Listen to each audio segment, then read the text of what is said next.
way, they shouldn't be going that way. They should be just like a direct route and let people in more and then come back around. So they should all go that way. They want to come in, ain't no way, it's just all come this way. Like, the people who are out on this side right now are going to be student children. So I guess my card. So we're going to go live and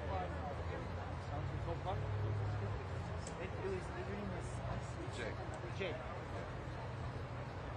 Okay.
East up. You gotta go around and go through the west side. You're right, you're right.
help me? Yeah. I'm running this. Oh, awesome. So, you okay if we come through? Absolutely. Absolutely. You got it. Thank you for your help. Yeah.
there.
Jorge fala inglês ou português.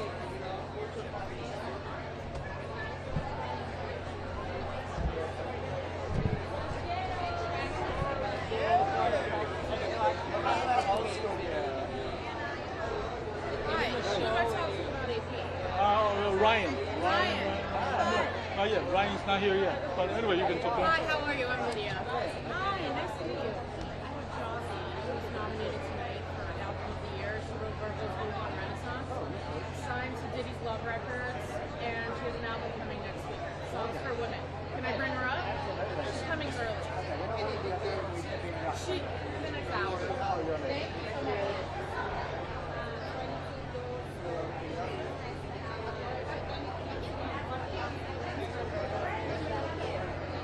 I'm waiting.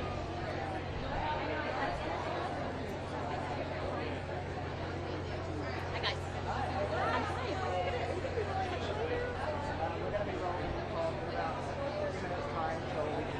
Oh, amazing. Okay, so I have to speak for Andrew Blunt. He's here with Ozzy, nominated for 4 awards.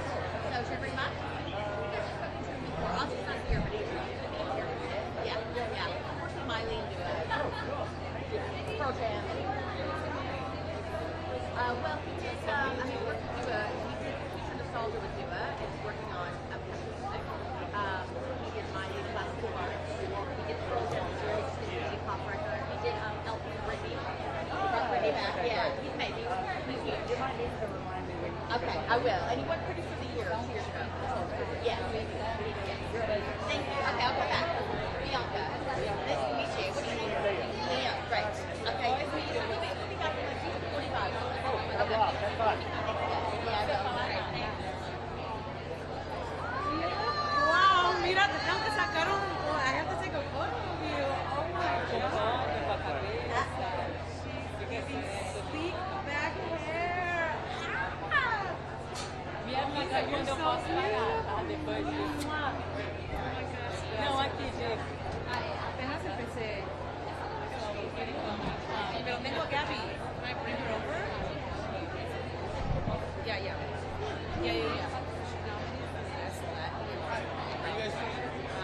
This is her second Grammy nomination. She is Guatemalan.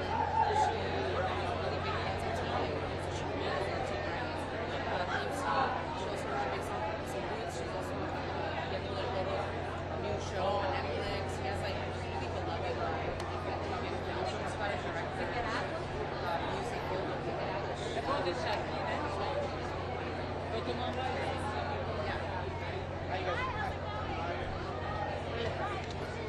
Roger, nice to meet you. Are you guys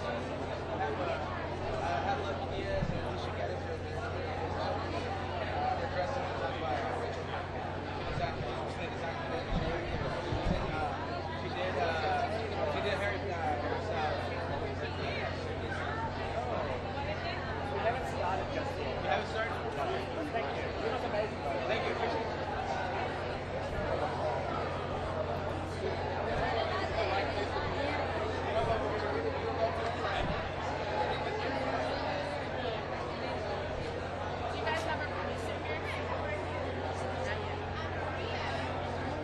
Eu não sei o que é pior. Are you producing for TNT?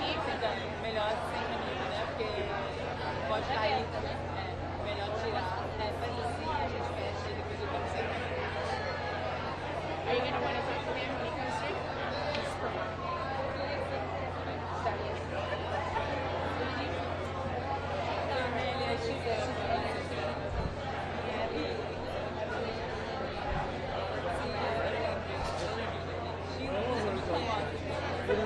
Mas faz muito tempo. A few people asking for him. Ele tá muito lá.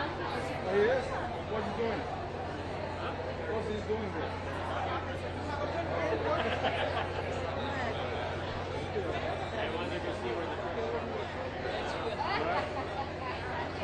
Eu lembro do nome dele. Dressing okay? Yes. Can you do the water? No. You are used to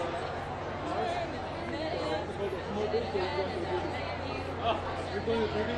No. Hi, what time are you guys going to be set up? Start doing some stuff, do you know? 12:30? Okay, cool. Thank you so much.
IP one.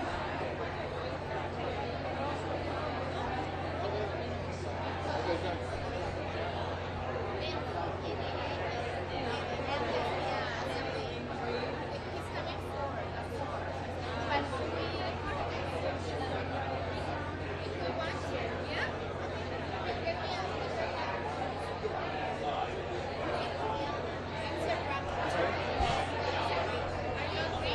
Sure.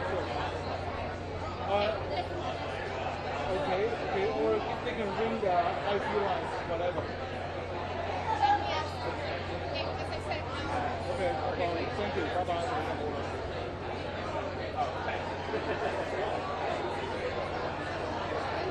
Yeah, Gary.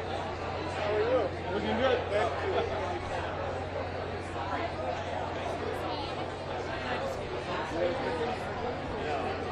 Hey, okay.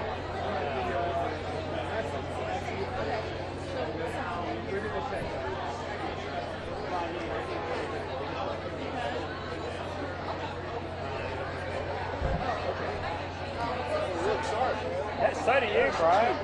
You gotta come in clutch for the Grammys. You've done well. Well done, bro. Changing the suit was a good idea because that's fucking sick. It was last minute. I just didn't. Is this camera too? You won't feel it? No, you gotta feel it, bro. Hi, how are you? Hey. I don't know if it's good. I'm just very curious. So I have this who's nominated. They're from Ireland here, and they're nominated. They're an Irish band. They've been knighted by Queen Elizabeth. They have a lot of really great actors. How you doing? Well, so it was an honor with the officer of the Order of the British Empire. Nice. So it's very, so they're nominated today for their American Roots record and work with Alison Krauss and play the Kennedy Center and Carnegie Hall. But if I bring them by, I just even if you Oh, look at Gary pulling out the mic. I'll bring them and just say bye. Thank you.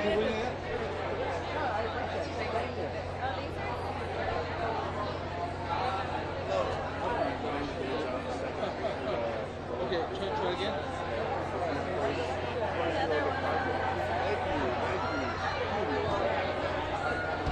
No, you don't have to. That's just easy club. Okay, you know what?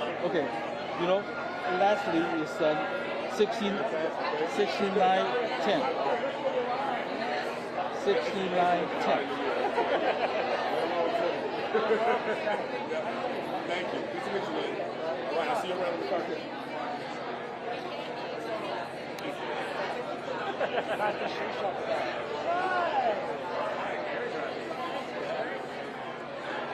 We gotta get your phone.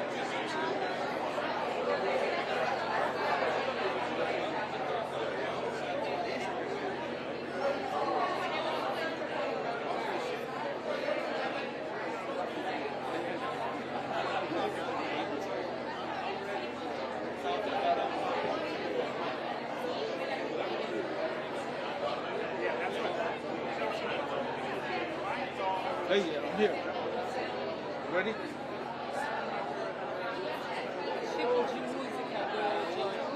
$16.10 was Gary.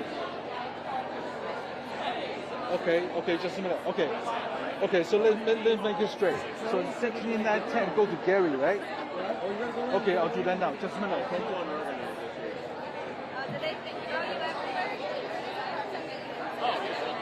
They gave me such a hard time. I was like, what was the purpose of having a credential? It doesn't even honor. Look it. Where'd the other flag go? Can I have my flag? Yeah. Oops, sorry. Unplug it.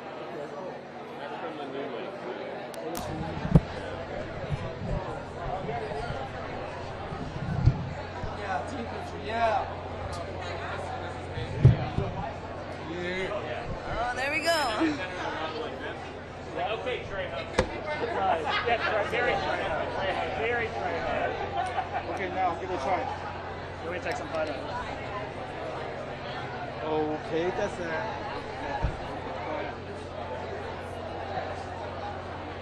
Yes.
Here.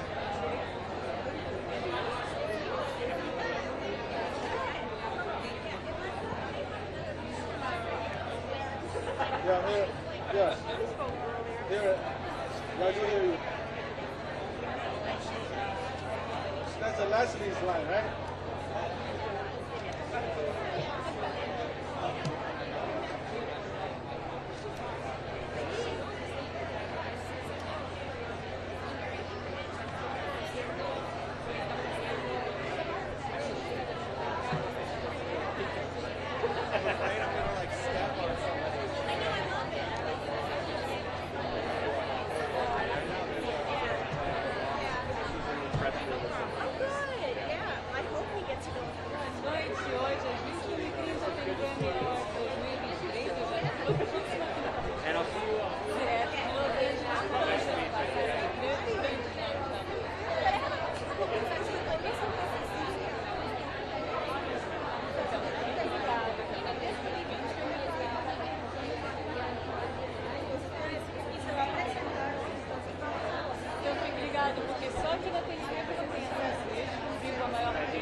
You need a Mikey, Mike?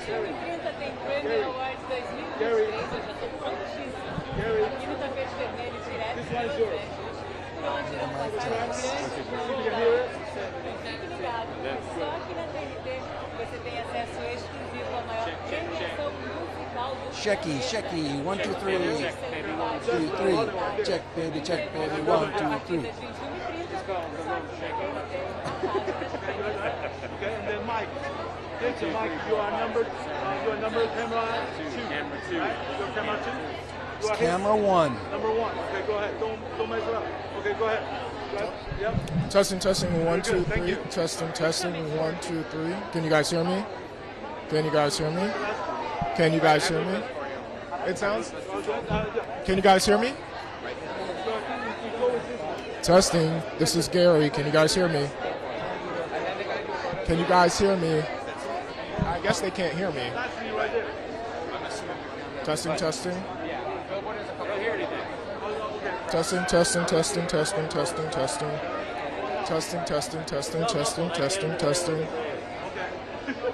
Okay, you talk to them in the mic. Yeah, give the last. Testing. They can't hear you or me? Me. They can't hear Gary. Testing. that's this one. Did you hear the volume? Good, how are you? Okay, where are you?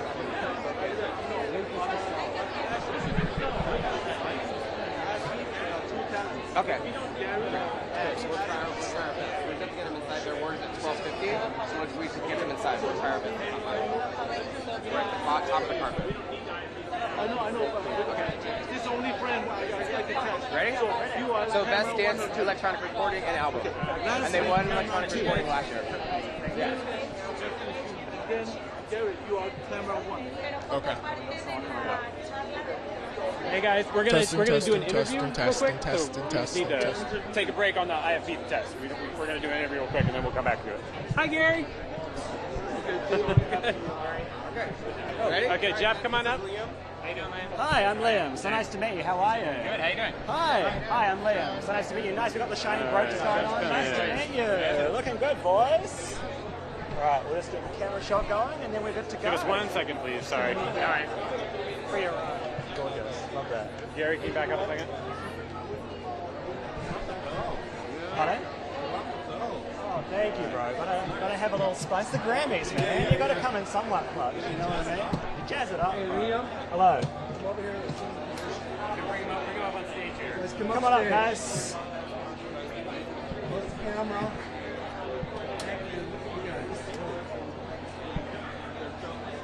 Is that good? I'm liking it. How about anybody else? Hit me. All right, Rufus the Soul, here we are at the Grammys 2023. It's good to be back.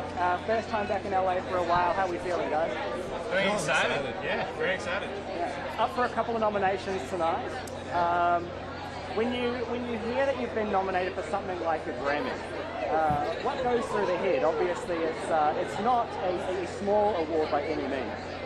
Yeah, it's not. I mean, we set some goals and had some dreams, like, you know, when we started the band, and we moved over to America 5 years ago, and this was the pinnacle to be able to reach, winning a Grammy, and we actually won one last year, so that was amazing, and to get the 2 nominations this year, I think that blew us away, because we'd already reached the goal, and now we want to go win one with Beyonce. It's crazy, isn't it insane? And look, as someone who moved internationally myself, I understand what that's like. You know, you travel halfway around the world, as you guys know, from down under, and you come over here with that dream, but it's just like, how can you make it happen?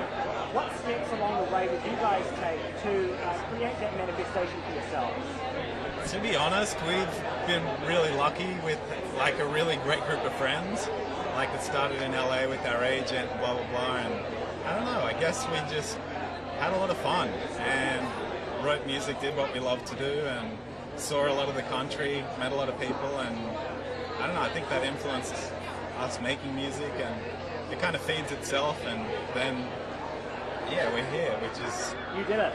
Yeah. How do your friends back home feel about this? Do you know what I mean? Like, because coming from New Zealand, you know, for myself, it's like I send them photos of the Grammys carpet and they're like, that is a whole other world over there. How do your friends back home feel about you being here right now? I think everyone's stoked. I've received a lot of messages from my family, our friends. We finally got to go back to Australia like 2 months ago for the first time in like 3 years. Wow. So we got to see all of them, and they were wishing us luck, and it's sick. They get to vicariously live through us, you know, kicking our goals and like living our dream. And yeah, we are very lucky we get to be here year after year and getting recognition, and yeah, they're just stoked for us, I think. How would you say that your, I guess, Australian upbringing has contributed to the music that you guys are creating today? Well, I mean, we wrote our first few like EPs and record in Australia, and I think that we like to take on the landscape and where you're at. And so for those, it was like being around the surf, around the beach, and that inherently sort of went into that first record. So I think that will always be a part of us. You always take like a little bit of nature, I guess, into the records, and I think that's a huge part of it. Also, like Triple J, the radio station that gets to like span across the country, plays all genres, and you know, most kids are growing up with that, listening to all genres, and they're influenced by so much. It's a very multicultural country, so I think that inherently influences us in, I don't know what it is, it's just a mixing pot of yummy ingredients, and then something comes out. Well, you never really lose the down under. You know what I mean? They can try to pull it out of you, but it'll never leave you guys. Congratulations, such a pleasure to meet you all. Thank you so much. Thank you. Good luck tonight, guys. Thank you. All right, so we're gonna do. Ow! Woo! We're gonna do her now.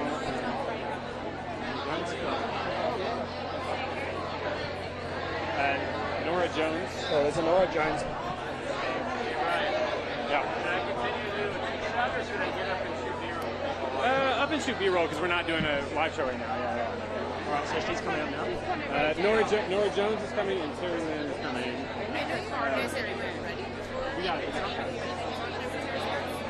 It's on there.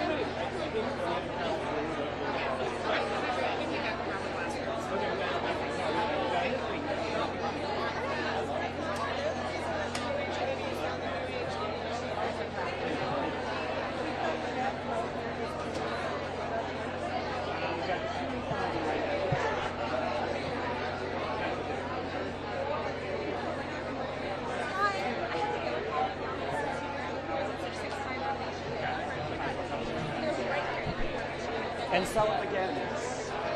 And so it begins.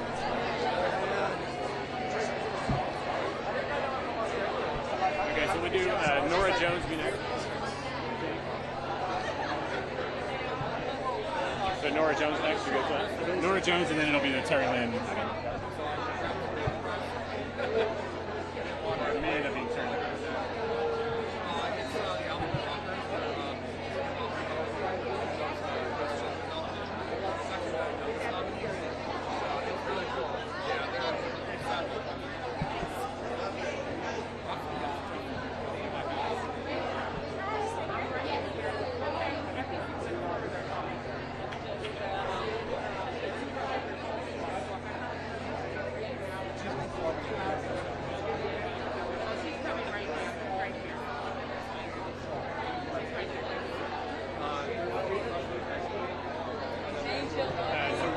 One quick question with Terry Lynn, and then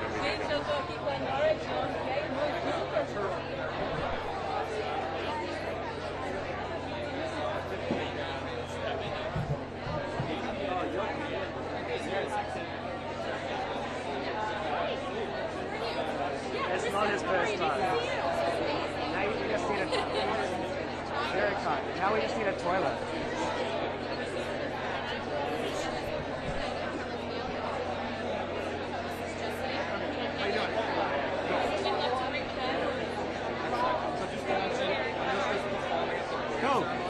We have one question. Hi. How are you doing? I'm amazing. How are you? Right. Congratulations. Thank you. Sorry, who wouldn't mind putting on next? Thank you. Right here. Amazing. Well, welcome to the Grammys. Thank you. You're nominated tonight. That must be incredible. Because obviously, jazz is your love, and to be nominated here for the love of your life, which I can imagine. I know a few jazz musicians, and that is their whole embodiment. You know what I mean? Yes. How is tonight feeling for you? Well, it's funny you say their whole embodiment because it's a commitment to play this music because it doesn't have the same commercial appeal, of course, as other popular genres. So to be kind of recognized from that genre always feels wonderful. It feels like there's some equity in the music business. Right. And we can come here and be celebrated in the same way. Well, long live jazz. Yes. Long live jazz. Thank you so much. So nice to meet you. Okay, thank you. Have fun tonight. Okay, bye-bye. Cheers, bye. So it's Anushka Shankar and Nora Jones. They're sisters. Oh, sisters. Okay. Hello, I'm Liam. Nice to meet you. Hi. You both look gorgeous. Thank you. And Anushka's performing at the ceremony. Oh, amazing. Cool. We are here at the Grammys. You are by no means new to this. Obviously tonight, Nora, nominated for your first ever holiday album. Yes. Could you ever have imagined that a holiday album would end up at the Grammys? I mean, the Nora Jones, obviously it did. But could you ever imagine that a holiday album is what got you here today? I mean, I wouldn't have ever imagined any of it. I feel so lucky, and I put everything into every album, no matter what kind of album it is. So I'm so happy to be here with my sister, who's nominated twice tonight. And 20 years ago, we were both nominated. It's crazy that we're back here together, and it's kind of beautiful. The family group chat's going to be going off today. It's been crazy. I can imagine it's been absolutely crazy. It's been crazy. But how nice that you get to share it together. Do you know what I mean? It makes it really special. I mean, I've done it both. I've done it with her. I've done it without her. Like, this is way nicer. It's warmer. It's more loving. There's a different focus to the night. It's great. We're just having fun. Well, that's, you've got to have fun. You know what I mean? How was it as opposed to, 15, 20 years ago coming to the Grammys? How have your nerves kind of changed? Or is it the same butterflies? 20 years ago was much different for me because I was so young and so freaked out by everything. But I feel pretty good now, and this is always, I'm always get nervous for this kind of stuff, but I'm glad you get nervous. It means you still love what you do. You know what I mean? You still have that passionate love. But this isn't what I do. I play music. This is freaky for me. Well, you're very good at it. Oh, thanks. You've done a few of those. Obviously, a new podcast is your passion project. Yes, in fact, I have a very special upcoming guest. I wonder who it could be. Yeah, I'm very excited. It's a really fun thing for me to connect with other musicians in this way. It's just so fun. How has that been a challenge for you? Because you were just saying to me that this isn't what you do. Oh, on camera. On camera. Oh, okay. I think one-on-one in a studio is different. It's very different. It's super intimate, and you kind of forget about everything. It's fun. Is it nice? Because there are some amazing artists that you've got on there as well. Get Ready, David Silvers, Chris, so many more names. Yeah.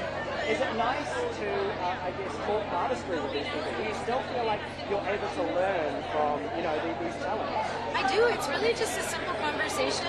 And the best part about it is we play music together during the podcast. And that strips any, fear away. And it connects you so much. I felt like that when we were doing it. Just the act of playing music together in a room with no one else is very intimate.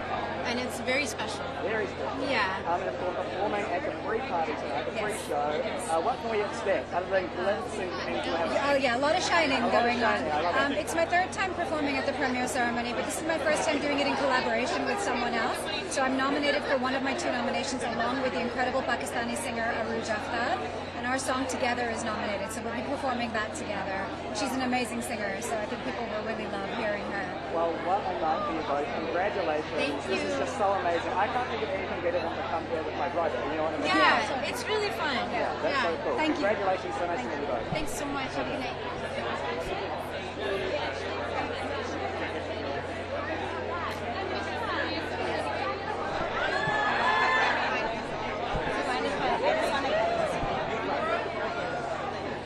Did you want to listen it? It's fine. Did I pronounce your name correctly?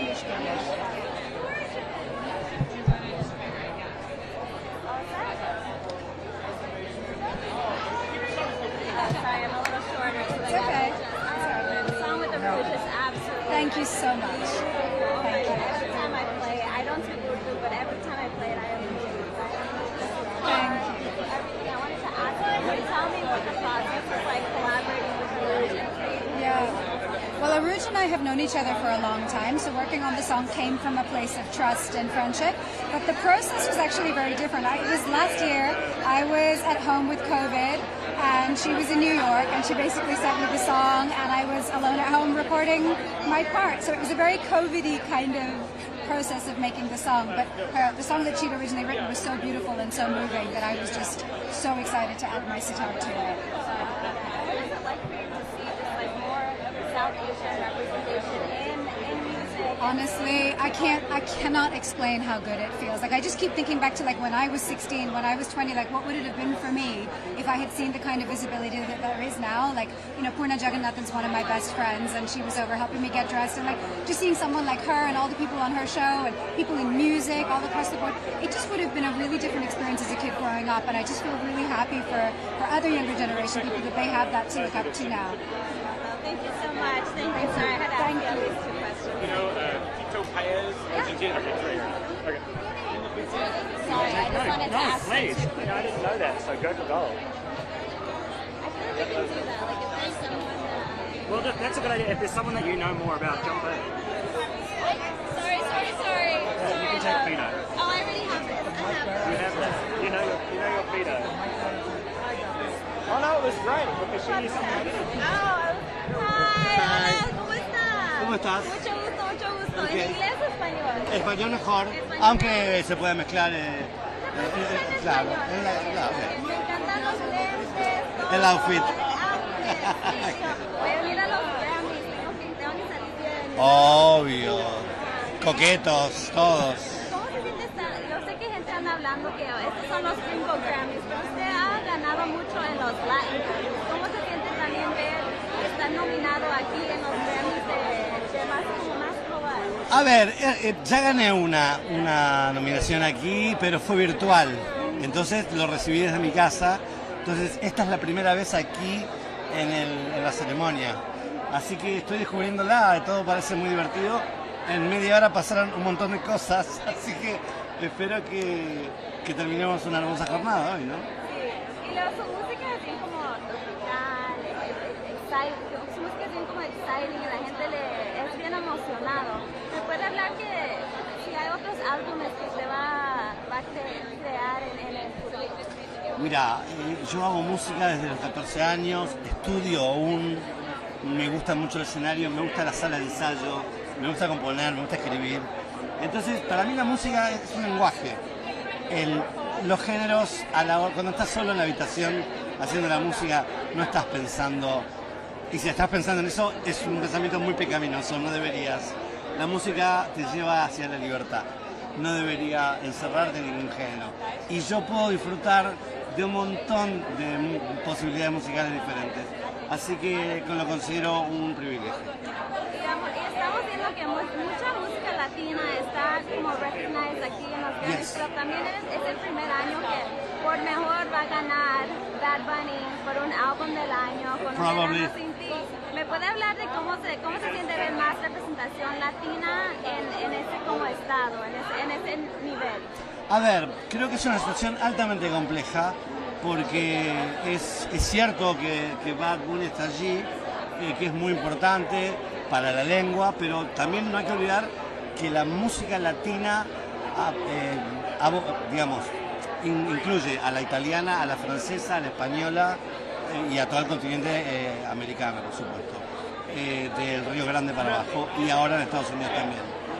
Entonces creo que allí dentro de ese marco se mueven infinidad de expresiones con infinidad de matices.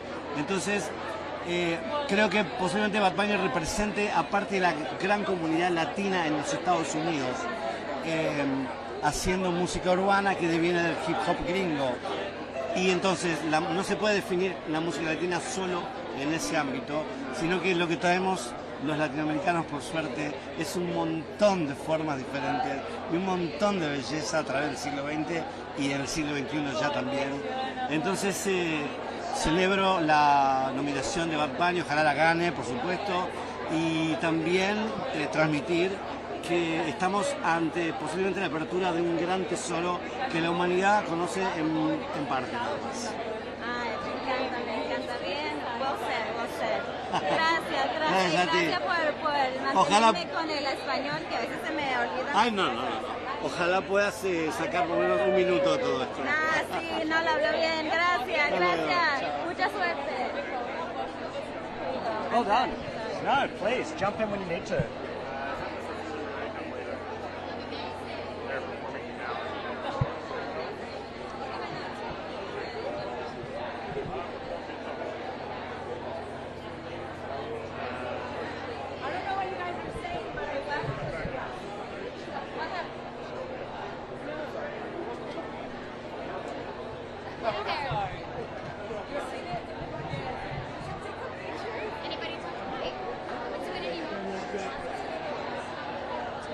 This is crazy, eh?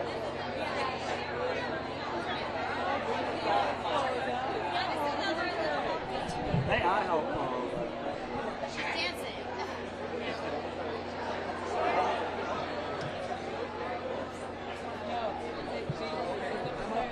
You're on? Okay, awesome. So I'm going to give you a plug, and you'll be able to plug your headphones into that plug.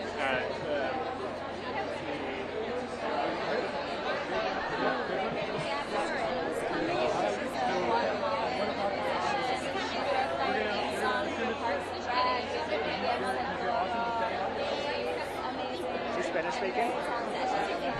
Oh, okay. Okay, great. Do we have a thing for her? Probably not, eh?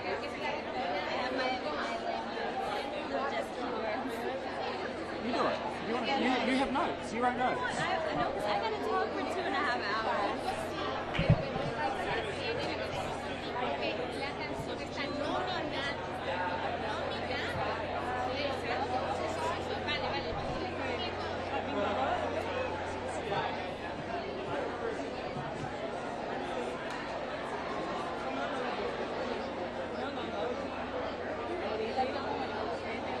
Thanks. Thanks.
Oh, good.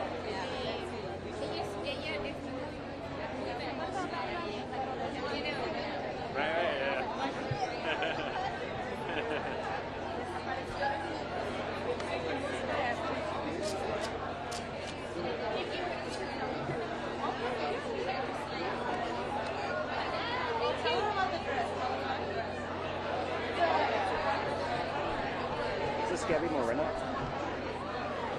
Maybe. She's bringing Guatemalan designers. Ask her about her. Okay, great.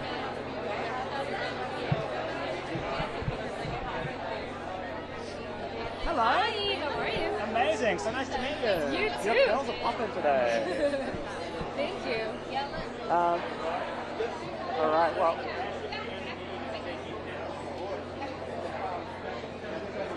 You're checking yourself out. You look good. Do I look okay? You just never know. You never know, but you do. Here we are. It's You the look Grammys. amazing. Thank you. That's very kind. That's very kind. It's the Grammys. You've got to show up for it. Now, obviously, I believe you were repping home tonight, wearing a Guatemalan designer. Yes, I had to. What a beautiful touch. What a beautiful touch. Yeah, she's a wonderful, wonderful designer. Her name is Leah Cohen. And she did this beautiful dress inspired by the flight of the hummingbird, or colibri, as we say in Spanish. It's one of my favorites. I think it's a very spiritual animal, and it connects me with my grandmother who passed away. And I wanted to represent that in this outfit. Also, one of the songs that I have on this album that is nominated is called Colibri. So, felt apropos. And obviously, home means a lot to you, and it's very evident through your music just how much that's so. You know, you're using pieces of home within your music. Yeah. How important was it for you to represent your culture and show it off to the rest of the world? I mean, here you are at the Grammys doing it, you know?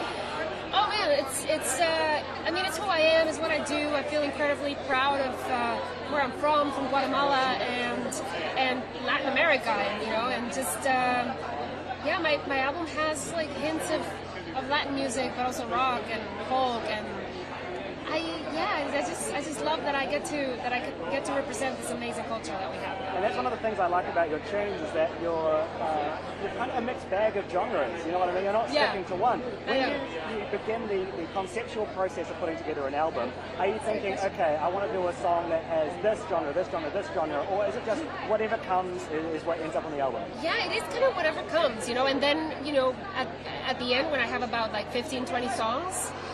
Some songs get left behind because they're like, oh, maybe this doesn't fit so much with the rest of the album. Because like you said, I mean, I love so many different kinds of music, from blues, jazz, soul, bossa nova, that I do have to kind of hone it in when I'm. This album I produced, so it was very much my decision to choose the songs and what songs I wanted to put out there. So I think in the end, it's a good collection. I always say that it's like a love letter to Los Angeles. That's cool. And I've lived here for 22 years, and it's been such an incredible adopted city. I love the musical community here, and I especially love the Latin influence that it has. Not only from Guatemala, but also from Mexico. And there's a style of music from Mexico that I love, that's son jarocho. And I've grown to love it even more in the last, I don't know, maybe 5 years. And so that inspired me a lot for this album. Now, as someone who has also moved and made a big move to Los Angeles from New Zealand. Oh my gosh, I love your country so much. Thank you. Yes. It's beautiful. I miss it a lot. It's so beautiful. How and moving to a city like this kind of changes your art and your craft. It does, absolutely. In what ways would you say your move to LA kind Yeah. of changed or influenced your music?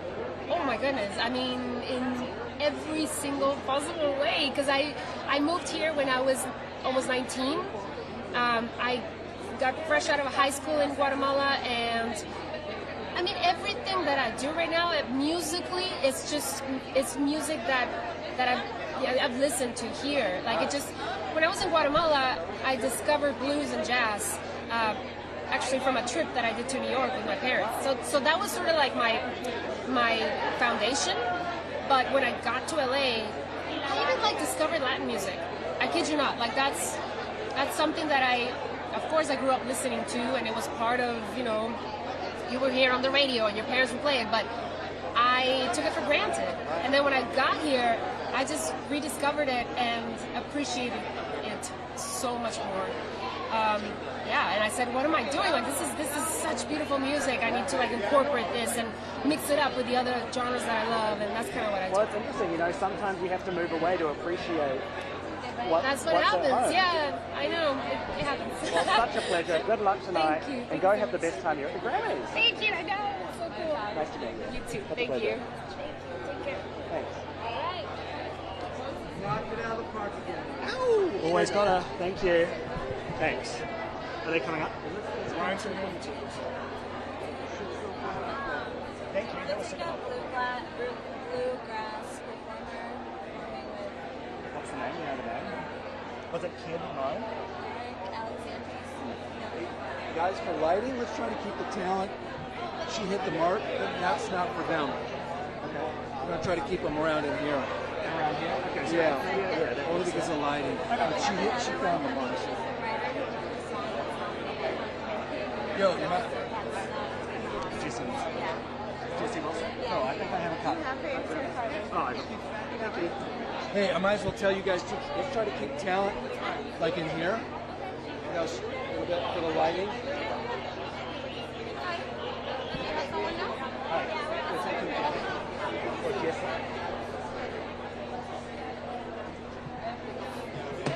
Hi, I'm Liam. So nice to meet I'm you. Jessie. Such a pleasure. You look Nice gorgeous. to meet you. Thank you. All right. Well, congratulations. What a night this is. You've Yes. made it to the Grammys. Man, You've made it to the Grammys. I'm just like overwhelmed. I'm floored. You worked so hard in your career, and this is the Super Bowl of music. This is the Oscars of music. So I'm just really grateful, really excited to be here, and even more to be in a category with giants, Beyonce, Lady Gaga, Billie Eilish, Taylor Swift. And these are the people that you've always looked up to, Absolutely, absolutely. So yeah, I am thrilled, taking it all in every second. And of course, nominated tonight for Keep Rising to Bigger. Yes. When creating a song for a visual medium, how does it differ to, I guess, creating a song for yourself? Well, I've always had an interest and a love for film, and my brain sort of works cinematically in that way. And so I think that getting to express myself through music and visual has always been a dream, and at this level, it's amazing. I don't think it's much of a difference. I will say that writing the song, I didn't know that I wanted it to feel like upbeat and chanty and like inspiring. So maybe some of those little hooks that make people dance or make people feel something really special and motivating when they're in the film. Just read, this is amazing. You're going to be performing in Rihanna's band. Yes, I'm going to the Super Super Bowl a week from today. Well, I'm going there tomorrow. I'm going to Phoenix tomorrow, but we'll be performing with Rihanna, Miss Riri, yes, a week from today at the Super Bowl. How did that come about? How did you get that incredible day? Well, two good friends of mine, Ashley Simpson Norrell, and Adam Blackstone, who is the premier music director for all of these amazing events. He won an Emmy last year for his work with Dr. Dre at the Super Bowl. He called me personally and he asked me to be a part of this band, and I had to say absolutely. I mean, that's a part of history that you're going to be in. Absolutely. You don't get much bigger than the Super Bowl performance.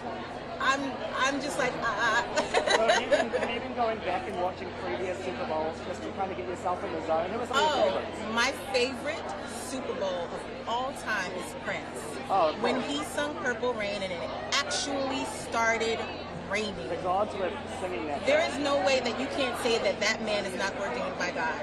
It's my favorite. Isn't that insane? Super Bowl time is one of my favorite times of the year. I don't give I know.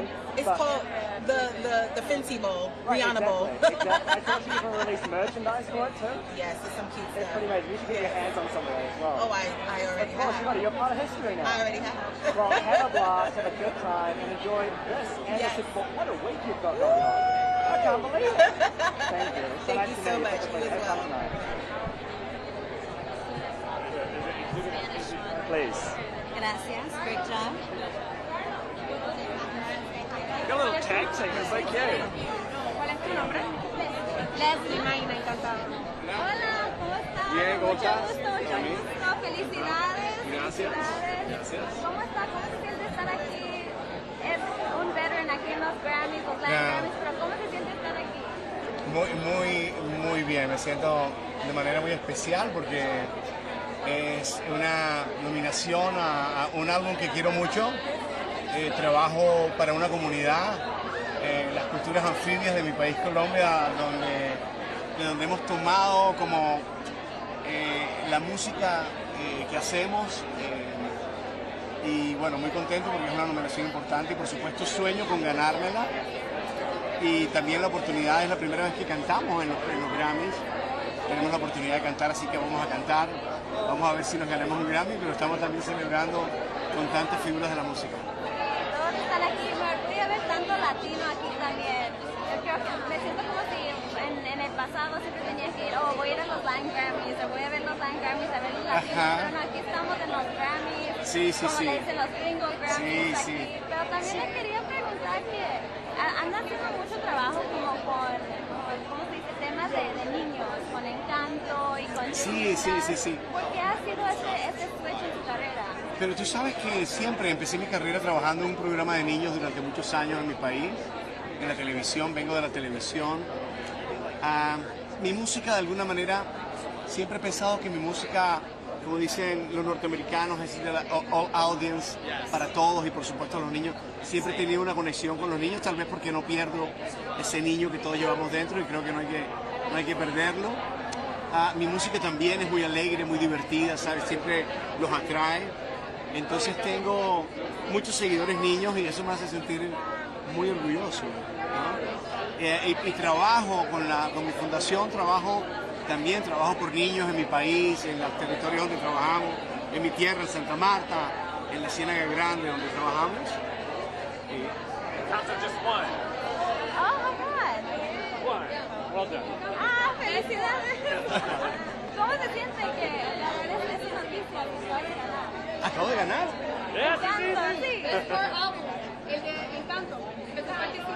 Oh, my first Grammy tonight. Tan casual, me encanta. Oh my God. Oh, yeah.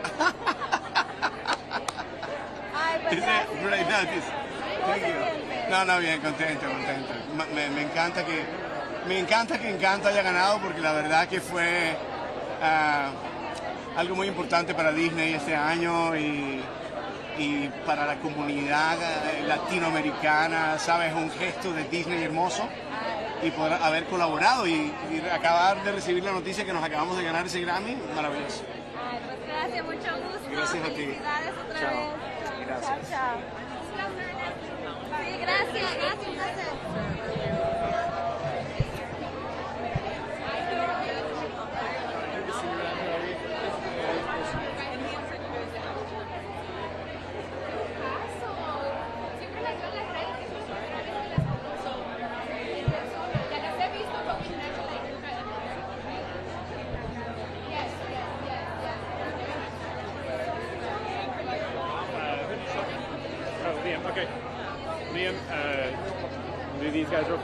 Sorry, one quick question. How's it going? How are you? Nice to meet you. How are you? This is my wife, Christian. So nice to meet you. We're from the north of Ireland. I think it's the first Grammy nomination, I think, 6 years from Northern Ireland. So, well, congratulations. This is pretty cool. Where are you from? Take a guess. Take a stab. Where, Eastern Australia? New Zealand. Oh, you're Eastern Australia. That's better than Australia. Well, I have an Irish last name. What's that? McEwen. McEwen? Yeah. You've known many McEwens. Oh, you've known many a McEwen in your Yes. time? I can imagine. Well, welcome to the party. It's the Grammys. You can get much better than this. Sorry. Alright, so it's the first Grammy nomination for a while from Northern Ireland. That's right, for several years.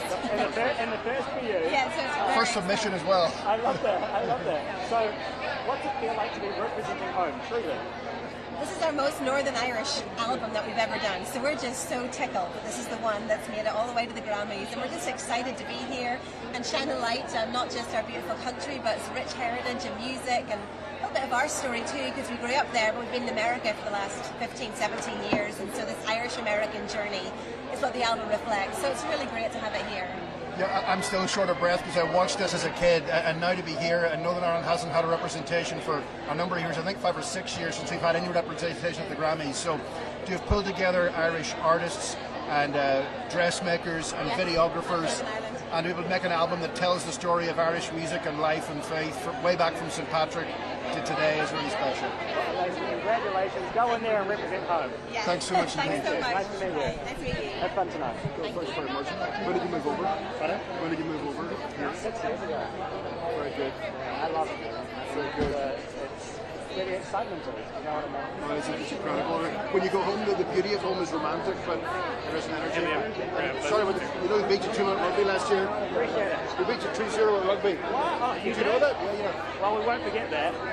Have a nice one. Wrong mark. Do we have a This is you? Ryan, do you want me to, are we getting Marco Antonio? He's right there. If you want to do, I said yes, you want to do one quick question, but she needs to move on. Yeah. We'll do AQUÍ too. They didn't come to me yet. Okay, perfect.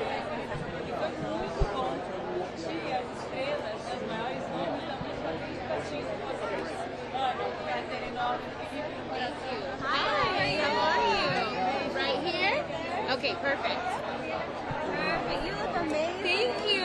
We've actually met once. My friend Joanna Hernandez. I was helping out. Oh her my gosh, fashion yes! show. Oh my god, I love her, Claudia. Claudia, of course, Yes. Claudia, and you look amazing. But Thank I wanted you to so ask much. you, how does it feel? You know, you're the reina now. You know, one of the reinas of Mexican norteño music. How does it feel to be in this new evolution of norteños as you see regional Mexican music changing? You know what, more than anything, I'm just happy to be able to represent women in this music. It's music that I love, that I grew up with, that my mom sang, and she's still here, so she still sings. And just to be able to be that representation, to represent women, there's so much talent, and I think more than anything, we're getting like that respect, for the lack of a better word, or that position now to be able to show our talent, you know? So I'm just here representing, doing my thing, and I'm glad that it's being accepted and being recognized. I mean, more than anything, that I'm being given the opportunity, you know, to hear my music, to listen to what I have to offer.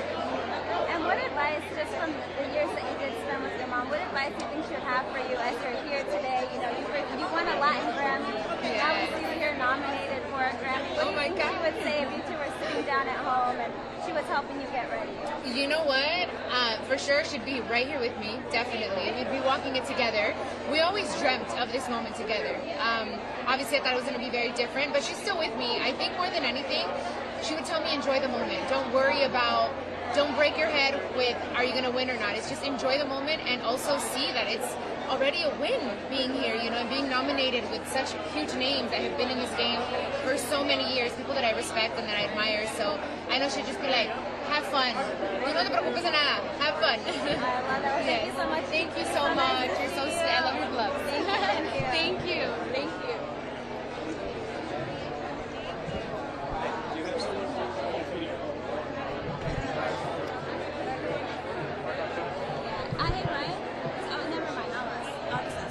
Hola, ¿cómo está? Mucho gusto. Nos conocimos en los Latin Grammys cuando le andaban dando su premio Persona del Año. Gracias, Felicidades. Gracias. Correctame si no lo digo bien, pero sí va a salir en una gira, ¿verdad? Sí, Acabo de anunciar. Acabo de anunciar la gira, sí, global. Se ven muchísimas fechas, pero realmente eso lo hago cada año. Lo que pasa es que ahora la lanzamos como juntas. Y sí, vamos a estar en Estados Unidos, vamos a ir a Europa, a España, 3 lugares o 4 de España. Vamos a ir por primera vez a Suiza, no sé qué voy a hacer a Suiza. Hay muchos latinos allá reunidos en Suiza. Después no anuncié todavía Sudamérica, México, pues sí, todo está casi lo del año ya cubierto, ¿no? Gracias a Dios. Y acabamos de hablar con Chiquis, te quería preguntar, hay Chiquis, Cristian Nodal, son como una new evolución de música mexicana norteña. Sí. ¿Cómo se siente ver esta nueva generación? Está bien, es interesante, ¿no? Ver los cambios, la música regional ha evolucionado mucho y sí hay nuevas propuestas muy interesantes que nos hacen estar, pues yo creo sobre todo la juventud en la época de ahora, ¿no? Radialmente conectados con la juventud que pide todo eso. A mí particularmente me gusta la clásica, ¿no? Pero yo acepto también las cosas nuevas propuestas muy buenas que vienen. Yo soy mucho de mariachi tradicional, el norteño como es el norteño tradicional, pues es precioso, pero todo es válido, ¿no? Todas las cosas nuevas.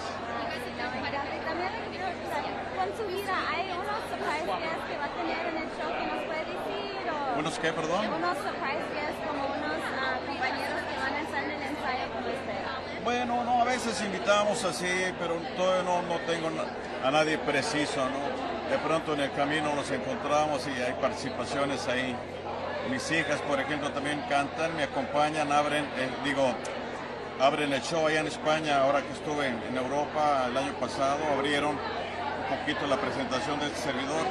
Y hay otros artistas también que se pueden integrar por ahí como colaboradores, ¿no? Ay, pues gracias, Gracias, mi amor. por estar con nosotros ahora. Gracias a ustedes. Mucho gusto. Gracias. Mucho gusto. Well done.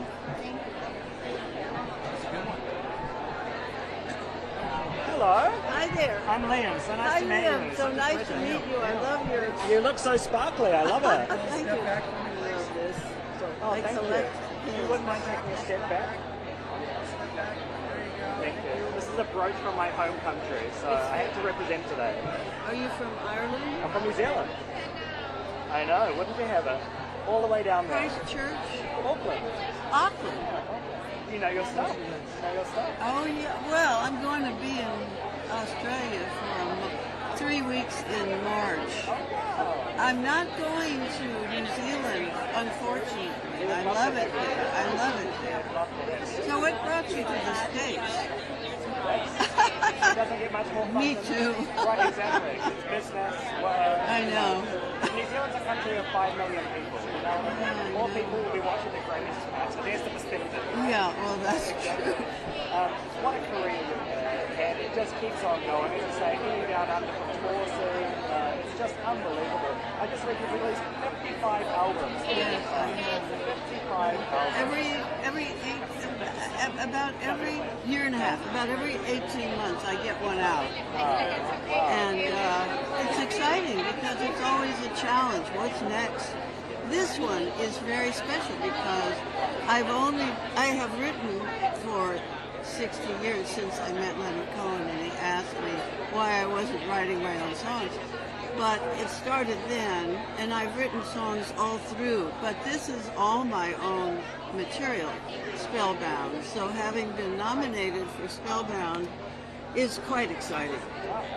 It really is. You're definitely not new to Grammys by any means. No. Do you have a wall of them? What's your situation at home? Where are you hanging all your accolades? Oh, I have my office hallway and my office are filled with awards and with pictures and with, intimation of those things to pass and things that are coming. So there's always something in the pot that's brewing, and so I'm very excited about this particular nomination. Oh, absolutely. I can imagine it doesn't ever get old as well to have your work being recognised. We mentioned, as you were saying, 55 albums. How does one, obviously other than being a genius, how does one bring that out of their own head? You know what I mean? Where do you find enough inspiration for that? It's mostly discipline. It's mostly working at something. I sort of, now that this is out and I'm doing these shows, these songs in my shows, I'm saying, how did this happen? You always say that. Where did it come from? Even Dylan doesn't know. Right, exactly. Nobody knows. From space, from thin air. You know, it's the work. It's if you're sitting down in your studio and you're there when the muse descends upon you and she's decided to visit you for some peculiar reason. She had lunch and she needs to take a walk, maybe. Well, the muse has stopped by you numerous times. Yeah, exactly. Numerous times. Yeah, I'm lucky. Not only music at the moment, but obviously you're venturing into podcasting. Yes. How has that been for you? Because that's a very different route to the musical route. It's very exciting because I know a lot of people, and I've interviewed Christian Amanpour and Clive Davis. And, you know, I'm not a client of Clive's. I'm a friend for almost 60 years now. But when I interviewed him, I said to him, who got away? And he said, that's funny. That's a question people don't ask me. They usually ask me who I fired. Right, right. But his answer was fascinating. He said it was Chapin, Harry Chapin. And I said, who got him? And he said, your guy at Elektra got him, Jack Hostman. I said, how did he get him? And he said, Jack just brought a bigger check. Wow. Well, I love that. Thank you for sharing your stories. Thank you, so dear. nice to meet you. Thanks. Enjoy down under. Thank you. Hopefully you can go to New Zealand again soon. I hope so. Thank you.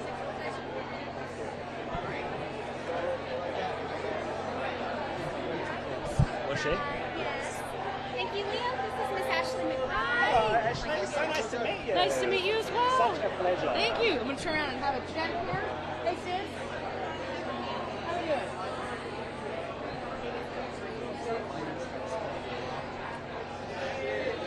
Okay, thanks. All right, everybody's safe. Everybody's safe. How are you? I'm good. I'm always nervous doing these things, but I'm good. How do you calm yourself down? Because you're a performer, so I can imagine getting in front of people and doing these things, but the Grammys is a different story. It's different. It's very nerve-wracking, but I just do the just do it method, where you just go, it's okay, if you're nervous, just do it. If you're worried about it, just do it. Are you scared you're going to miss a note? Just do it. Does it always work for you? Most of the time. Yeah. Does that just feel good every time you put something out? You get the accolades, do you know what I mean? It's nice to be humble and to say, you know, but celebrate success. It is. It's okay, and it's hard. It's weird for us to learn how to do that, but it's okay. This is my 6th time being nominated, so it's okay to go, wow, we did that, and it's being recognized by the Recording Academy, so it's all right to say that you're proud of it. Exactly. And does the 6th nomination feel any different? No, you still say holy crap and use other expletives when it happens. I can imagine.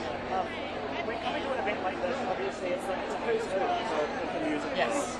Do you feel like meeting these people and seeing these people inspires you a lot? Oh, and just now, walking down the red carpet, walking to come see you, Whispering Bill Anderson, Grand Ole Opry member, was standing on the red carpet, and he stopped and shook my hand and congratulated me on being a Grand Ole Opry member. And of course that happens at the Grammys. Is it amazing when your idols become fans? Yes, it is. And it's strange to be like, okay, Bill Anderson just came over to me and said hi to me. He knows who I am. It's pretty amazing. It Well, is. Congratulations, you made it here. Thank you. Have a blast. I will. Nice to meet you. Nice to meet you too. Thanks, guys. Gail.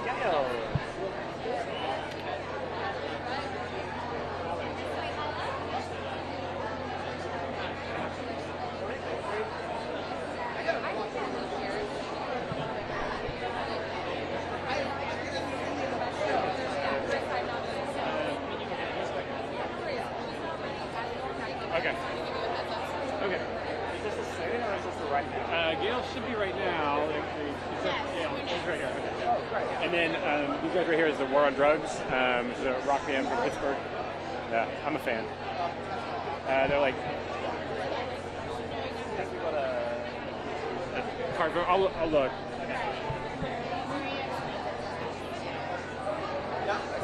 We're gonna do Gail.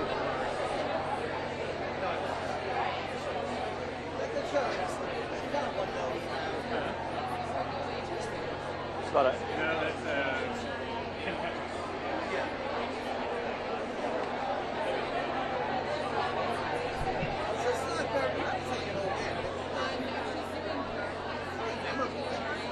Sebastian Yatra is there.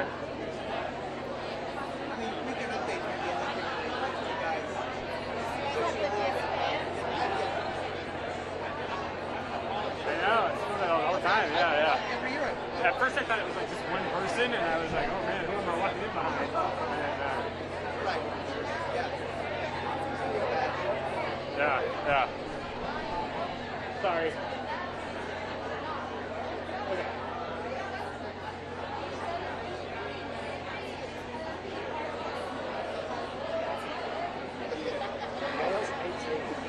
That's wild.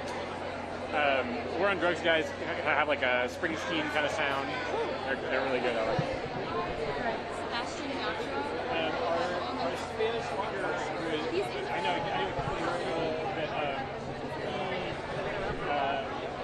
Chris has been interviewing him. He's not here right now. And we're waiting for Gail. We did want to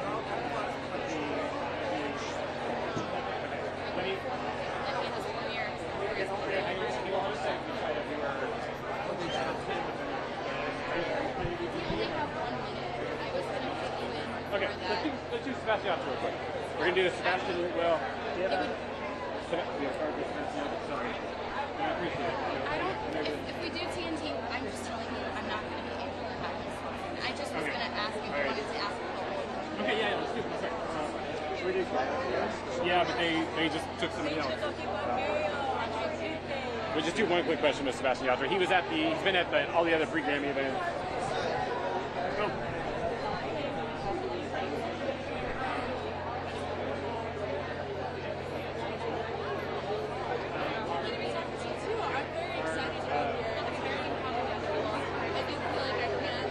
Oh, you came in smelling like $1 million. I already know, bro. That's a classic sniff right there. That's a classic sniff.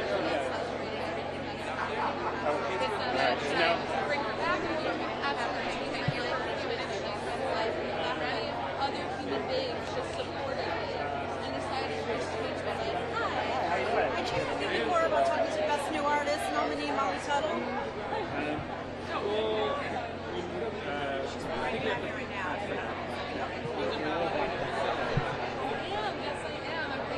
I hate when people are just like, Sebastian Yatra's right there. Shaggy. Yeah. Shaggy, real quick. Shaggy. Yeah. How you doing, brother? Hi, I'm Liam. Nice to meet you. Liam, thank you, man. Much love, man. Respect. How you doing, sir? Better now. Better now. Yeah, I'm on the carpet. Let me just get to the chaos. Get to the chaos. You're not new to these things, bro. No, not at all. This is definitely you're a legacy act at this point, which is pretty amazing. Well, you know, I've been nominated around 8 times, and I've done it. Probably I've won 2 so far.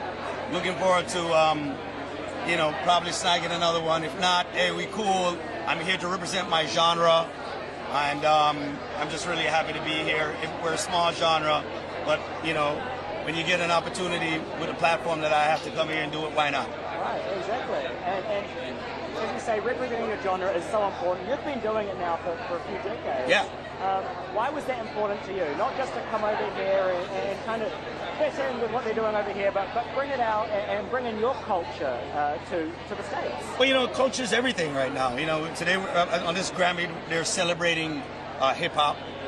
And of course it's Super Bowl has Rihanna performance. It's a Caribbean Super Bowl. So we should take every opportunity of every platform that we get to showcase ourselves as reggae and dancehall. I agree, bro. Congratulations. Thank you. What a storied career. And I love the bling and the pearls, bro. You like that? Yeah, Chris here, man, my bro. There you go. You know what I mean? He hooked them up. He's the king of it. There you go. Nice to meet you, brother. All right, the best brother. tonight. Have fun. Thank you, bro. Cheers.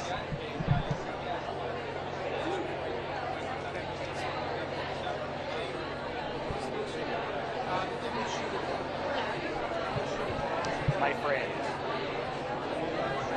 He loves me.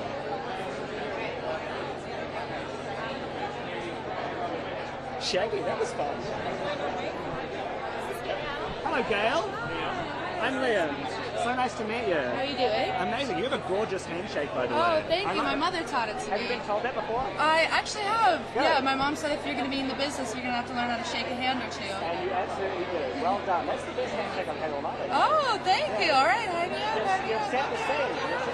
You've set the scene. Anyway, whoa. First off, what a year this has been for you. Wild year. What were you doing a year ago today? Do you know what I mean? Like, where was your life at in comparison to now? It's very different, I can imagine. Yeah, it's very different. I mean, last year I was just about getting ready for my first headline tour. I just recently had done Fallon. I actually was doing a writer's trip for my first EP that I was ever going to put out, even though a lot of the songs I just wrote when I was like 15 and 16. And I was working on my second EP, and now I'm going on tour with Taylor Swift and Pink this year, which I'm so excited about. And I'm also going to be doing my second headlining tour, hopefully this year, and maybe upgrade from an EP to an album of some sort, maybe, possibly.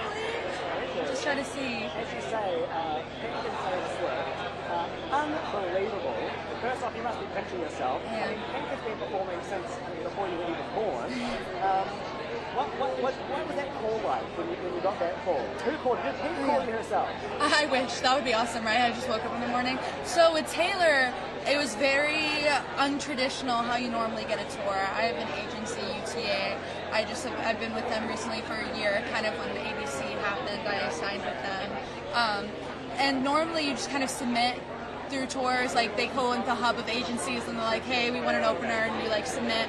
But with Taylor, she saw me at the NSAI Awards, which is National Songwriters Association International, and she saw me play, and after she saw me afterwards, she asked me if I opened up for people, and she asked me if I toured, and then that's kind of how I ended up getting the tour dates on the Taylor tour, which is so mind-blowing. I just wanted to meet her and thank you for everything she's done in the music industry and being such an inspiration to me, and then she just like went up to me and asked me all these questions. It was just so amazing, and it was such an incredible experience. And then with Pink, it was a bit more of the traditional route. She was kind of like looking for people, and she was very open about the fact that like, hey, I'm looking for people. And I was like, hi, hello, me, I'm here, me, pick me, choose me, love me, cherish me.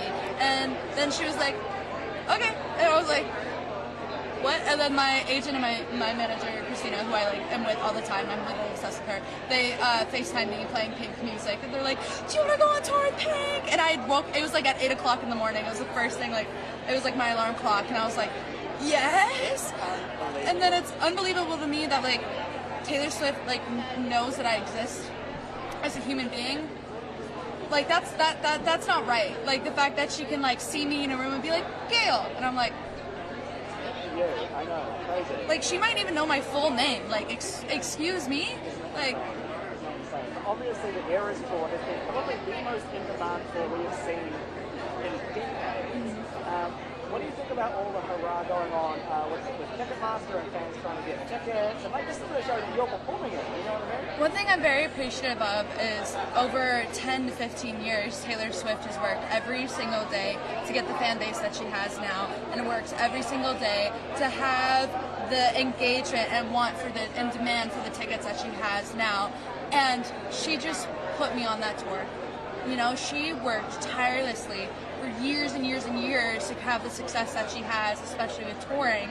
And then she just is letting me just walk onto that stage. And I am not oblivious to how incredible of an opportunity it is, and how exciting it is, and how much work she has put in to have that stage and to have that venue, and then she's just letting me walk onto it, and I'm very excited and appreciative, and I'm very, very grateful, and I feel very, very guilty at the same time, because like there's friends of mine that can't go, and I'm like, I'm so sorry. Well, I mean, look, you've earned it, and that's the thing. I like how appreciative you are of this opportunity. You know what I mean? A lot of people do not think I deserve this, but you know, you as a fan. The last thing I deserved was like a slot on like the biggest tour in the world, and also she's changing my life. I had no idea what I was going to do this year, and getting a stadium tour can show other artists that you're capable of doing a stadium tour, and I don't know if I would have gotten the Pink tour without Taylor, and I'm very appreciative of the fact that she knows what it's like to be up and coming and be a young female on social media, and the fact that she's just being in my life and being the presence that she has and changing my life in the way that she is. And she doesn't owe me anything. She does not owe me a single thing, and she's doing it anyways. It means everything to me. And now I believe, obviously, you're nominated tonight, which is unbelievable. ABC just completely taking over all around the world. I mean, you're so young doing this. This song has been this much of a smash. What's next? So I'm going to be touring this year, and my goal is also to maybe possibly doing a headlining tour quite a bit smaller than the other venues that I'll be playing this year. And then my goal, I put out 3 EPs last year, and they're all my little passion projects. And my goal is maybe to put out, upgrade from the EPs to album type something. Maybe work on some collaborations. And I also write for other artists and their projects as well. So as a songwriter, I'm also trying to expand my repertoire inside of that. This is not the last we're going to hear of you. You have just got a monster career. That's very Congratulations, and just take it in. I know it's a lot, but take it in. It's a lot, but I'm very If excited. you need a moment, just breathe. Take a nice big deep breath in and let it out. Exactly. Exactly. You got this. So nice to meet you. So lovely to Enjoy meet you. tonight. Have a wonderful rest of your day. Okay? Yeah, you too. Bye.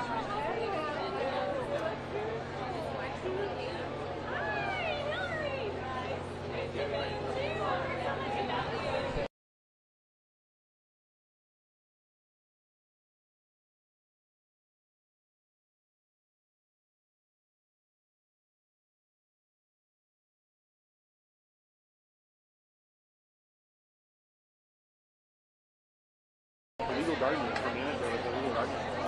That worked out well.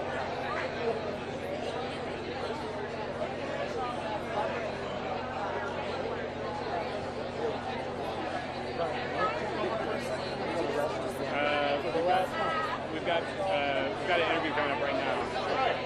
I can do it actually. I'll do it.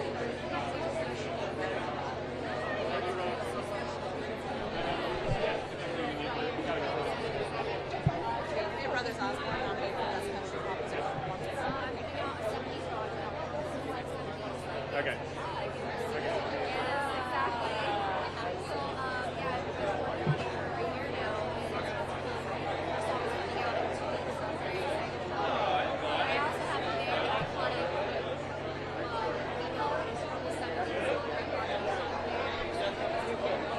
I didn't notice you just standing there. Nice. Thank you so much. Thank you. All right, got an interview. Associated Press. This is Leon. Hi, Leon. Hi. Sorry. So nice to meet you. You're Nice giving to meet us you. Marilyn, Madonna. We're giving like I want to give Farrah Fawcett. Oh, Farrah Fawcett works as well. Right? Farrah works as well. Absolutely. Ish. Cool. It's the great. Oh wait, we've got to hold on. Sorry, I'll pick it up after. I'm sorry. I didn't see you. I was like throwing my tape down. I like how I mentioned that it's somewhat giving Madonna as well, because she's going to be here tonight. So hopefully Is she really? She's going to be presenting, so hopefully she doesn't come and think that you stole a look. You No, know what I mean? That's a very I mean, Madonna if thing. Madonna thinks I stole her look, I will. That's actually dope. That's great praise. I'd be like, sorry, Madonna, I love you. That's amazing praise. Yeah, exactly. Now, you are no stranger to big events like this, and to having big hits. Yeah. But with a song like I'm Blue, which is a take on a classic, Yes. you know what I mean? Yeah. But it's a song that you actually had in mind a few years ago, is that right? 5 years ago. 5 years ago, and now Yeah. it's nominated for a Grammy? Yeah. Like what? I mean, when we like, I remember David playing the song for me in the studio, and it was just the remake of the beat, and I didn't think anything of it. I was like, this is fun. Let's just take a crack at this. Right. Wasn't expecting anything, and to be here tonight and nominated is like, whoa, like what happened? So it's cool. Was it, when you saw the song starting to take off, was it just like, okay, maybe I'm going to go back into my hard drives and see what other old That's smashes what I can everybody's bring out? saying on my team. They're like, we need to go back into your old songs. I'm like, I don't want to do that. You don't want to look back. You don't want No, to look I back. don't want to look back. You don't want to look back. I like looking forward. No, exactly. But you have so many fans within, obviously, your own fan base, but also some famous fans. What's it like when some of your idols, I guess, become fans of you? I mean, on my new album, I have 2 iconic female artists that I look up to so much, not only as artists, but songwriters as well. And to have them on my album is like, I think people are going to be like, what the hell? Like, it's honestly, they are icons. Like, so, yeah. What do you prefer? Do you prefer like dotting out these singles here or there, or do you prefer just putting out a full body of work and letting it speak for itself? It depends. Every situation is different. Sometimes I'll have a collaboration with somebody else, and I don't mind putting it out and letting it do its thing, whether it's a hit or not. And then sometimes I have a body of work that I want to put out. It just every situation is different, so I just follow kind of what my heart says. Absolutely, and it's done very well for you. Thank you. It's done very well. Congratulations. Thank you. Go in Appreciate there and it. have a blast tonight. Thank you. Thank you. You too. Nice to meet you. Babyface, that's cool.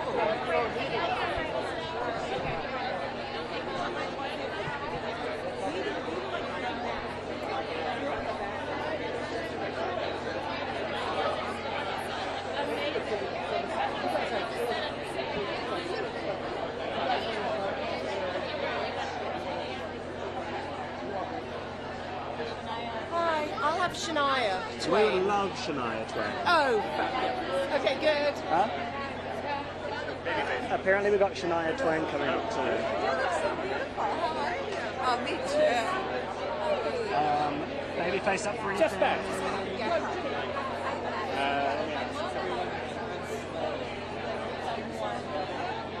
Hi, darling, again. Excellent. Hello, Babyface. Brilliant. Nice to meet you. You look absolutely unbelievable. That's a jacket I would love to be rocking right now. What is, I guess, what a storied career that you have had over generations as well. You have new people only just discovering your music and the songs that you've produced, but you also have generations of bands. What changes, I guess, have you seen in the industry over the years? Wow. It's a hard question to ask. I mean, the music changes, you know, the way we listen to it, the way we grew, the phrases that the kids use. It's all sung different now, and so you can't do all the '90s music. You can't sing quite like you used to back then. So you got to tweak it a little bit because they listen differently and hear differently. So there's definitely a change. And in order to be part of it, you have to change with it. You can't just hold on to what you've been used to. Well, it's exciting, right? You know, yes, constantly evolving and whatnot. But obviously, those sounds that you were creating in the 80s, in the 90s, like, are making comebacks today. Yes. When you see artists, trying to recreate that sound, is it flattering or is it just like, oh, I was there first? No, it's an honor to. The fact that they want to even do it. And the thing is, when they do it, they don't do it exactly the same. They do it with a little bit of a tweak of today, which makes it exciting, which makes me think that if I were just a kid today, I'd be doing the same thing. Trying to figure out, how would I make that 90s sound and change it up a little bit. So. Exactly. Well, it's, to me, the pinnacle of music there at this point in time. Now, as someone who has written some monster smash hits, what do you think it is that makes a good song? What's the secret sauce? Is there a secret sauce? I mean, it's always kind of like, it's hard to tell because there are some songs that have incredible hooks and incredible lyrics, and there's some songs that have really stupid lyrics but work. It's just being catchy. And more than anything, it's what makes you feel good. Right. That's it. That's rule number one. Thank you so much. So nice to meet you. Appreciate it. Have fun tonight, bro. All right, take care. Cheers.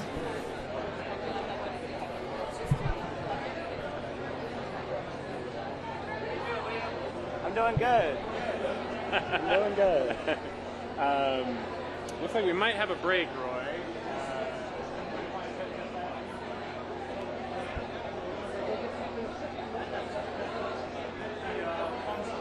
Okay. Good. Okay. It's all gone. We're going to try to test the IFBs real quick. You guys want to go put on your IFBs and test the test thing. You want us to keep them on at this point? I mean, you're an hour out, up to you. Or we could wait. I guess we could wait. I mean, I was just thinking, like, since there's a whole downtime. Yeah. Okay. So, yeah, you guys want to... Oh, so I'll tell him I'm welcome. Yeah, let's do it.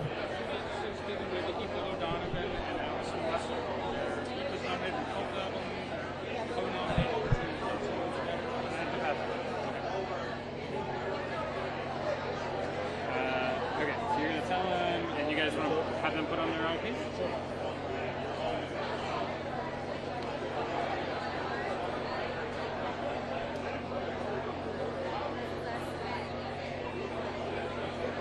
Those are awesome. I love the mics. Great. Great. I told you it was a hard sale to book. She didn't have anything that she couldn't find out. I wish I would tell her.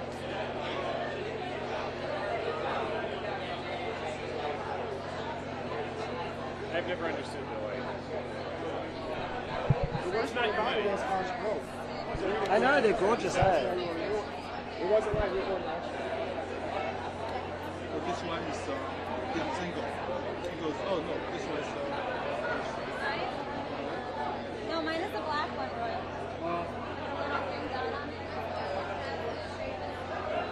How you doing? Good.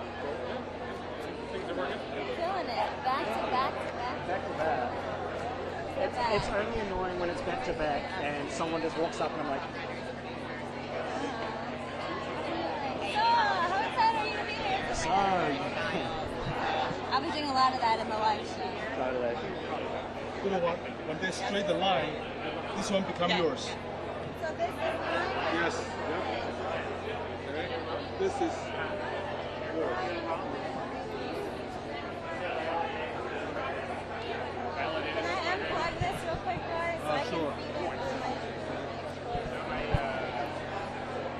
YouTube thing wasn't working. I might have to kind of rely on you guys because I can't really talk to people. Somebody help me with this. Just hook it on to... What does it need? But it's working okay. Oh, it needs to be clipped on? Yeah.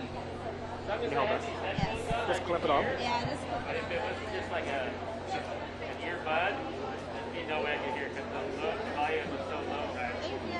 Oh, that's not on. Chunky device. Yeah, I think we got past the initial rush. Alright, you're good. Thank you. That's heavy. Okay. Here's your mic back, sir.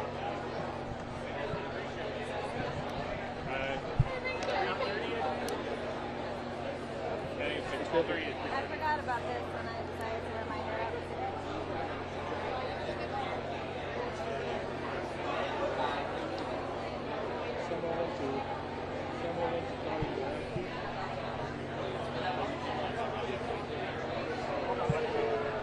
Well done, buddy.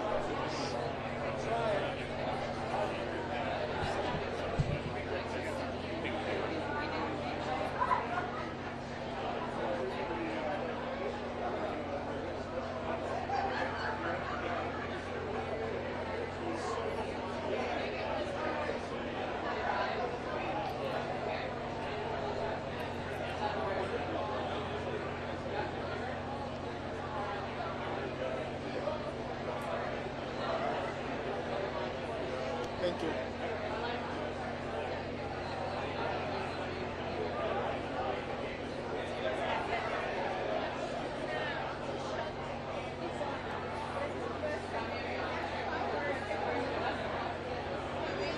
Hello.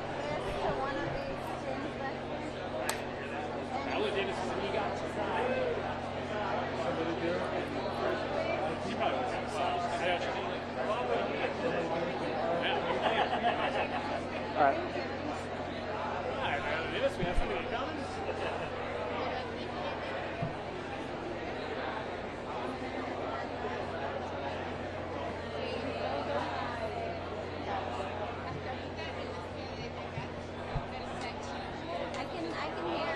Hey John, is that you?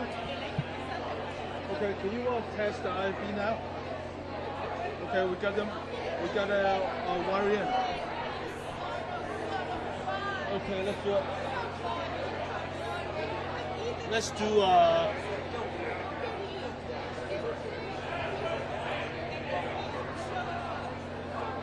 I think the last line is I think I gave you a card earlier, but we have Frankie Thank You. They're nominated for Best Roots Album. They're Goa Music, West African rooted. They're the first people from the Goa community to win a Grammy in 2020. They're doing Revolt right now, but can we bring them over afterwards? I think we might pass over for now. Okay, Thank you. we have to do like a switch, text switch real quick. Text switch? Okay. Okay, sure. Okay. Okay. Are you on? Nope. It's on. They said they will talk to you in IFB. I can hear it, yeah. They just want us to talk into the mic. Yeah.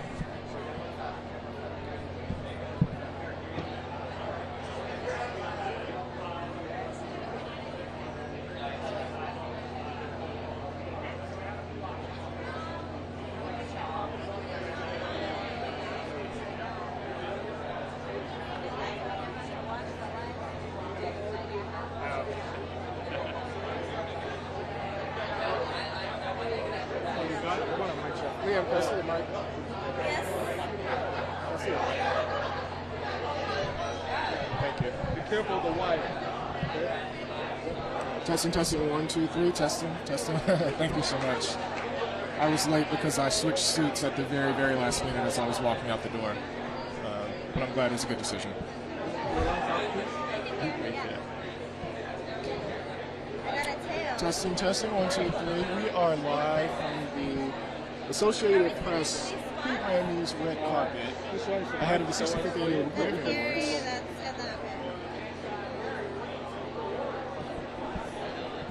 I could hear him. I could hear him. What is the official term for that? It's not checking. Yeah, I hear Leslie. Someone know? You can hear me asking dumb questions. Oh, you have the delay, right? What happened? You have the delay? A little bit, yeah. That's going to be a lot of fun.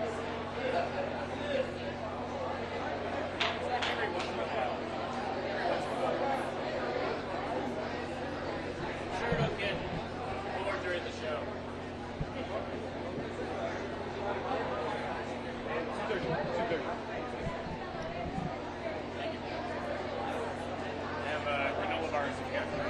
No. I didn't hear it. So I don't collapse. Okay, that's awesome. Thank you. Oh, I thought you were saying Are you guys on? You're checking comms and everything, right? Yeah. Everybody's been talking about the mic flags. I would say it was a good decision, but yeah. It was an extra $25 well spent.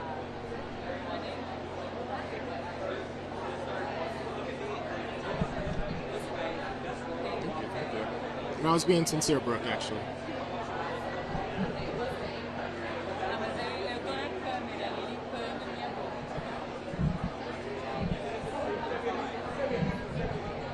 Good morning, good afternoon, good evening, and good night, wherever you are in the world, and welcome to the Associated Press live red carpet pre-show ahead of the 65th annual Grammy Awards. I'm here, Toronto.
You might need to redial. Yeah, it's okay. How are you? You look beautiful. I'm with Boy Wonder, producer of the year nominee for the cool if I bring you here. Renaissance, Beyonce, Marca, and he's got a nomination up for Jack Harlow as well. And he's If I unplug this, is it an issue? You are. Let's do it. We do Boy Wonder. He worked on Renaissance. They need to redial. Yeah. Everything works. Liam, do you want to take Boy Wonder? He worked on Renaissance and producer? Yeah. Produce for the year Grammy. Oh, okay. Yeah, thank you. Actually, I might dig into the snack. Do you guys want to take a picture? Pardon? Nominees.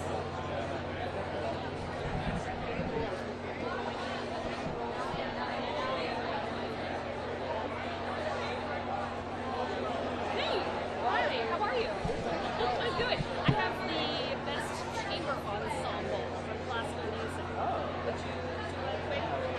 Okay. Thank you, appreciate that.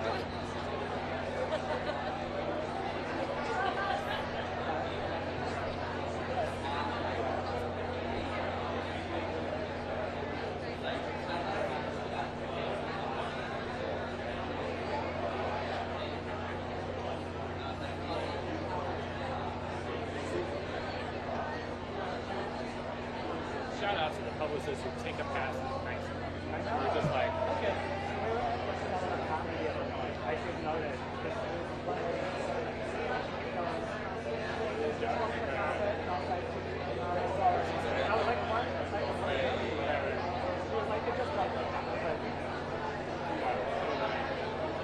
I've had people get so mad at me.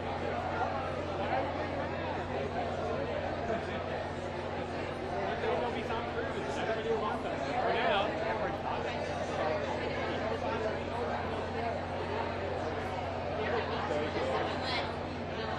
I'm sorry, go back. Yeah. I think she might have gone to the premiere ceremony. She'll probably come back.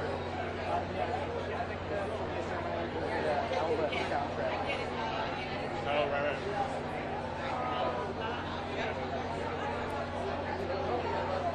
It wasn't super exciting. Yeah, it was like dressed up and then it was black.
Hello, nice to meet you. I'm Liam. Chandler, nice to meet you. Chandler. Brian. Chandler, nice to meet you. Nice little cards they've got for you here. Yes.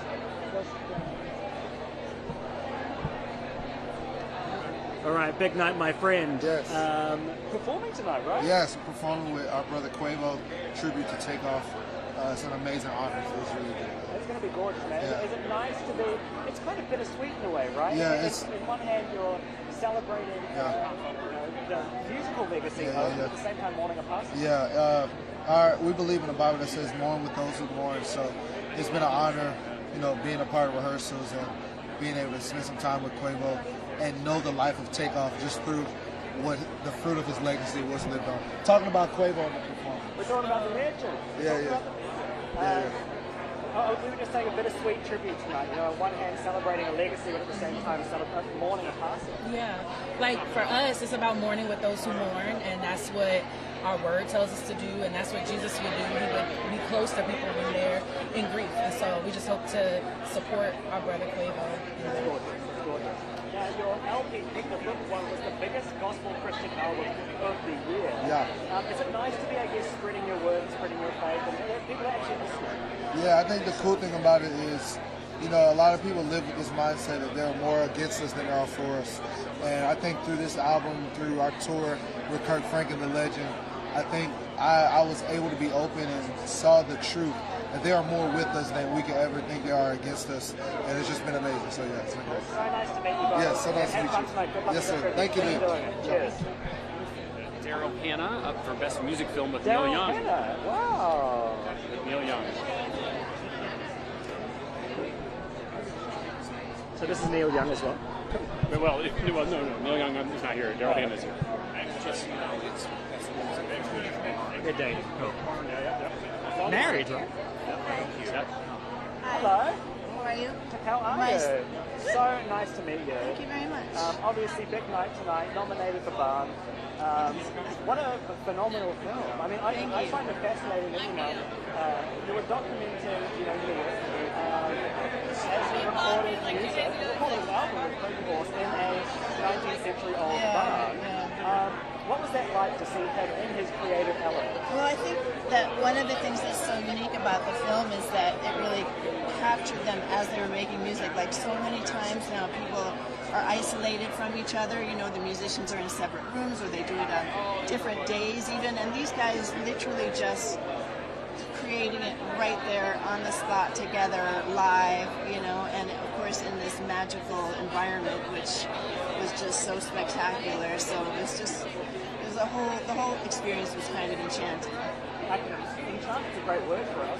How did, I guess, being in this old school bar, I guess, how do you think It's our barn. It's your barn. Yeah. How do you think it influenced both you as a filmmaker and Neil as an artist? In what ways did that help? I think that it's sort of our comfort zone, you know, for both of us. So, you know, our dogs were there hanging out. He was just with his band, who he's been, you know, brothers with since he was in his 20s. So, you know, for 50 years they've been together, and so it was just kind of a beautiful, you know, kind of magical moment. And it must have been nice for you as well to see Neil in action, you know what I mean? Like, Yeah. That's a legend at work. It's hard to capture that because they don't like to be filmed, so you kind of have to sneak in and hide, or if they see you, you're out, you know? So. Well, I mean, you did a great job because you ended up here, you know, nominated. It's your second film with you. I've done a few films, actually, and a lot of videos that I directed, but film with Neil, is that right? actually more than that, but I don't usually put my name on it because I'm kind of like low-key. Oh, wow. Oh, okay, that's amazing. How would you say this film, other than the fact that yes, it's a barn, differs from your previous work together? Well, it's a good question, but this is, you know, it's a documentary, but there's something very emotional about it in its simplicity. I tried to use as few edits as possible to show that everything was real. So some songs, almost every song is just one shot, so that you can see that we're not trying to pull any tricks or, you know, kind of do any BS, you know, we just like show it for what it really is. It's as authentic as it gets. Yeah, exactly. Well, so nice to meet you. Congratulations. Thank you. It's a beautiful film. Thank you for capturing it. Thank you. Yes. I love your necklace, by the way. Oh, thank you.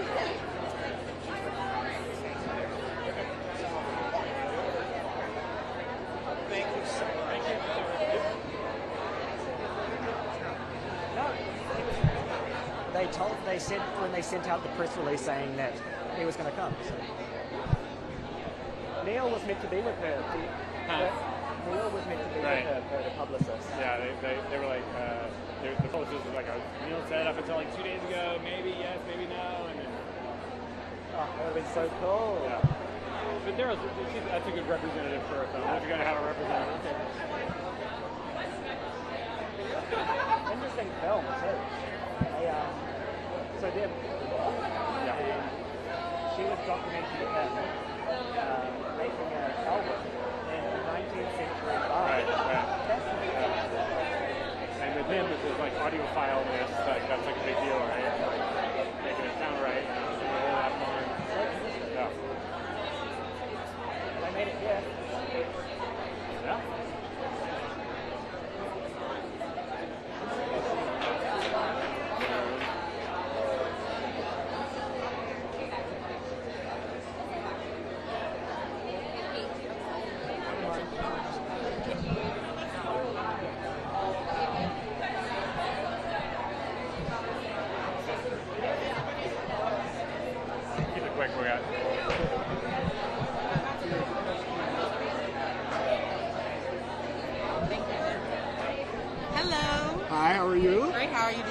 so pretty today. Thank you. Thank you so much. So, first off, tell me how you chose this amazing look. Well, Zahir Murad, honestly, it chose me. And I think it just encapsulates this moment. I wanted to get classy and timeless. And honestly, I'm kind of like channeling my Beyonce because she wore a similar gown.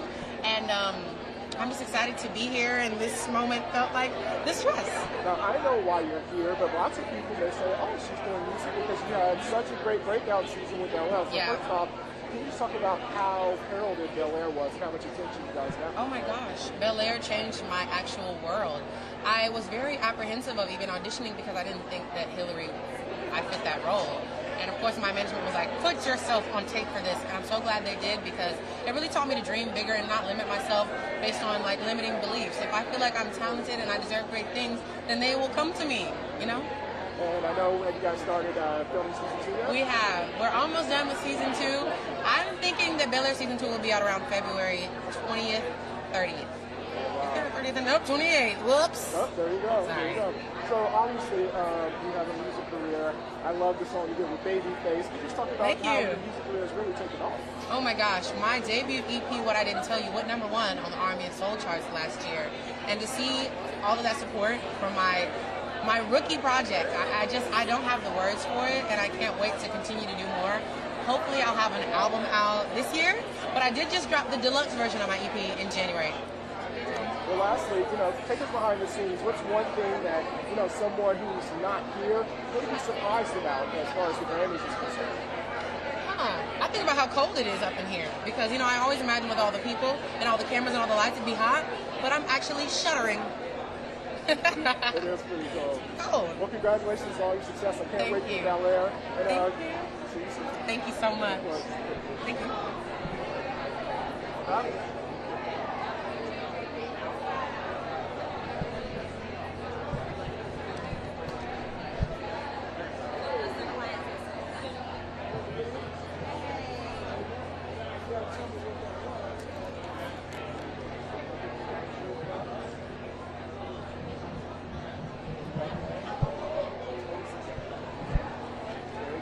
Us. Boys gonna take a picture. You take a picture of us real quick. Huddle up, huddle up. Get in there. Oh, a bit. Rick's coming. 1 second. Rick's coming. 1 second. Oh my God, Rick's coming.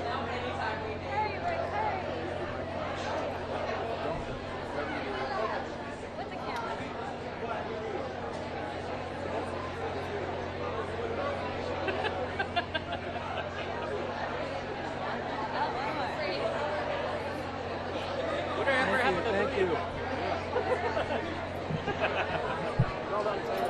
Well done, well done.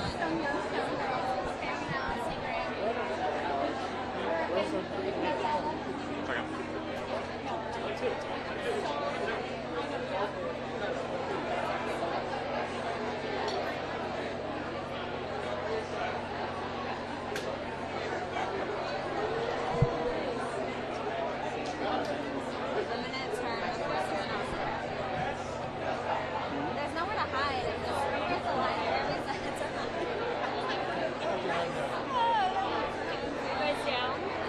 We're waiting on someone to come back. Sorry, thank you.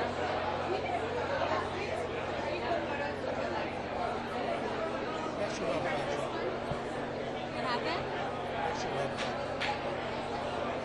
Oh, we would shoot this here.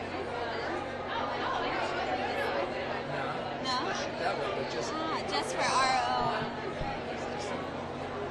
Like that, yeah. I don't know. All we got is our little podium. Where did they go? They said they were coming.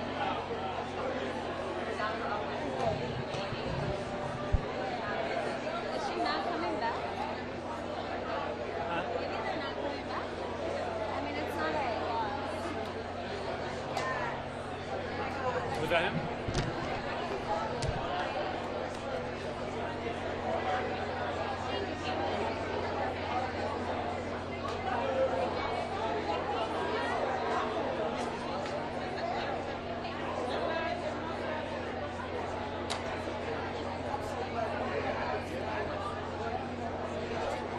Oh, your voice?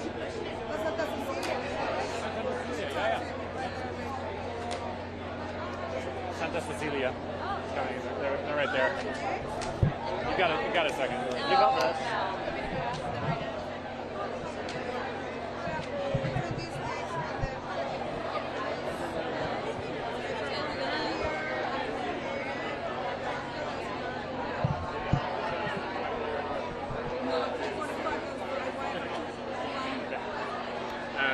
They performed earlier at the premiere ceremony and they're nominated for the Tropical album.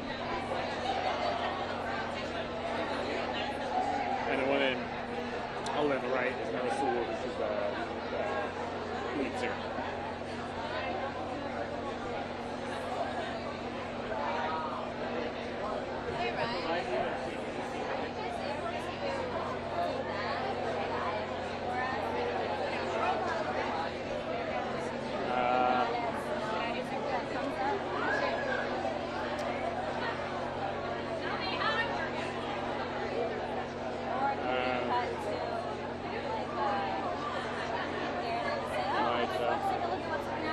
I think bring that one.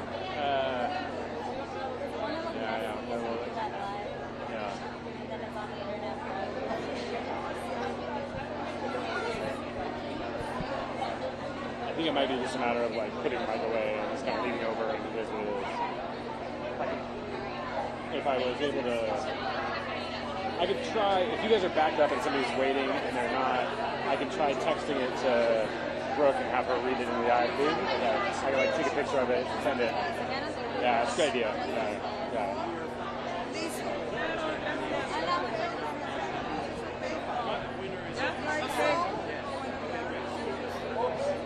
Hi, ¿cómo estás? Bien. I love your gloves, qué bonitas.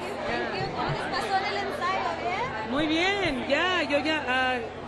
yo ya canté. I was part of the premiere ceremony opening, and that was really awesome. That was fun. I love that. Oh my God, give me 1 second. All good? Perfecto. Santa Cecilia, congratulations. Nominated for Best Latin Tropical Album. Yeah. How does it feel to have this Grammy nomination? I mean, we feel honored, you know. We made this record, Quiero Verte Feliz, with a lot of love. We made it right during the pandemic. It was a very different way for us to record, but we're just super proud and grateful to be here at the Grammys representing and to be in the category with Carlos Vives, with Marc Anthony, with Victor Manuel, and I think I'm like the only female voice in that category, so it's like, it means a lot, you know? Yeah, there's a lot more women nominated in each different category this year. What does it feel like for you to see that representation, and then as men, you know, hyping up, you know, your lead singer here, how does it feel to see that as well? It's beautiful. I mean, we're nominated amongst legends, and she's a legend in her own right, and for us it's a big honor to just be nominated, to be here, and to represent La Santa Cecilia to the fullest. And when creating this album, is this something that you ever would have imagined? What was the heart behind it when you sat down together to work on these melodies and these lyrics?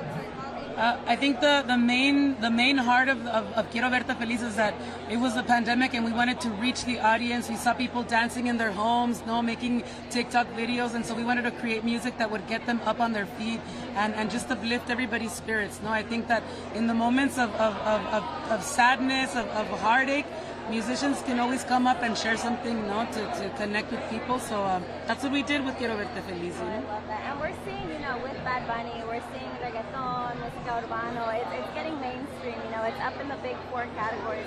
Do you see like música tropical kind of essentially going that way with Bad Bunny almost serving as that gateway? I mean, I think, yeah. Latin music is everywhere, and you can hear it everywhere, and reggaeton es una parte de la música tropical también, so to see that it connects people and that there's just a bigger audience singing in Spanish and Espanol is like a beautiful thing. I think it's a thing to celebrate, Especially like bilingual too, like Spanish and English, to be able to have that in a song or a record is beautiful, so we praise that. I love that. Well, thank you all so much. Thank it's you. an honor. Congratulations on your performance, and good luck on the rest. Thank you so much.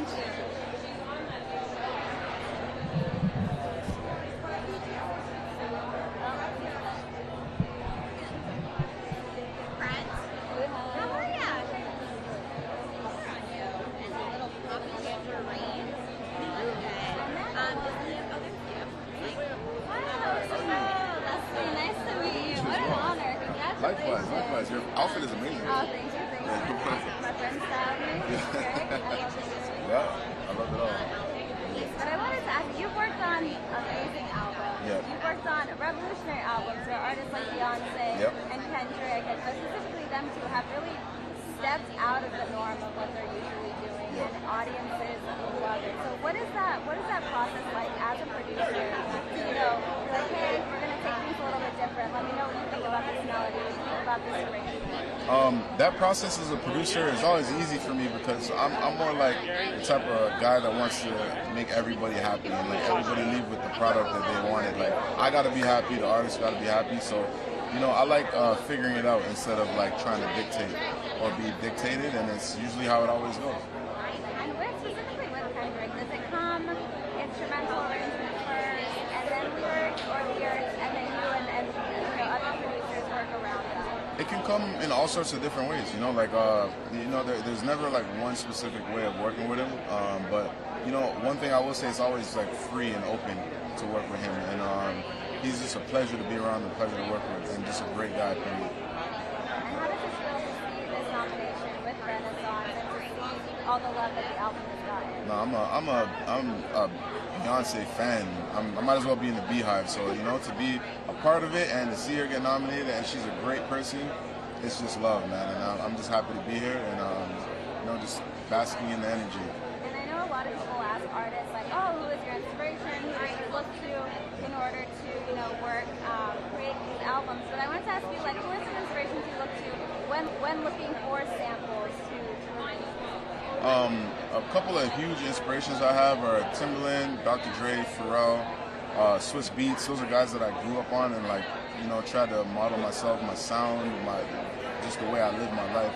After guys like this, I really look up to those guys. So, you know, I want to have a career like they did, and, you know, I'm just striving towards it and working as hard as they did.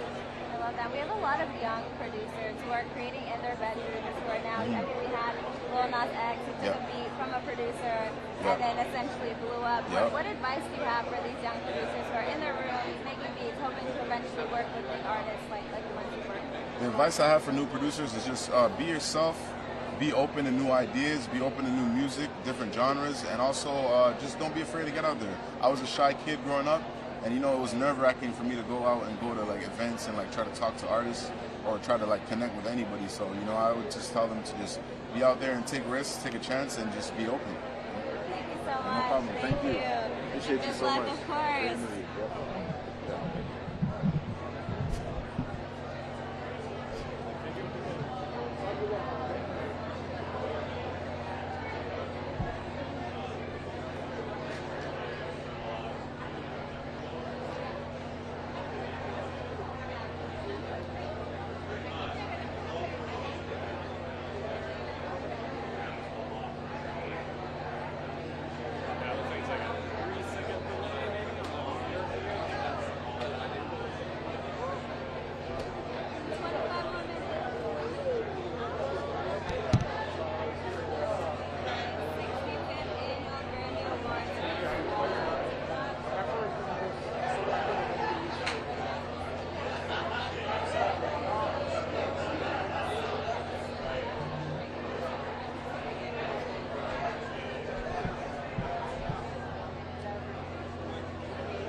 I was gonna do.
Devontae Hines, like Blood Orange. Actually, Gary probably knows him. Do you know Devontae Hines? Blood Orange guy? No. Okay. He's nominated for Best Opera Recording and for playing Malcolm X. Okay, so he's right here. Okay. Jeff.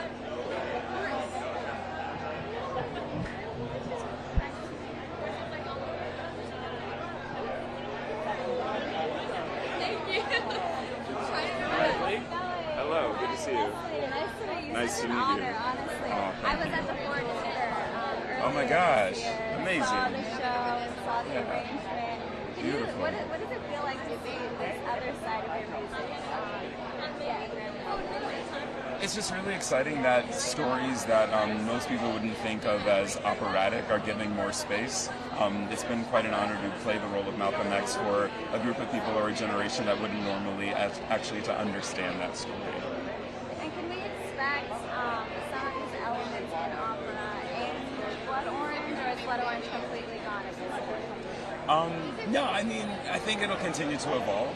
You know, there's always ways for different genres to intersect and kind of inform each other. I think people don't really understand all the possibilities of opera, and I think that there's a lot that can be done with it to kind of show even things in other genres, you know, what's good. And what was it, when taking this step in your career, was it something that you were a little nervous about, how people would react to it, or was it something you said, I'm fully confident in this, I don't care if it doesn't do well, I just want to make more in this.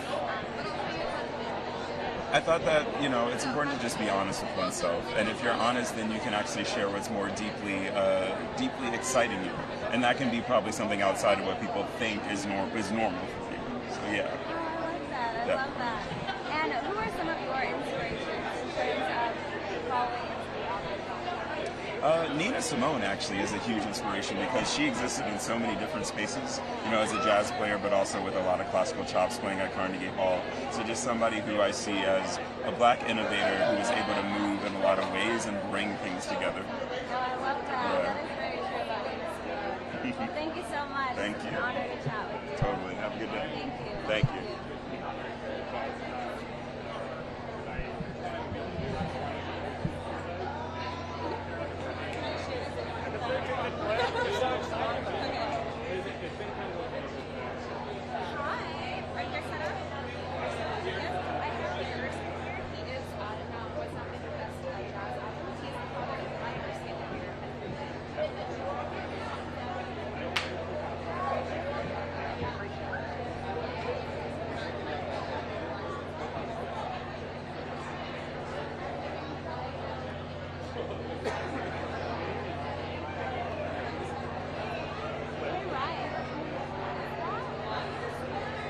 Was that Peter Erskine? Oh, it wasn't. What did they say? Who was it? Okay.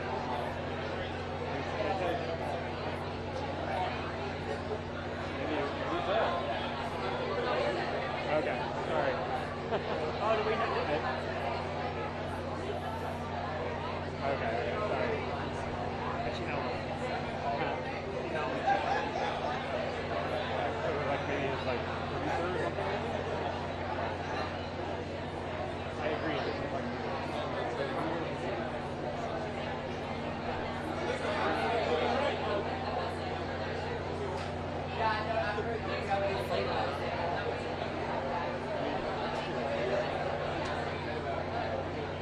We're not live. Yeah.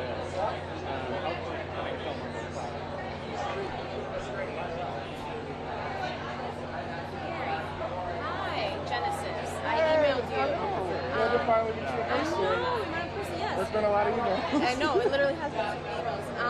So Miguel's gonna be here in probably 20 minutes. Okay. You guys are video singing? Yeah. Alright, cool. I would like if we could just focus on like his song going viral on TikTok, sure thing. And you know, he has new music coming. So if we can just kind of center around that. Cool. Sweet. Yeah.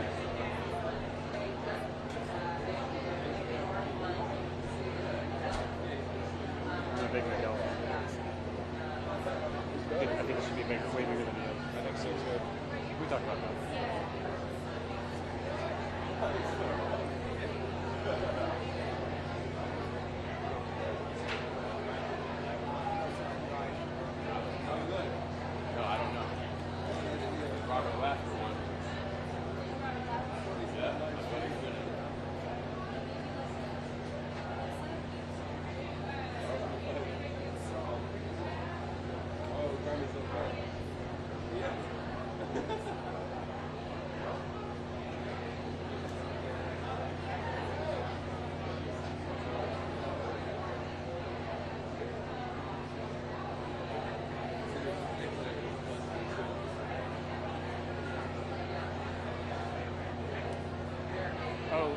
remember, for both of you guys, remember when we start, either get them to introduce themselves or say their names on the mic.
Live on that.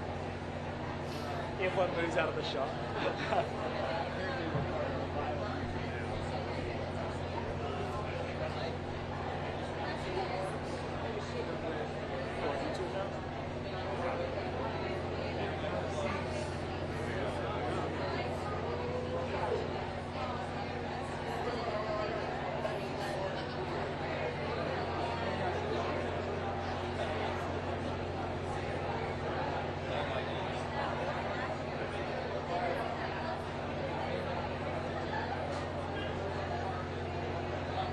See, now it says upcoming, but then how did... What's my friend getting? How did that happen? How are they watching that? They could have... Are they at media? Did they log in through video? This is in New Zealand.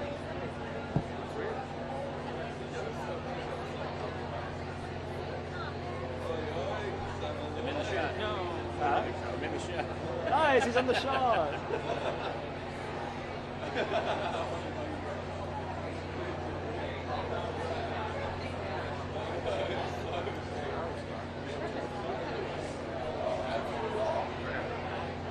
It's not up now. It's not now? Yeah. I'm like, what are you watching? Freaking me out, man.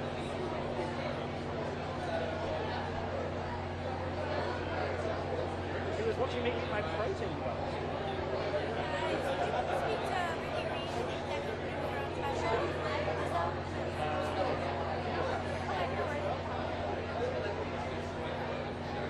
I think I saw Rick Ross over there. No.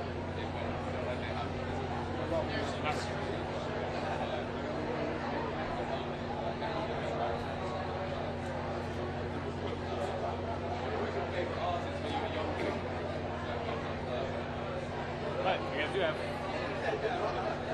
13 minutes. 13 minutes. Before we go, to be live. Yeah. Camera must be live. All right, so do you want to go over anything? Somebody must be routing our live channel.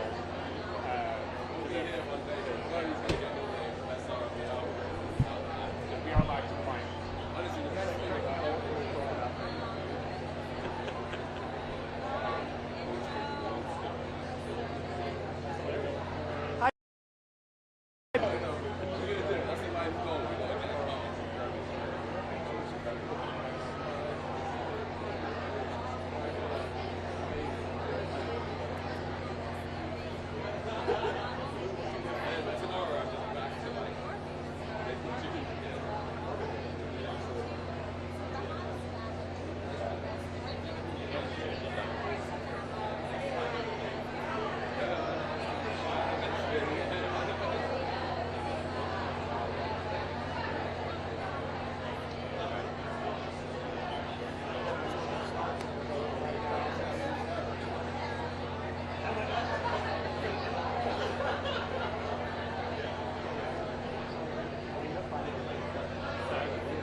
premiere ceremony. She went to the premiere ceremony. Okay, cool. You want Randy Carlisle?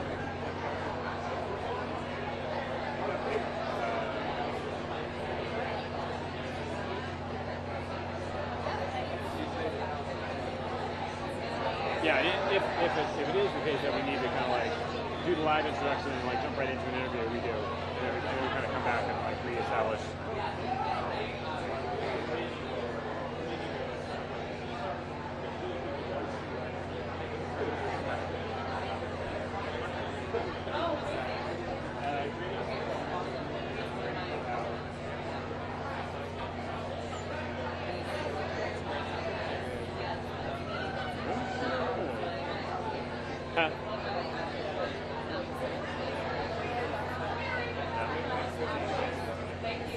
Okay.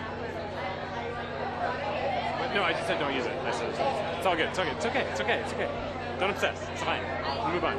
It's fine. No, you gotta move on. And it was my fault. That was my fault.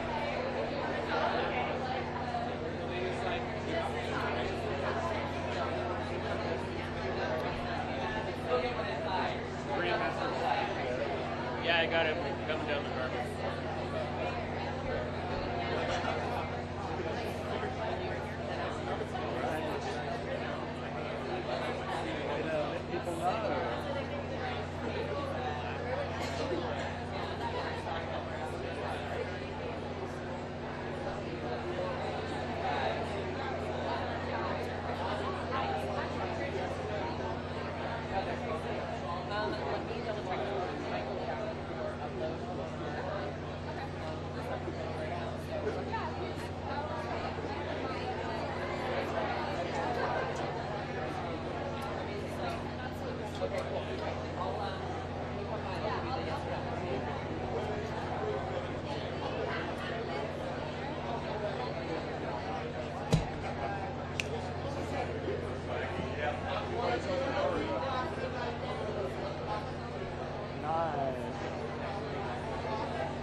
Have your IPs in?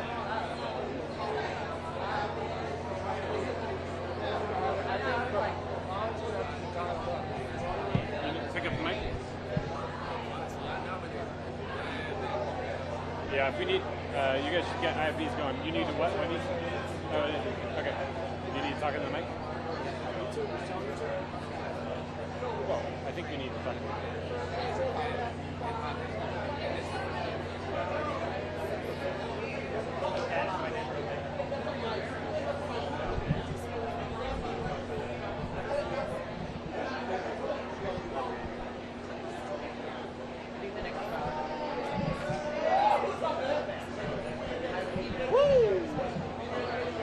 That's an IFB girl, right? That's your IFB.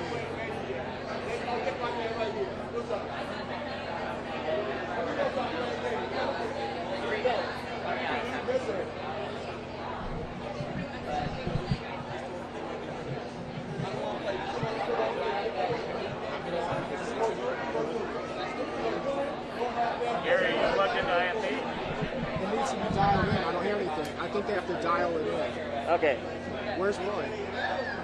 Because Brooke said it's dialed in. She says you can't hear her.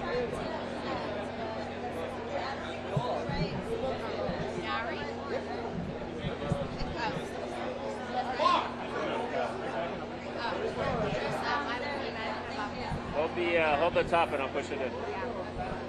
There you go. Yeah, get in there, Roy. Yeah, I can hear you. Okay, good. You got it too? Yeah, remember, I thought you said you You said you wanted Ryan or Roy on top? Hey, good luck, everyone. Have a great show. I don't hear anything.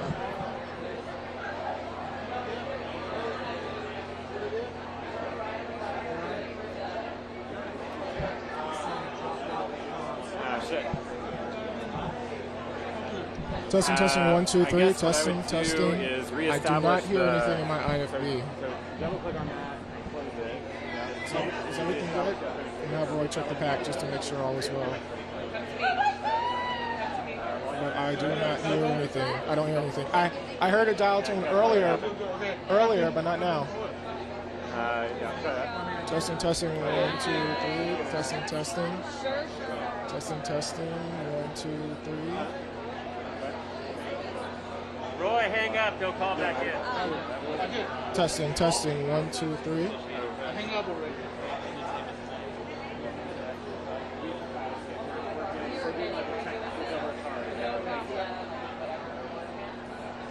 Okay.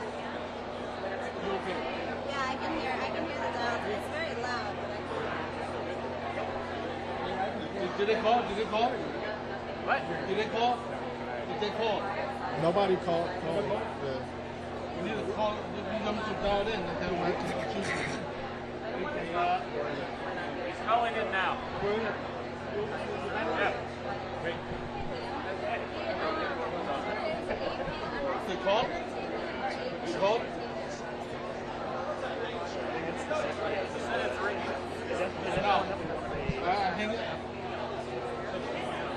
Now I hear something. Turn it up a little more. Yeah. That's good. That's good. Okay, now I can hear you guys. Like tag it in the tweet. They can hear me, right? They can hear me? Yeah, they can hear you. Good. Okay, quick question. Do you want us to, when we're tossing to any socials, do you want us to toss to AP Entertainment? Or just AP? Yes, I can hear you. Testing, testing. 1, 2, 3. Good morning, good evening, good night, wherever you are in the world, and welcome to the Associated Press Red Carpet Pre-Show ahead of the 65th Annual Grammy Awards. I'm Gary Gerard Hamilton. Can I hear anything now? Am I supposed to still hear the dial tone? No. You should. Let's start with we're going to do an interview with Black Keys real quick. Liam's going to do the interview with Black Keys real quick. It's still okay. Talk to them. Go. Come on up, Black Keys. Talk to them. See if they can get. Right here? Yep, right here would be great. They can hear me? I can't hear them. Go. Hey guys, I'm sorry, I can't. Hey. Hello. Hey. All right. Guys, you are no stranger to the Grammy Awards, let me tell you that. With three nominations tonight, does it ever get old? You know what? We're from Northeast Ohio, so we're experts at losing because we're like Cleveland Browns fans. So we just come here to remind ourselves how to take it. Right. You know. Exactly. But, you mentioned from Ohio. Do you feel like in a way you're representing your state to the rest of the world? Because that's what your music's done. It's taken you worldwide. Yeah, sure. Yeah. Yeah? Why not? Well, it's nice, right? You're getting You know, your out there. the Grammys. We haven't come to the Grammys in a while, but we're out here working. So we're recording in LA next week, so we decided that we would come Oh, out. so this is just another day to you guys then? It's fun. We get to wear sunglasses inside. Yeah, exactly. That feels right. The Grammys is one of those places that you can just chuck your sunnies on and no one thinks twice. Dan's a singer of a rock band, so he needs to pass every day. Right, exactly. Hey guys, thank you so much. Have fun tonight and go enjoy yourselves. All right, thank you. Cheers. Okay, so we need more feedback. No more. That was the Black Keys thing. We're just working on it, and they're going to stay on the slate for now. Cool. Talking there? Hello, talking into the mic. We're here at the Grammys.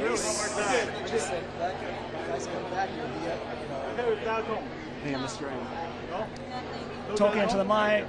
Wondering if anyone can hear. Hanging it up, but that's all I hear. Did you hang up, Roy? I did. Okay, I can hear. you're with us. You guys are almost ready to start, so go ahead and take the spots. Quick question from earlier. Do you want us to toss the socials for AP Entertainment or AP? You can now. We might start with Grandmaster Flash. Yeah, I can have your hear mic you. so I can get you untangled.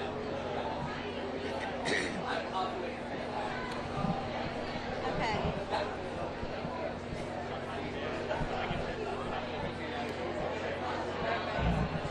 You can hear Gary? You guys both can hear? I can hear. Gary, can you hear me? Yeah, I can hear you.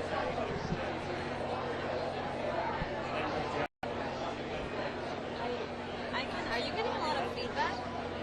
It's clear on your end? Yeah, it's pretty clear. I'm getting a lot of feedback. We do, yeah. We have Grandmaster Flash and Randy Carlisle. So we're gonna dance.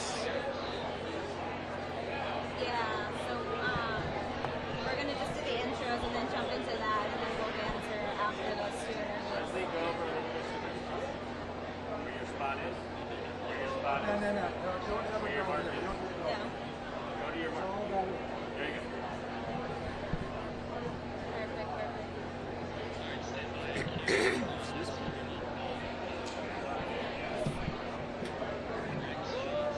Hi, everybody.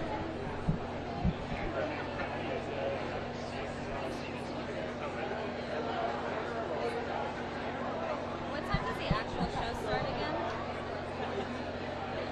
Not our show, but the Grammys. 10 p.m. Eastern? Thank you. I'm a happy granddad. I can say that. You know, when speaking musically about hip hop being 50 years old, being one of the inventors, it's like I can really imagine this being like recreation. And mom saying, go outside and play, go do something with yourself. And then that's what this music is doing, and it's now arguably the biggest music on planet. It's on YouTube. Generally, we'll be on. Thank you. And it's Randy Carlisle. 65th and 5th year. It's going to Sirius, so you might be able to get it back. I'm just damn glad to be here. That's all I can tell you.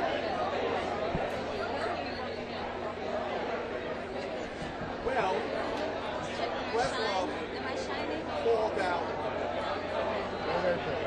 some of the What happened? Very pretty. and he said, join me. He said he had a special It's formula a lot, you know. on how you want to do it. He said, Flash, I cannot do it without you. What you want first. So I said to Questlove, tell me more. And when he told me more, I'm like, I'm in.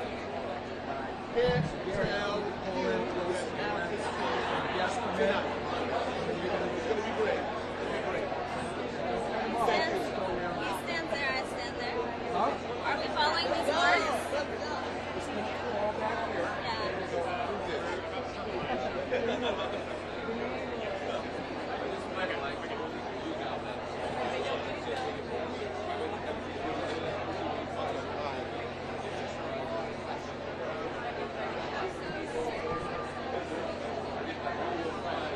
Sounds good. I know what the hell you are. I know what the hell you are, man. Oh, yeah, man. How are you, man? How are you, man? Yeah. I'm just here. Me too. That's it. Yep. Yeah. Not really. I just checked. Not really. I can hear it a little bit. Are we always shuffling this like the intro shot? Yeah. So never. That way we're not crossing for that. She has to go in, I think. They said no. No Brandy. You start with her as a class. That's on you. We're just waiting for the cue. No.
Lizzo.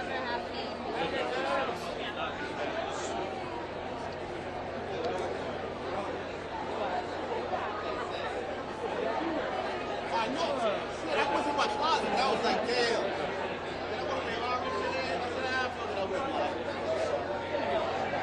Yep, that was Lizzo.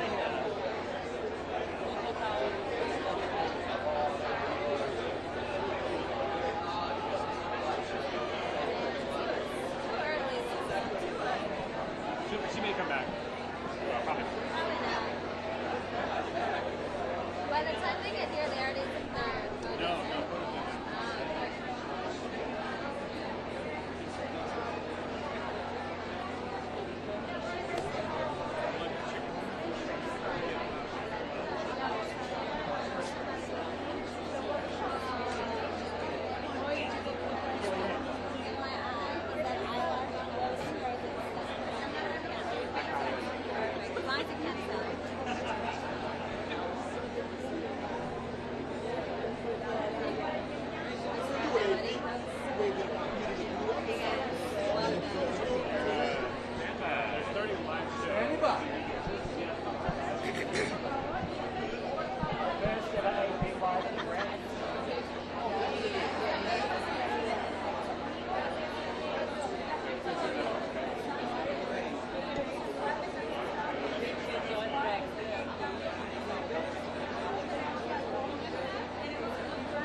Good morning, good afternoon, good evening, good night, wherever you are in the world, and welcome to the Associated Press live red carpet pre-show ahead of the 65th Annual Grammy Awards. I'm Gary Gerard Hamilton.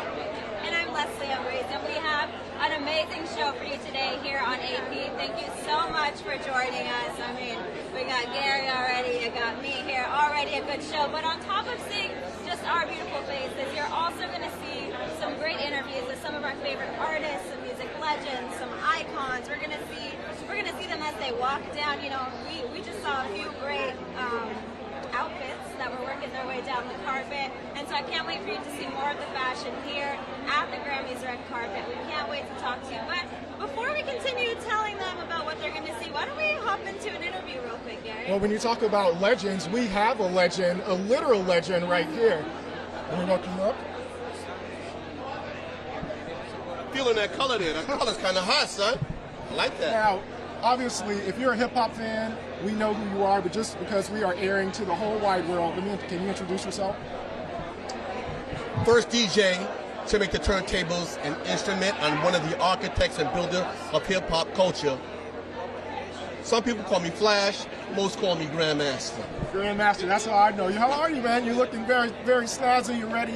I'm like a happy granddad, like, you know, it's been 50 years, hip-hop is 50 years, and I can remember y'all when this was like just recreation, going to the park, taking out makeshift sound systems in the supermarket carts, going to the nearest park, plugging in, and just doing block parties.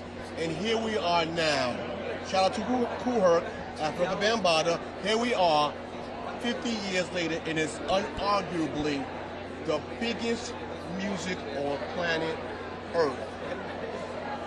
A lot of times, and I have to humble myself here, when you're an inventor of something, sometimes it don't work. The world says, When I was coming up with the turntable technique, it wasn't when someone's like, how's he doing that?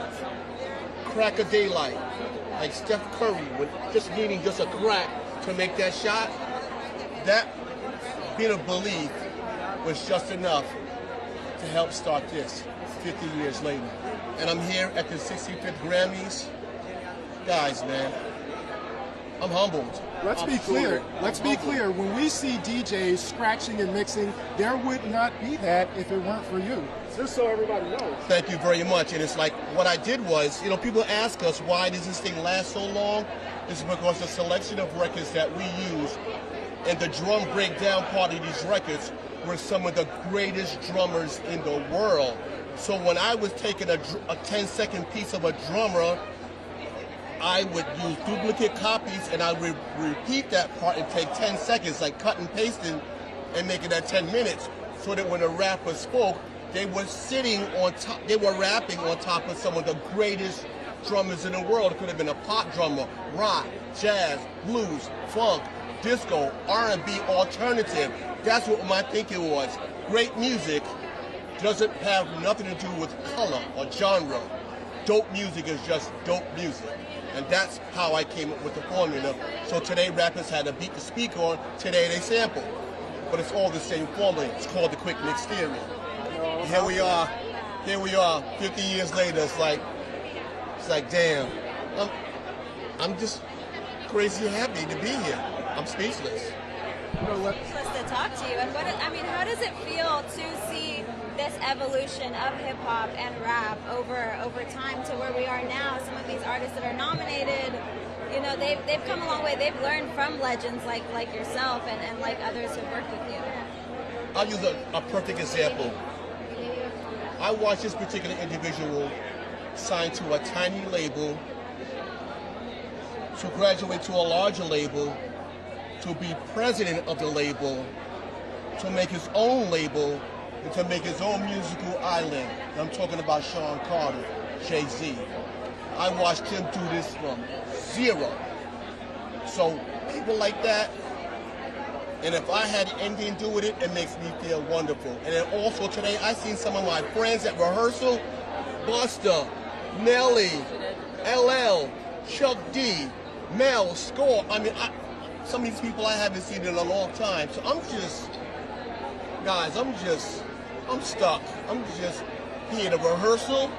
Shout out to Questlove for inviting all us and bringing us all together, because he came up with this formula where we can all do our thing with him. And I'm not telling you how it's going to be done. You got to see it tonight. It's just, I'm humbled. Thank God. God is wonderful. And by rehearsal, you're talking about the hip-hop tribute. I know that's one thing that Leslie and I are really looking I'm not getting done right now. But it's going to be absolutely wonderful. Questlove came up with a formula. How we can all get a moment. That's all I'm going to say. It's going to be super incredible. Yeah, shout out to Questlove. Yeah. Well, it's a pleasure. It's rare that we get to meet a true icon and living legend, so thank you so much for stopping by. Thank you. And AP's old school like me. I'm glad, man. I'm glad. We here. Yay, old school. Thank you so much. Thank you. Oh my God, he is amazing. That honestly got me even more excited for that tribute that's going to be happening Super excited. tonight. I mean, it's going to be, I saw Questlove on that list, Queen Latifah. I was like, oh my God, all the favorites are coming out tonight. And just think, there was one point in Grammy's history where they wouldn't even televise the rap category. So we go from that all the way to having a tribute for the 50th anniversary. So, you know, as they say, who thought hip-hop would take it this far? And now we're here. I mean, look at it now. It's always, and that's continuing to happen with all of these artists. I mean, we have artists like Lizzo who are here walking down the carpet, rocking in the orange, doing her best thing. I'm always excited to see what Lizzo's going to wear. I mean, when she was walking through this red carpet, it was almost like the Red Seas had parted, because everybody on the carpet turned around to stop and look at her. And I think I saw literally like 7 or 8 people holding up her outfit as she walked by. So, you know, Lizzo's always going to bring it with the fashion. Always. I'd like to get on her level one day and have a whole entourage of people as I walk down the carpet. But we also have some amazing looks. You know, some people are keeping it simple, some people are jazzing it up. But Gary, I wanted to ask you, as we continue to go into this show, as we continue to see people down the carpet, we had an amazing year of music. What were some of your top 3 albums of 2022? Well, can I ask you this, because you're talking about everybody else's fashion? I mean, look at you. You look stunning. Like, when I came in here, I'm like, okay, is she a presenter? What's going on? I mean, I am. Thank you. Okay, we'll get to your albums in a bit.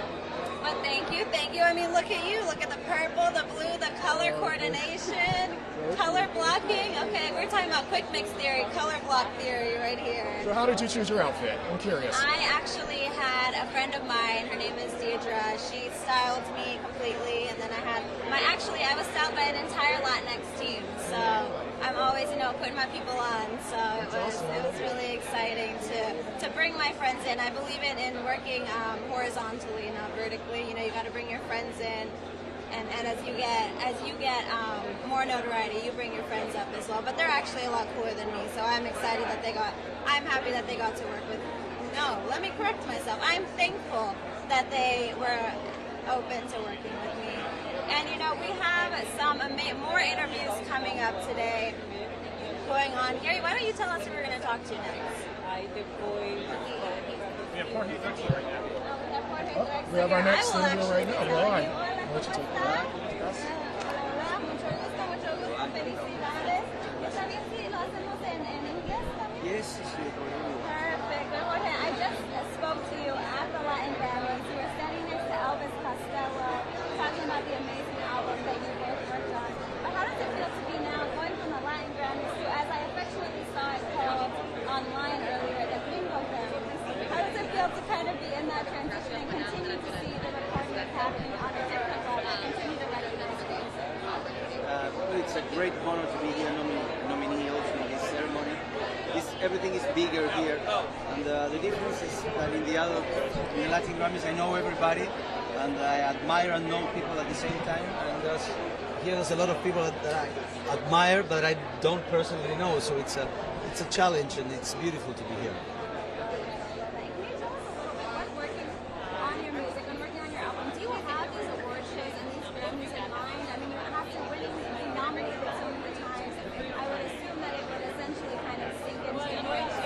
I try not to.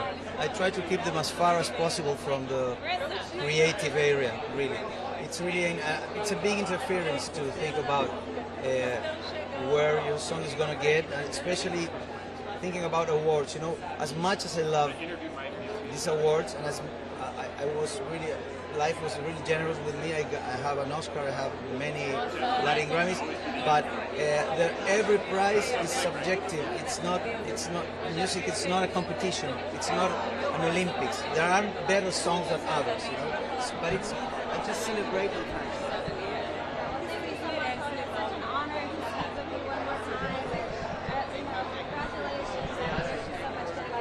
Thank you very much.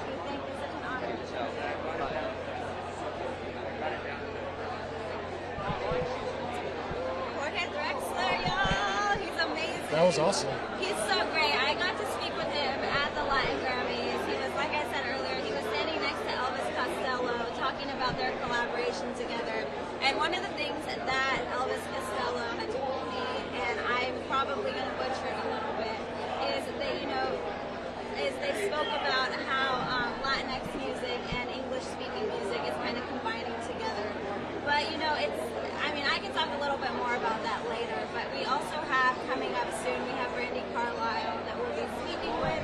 You can see her, we'll hopefully be speaking with, you can see her right here on the screen, rocking a black blazer with some bejeweled sleeves. That's a good idea. Okay. I love sparkles, I love sequins. Everybody looks really nice, and I think that's one of the things you can't really see. Like on TV, it looks like the Grammys are this, because of the way they block the camera, it's kind of like a small carpet. Like, this looks like it's longer than a football field, and people are walking back and forth, stars are talking, they're hugging. You can tell a lot of them haven't seen each other, especially since there was the pandemic. So I think that's one cool thing that you really can't see at home. It's like all the camaraderie, everybody's happy to see each other. Yeah, it's a huge reunion for everyone. It's a huge fashion event. It's really exciting to see. I wonder how many collaborations come out of individuals meeting each other on these red carpets, at the award shows, at the after parties. I can only imagine that this is only preparing for next year's award show with new albums, new collaborations coming out soon. No, I agree. When I covered the Black Music Collective, that's what a lot of the artists were saying, that finally, it's not Zoom anymore, it's not emails or text messages, it's people who are in person. Finally, they can say, hey, what happened to that track that I didn't get? What happened to that beat? Let's do it. And so, yeah, I think you're right. A lot of collaborations come out of the Grammys because they're finally all together in one place. No, that's very, very true. And, it's very exciting. Oh, I love her look. I love this fluffy pink with the leather. I was actually thinking about something like that today. Are you really? I thought about it. Bringing out some leather. leather vibes. I thought about it. You could have mixed it into this. little leather, handkerchief here. Maybe next time. Maybe. Oh, that would be so great. I'm thinking maybe I should have done the leather too. But I can't get over. We see Brandy Carlisle over in the corner, and really hoping that we get to chat with her. She's got a lot of nominations coming up.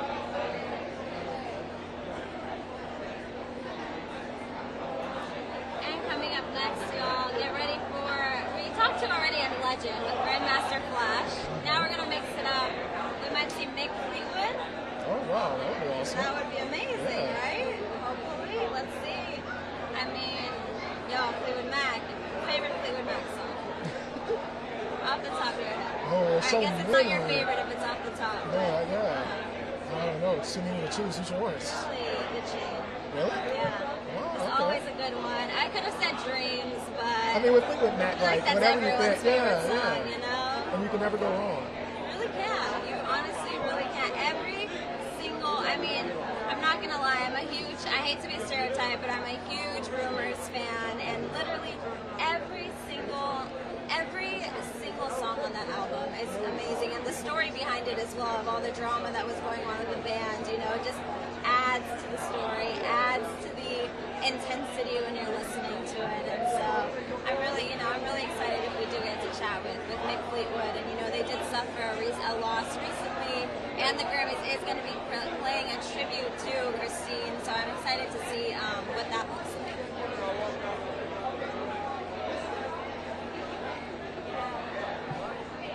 Now we're going to go to our fashion cam.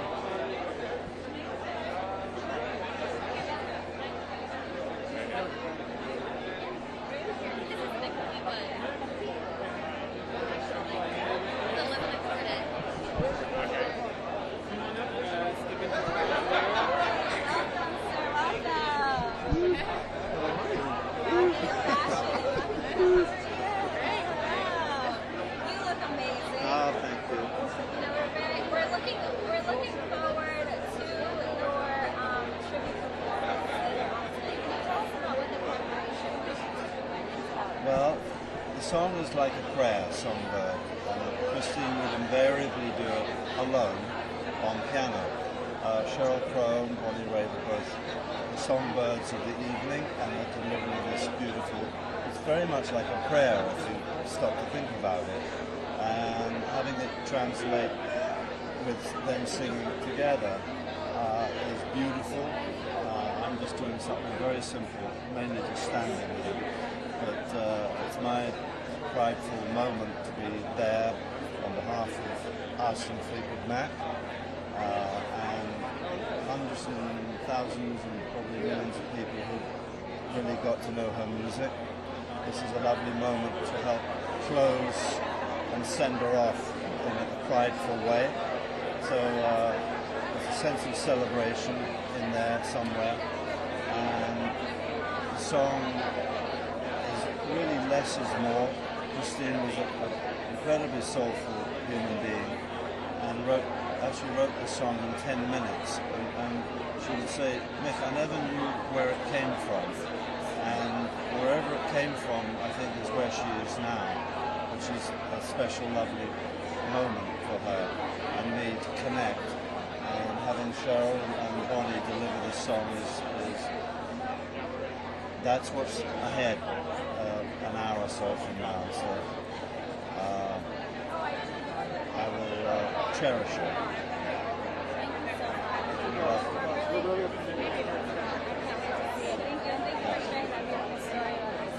And she won a Grammy today for that song, Christine, for the orchestra arrangement. So it's a very big day for her as well.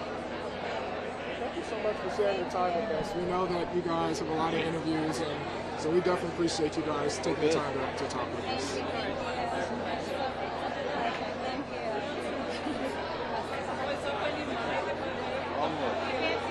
Need some lozenges by the end of it.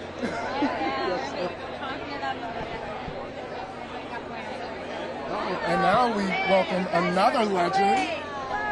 Can we help you up? Are you okay? Nice to see you. Wow.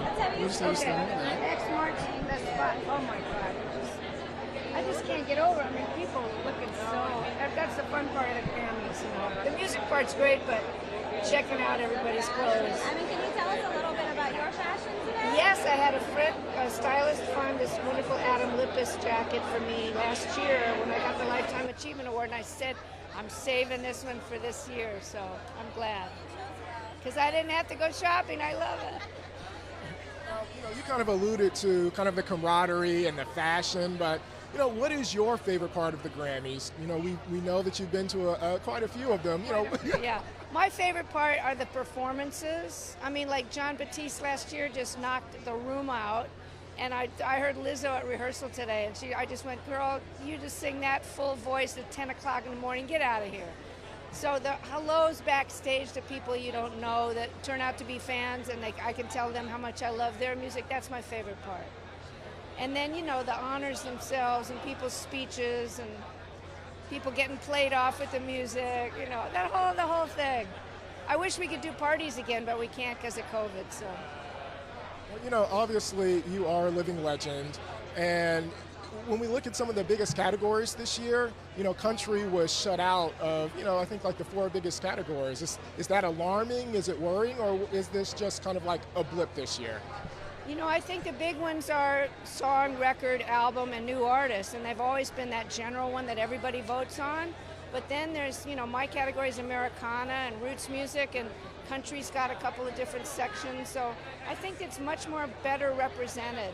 Now they have more rap artists, they got better world music and reggae. They got, they're pretty much covering it all now. So I'm proud to have jumped up to the Songwriter Award. So. But I'm up for 3 Americana awards, and that's my jam. That kind of where rock and roll and blues and R&B and country kind of all come together. So that's the part of the afternoon ceremony I'm getting my butt to. Are you nervous? Do you ever get nervous? I got nervous about not crying on the Christine McVie tribute that Cheryl and I are doing with Mick, because as it gets down to it, if I turn and look at her picture, I'm going to lose it. So I'm just going to stay. So I don't get nervous, I just get emotional.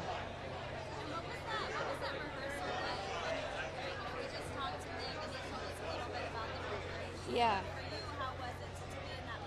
Well, because we had never worked the song up before, rehearsing in front of like 50 people with the cameras on was kind of hairy. But, we both loved the song and we loved Christine, and Mick being there meant so much to us. So it was an honor to be able to pay tribute to her, and we were all sad to lose her. And the in memoriam segment, because we're all getting on in years, there's many more of my peers going, so it's it'll be a challenge to keep it together. I got waterproof eye makeup on, Well, we're definitely looking forward to it. Thank you. Good luck today. It's such an honor to talk to a living legend. We appreciate you stopping by. Oh, thank you for bringing it. Good questions too. Thank you for. Thank you. You guys semi-final. We're live. We are live at the Grammys. Hi, how are you? You look so pretty today. Thank you. So first off, how did you choose your outfit? Oh gosh, I'll tell you what, I have had the most fun because I go from being like mom raising 2 boys to all of a sudden having somebody load in all these incredible clothes into my living room and just going, so it was fun. Wearing a lot of Alexander McQueen and, just cool, edgy, fun rock and roll stuff. All week rocking outfits. You had the pants on with the gray top and the flowy train. Earlier this week, I loved that outfit completely. But we're also going to see you perform tonight. Can you tell us a little bit about that performance? I'm part of the In Memoriam, and Bonnie Raitt and Mick Fleetwood, and I'll be honoring the late, great Christine McVie. For me, I was so, and still am so heavily influenced by Fleetwood Mac and Stevie's writing and Christine's writing, and so for me, it actually feels like an honor to get to honor Christine, especially with Mick Fleetwood, who knew her so well, and with Bonnie, who I absolutely love and adore, so it'll be very special. What does it mean when you get that call or text saying, hey, you are the person or one of the people that, we want to help honor, our loved one? Like, what's that like? It's, you know, for me, it feels very sacred, obviously, and it's very, I don't know, it literally feels like an honor to get to go up there and sing, particularly that song, the song Songbird, because it's already so much like a hymn. I feel like it's going to be just a very authentic moment for her and for so many people that we've lost this year. So many people that we've lost that I've known. You know, as you get older and you're around as long as I've been around, quite a few people you know as they go on. So it becomes more and more personal and special. Well, lastly, you know, what are you looking forward to? Who do you want to see today? What's your favorite part? First, let me just say I got to see Lizzo at rehearsal, and mind blown, if you can hashtag that. And Harry Styles. I got to see Harry Styles, and I don't want to embarrass myself, but I just, you know, I have like a little old lady crush, if I can say that. You can definitely say that. My kids are going to say I'm totally cringy, but that was fun to watch him too. He's great. Yeah. Thank you so much for your time, and we're looking forward to the performance. Thank you so much.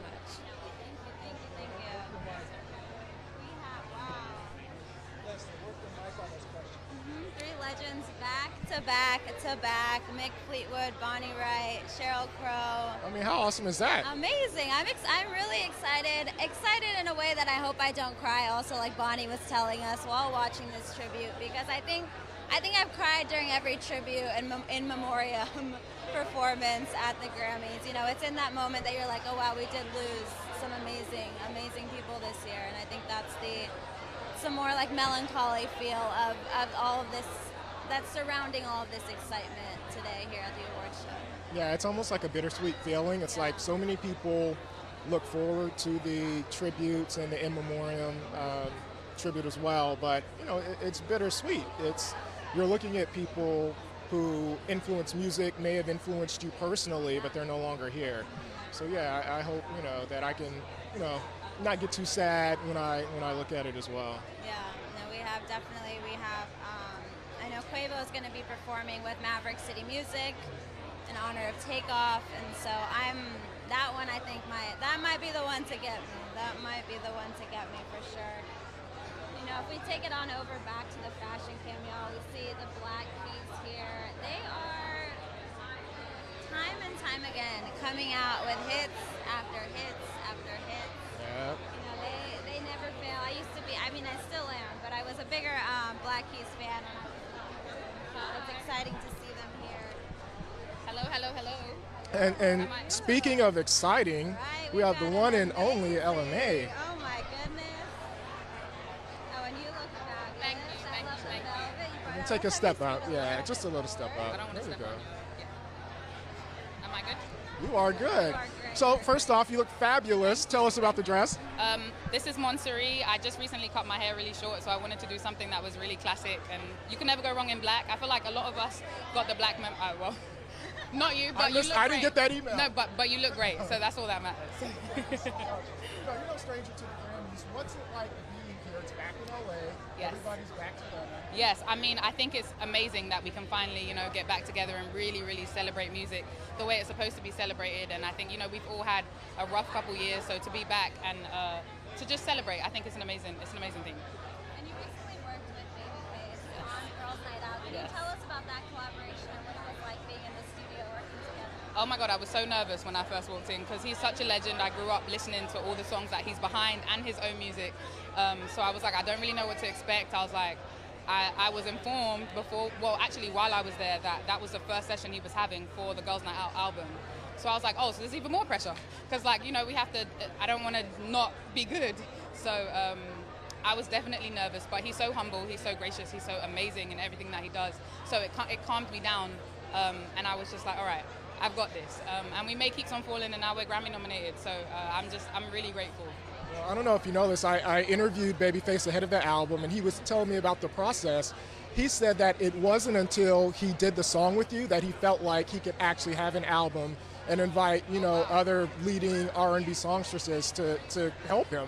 So if that didn't go right, I mean, I didn't know that. I'm just finding that out right now. So that makes this even more, like, it was already amazing, but that makes it even more amazing. So I'm honored. He's honestly Like, I couldn't even put into words how amazing the whole process has been, from recording the song to getting everything mixed, making sure, like, he was so, like, is this okay? And I'm like, you can do whatever you want. Like, you don't have to, you know, and shooting the video and just even being here, and like I said, being Grammy nominated, it's just, he's amazing. He's like, and this is his 80th nomination. So I'm just excited to be a part of that with him. Well, then lastly, we know we have the 50th year of hip hop tribute. Are you looking forward to that? Oh my God, how can anybody not be? I think that's what I'm looking forward to the most. That and Beyonce winning all the awards so she can break the record, because she deserves it. But those two things, doesn't get better than that. Thank you so much. Thank you. Lovely to meet you guys. Thank you. Thank you so much. No, thank you. Thank you. Oh my goodness. Oh, hello, hello. We got another. Man, legend after legend after legend after legend. How's it going? How's it going? Your content goes everywhere. It does. It really does. And look at you guys both got the color. Yeah. Limo. Make me famous. No, not too short. We got to keep it clean. We got to keep it clean because we're live. Did I say something? I said make me famous. You know, I grew up on your music. I'm a huge fan. You know, outside of when I'm working, very rarely curse. I'm serious. I don't curse in my regular conversation. So you ain't got to edit me. I'm cool. Well, first off, does the Grammy Awards ever get old? The Grammy Awards are the biggest event, and this year the Grammys are celebrating hip hop's 50th anniversary, and we know it's been a process between the Grammys and the hip hop, between the Grammys and hip hop coming together on an understanding of, you know, representing the music properly. I think this is a big leap into that direction of where we wanted to go, and you know, outside of that little friction, early Grammys, remember it was like the show would air and then hip hop would be like, they would not, for you guys that don't know, they would not broadcast the hip hop portion. It wouldn't get on the camera, but it come a long way, and even though that little friction has been there, the parties have always been amazing. Like amazing. Like hip hop was at the Grammys. We might not have been on TV, but we was at the parties. So, you know, we still here. You know, obviously, like you mentioned, hip-hop has had a lot of ups and downs throughout the past 50 years, a lot of successes. It is the most listened to genre in the United States, along with R&B, hip-hop and R&B. But to continue to thrive another 50 years, like what does hip-hop need to do? I think that the magic of hip-hop is how each generation tries so hard not to be the last one. And I think that is beautiful about our music. It's like, I know one thing, I don't want to dress like they did, and I don't want to make the kind of beats they made. So it's always a new hip hop. And it's funny because I've seen all the eras, and the guys who are like the now guys, they hate what's coming next. You know what I mean? Like, you can jam to it, but on the surface, you're like, yeah, they're not as good as us. I love it because it's a bragging genre. You have to always be the best. I'm the best. I'm the best of every rapper in here. I'm better than all of them. You have to say that and believe that. But I think that that whole thing of the next guys up are always trying to outdo the last guys. These new guys, they outdid us all the way on getting money. They getting money. And they brought new fashion. Whatever hip-hop does, it seems to be that the suburbs do. The international audience does it. Like whatever you do to your pants and you change the cut of your jeans and the way you wear them, then the whole world does it. I love it. So I think that for hip-hop to continue for another 50, it just has to keep saying, forget about what happened before me and just do a new hip-hop every time. And I think that hip-hop is a genre of music that is being disrespected because you got soft rock, classical rock, hard rock, you know, heavy metal, but you just got hip-hop, and hip-hop has always been multiple categories. We don't do our subgenres of hip-hop any justice. We just go hip-hop, and there's so many different kinds. I bet you if we went to all three of our hip-hop collection, it would be a vast amount of different, beautiful music, but I wouldn't like some of yours, you wouldn't like some of mine, and we wouldn't like some of yours. But that's what I love about it. I love it. Well, man, you are a living legend. I can't tell you how many times, you know, I played Blow the Whistle, the Ghetto. I mean, just so many, man. I really appreciate your time. It's truly an honor. 50 years, man. I've been rapping for 40 years, so, hey. Thank you so much. Thank you so much for your time, sir. Oh, wow, we got another. Again, Gary, we're interviewing all the best of the best.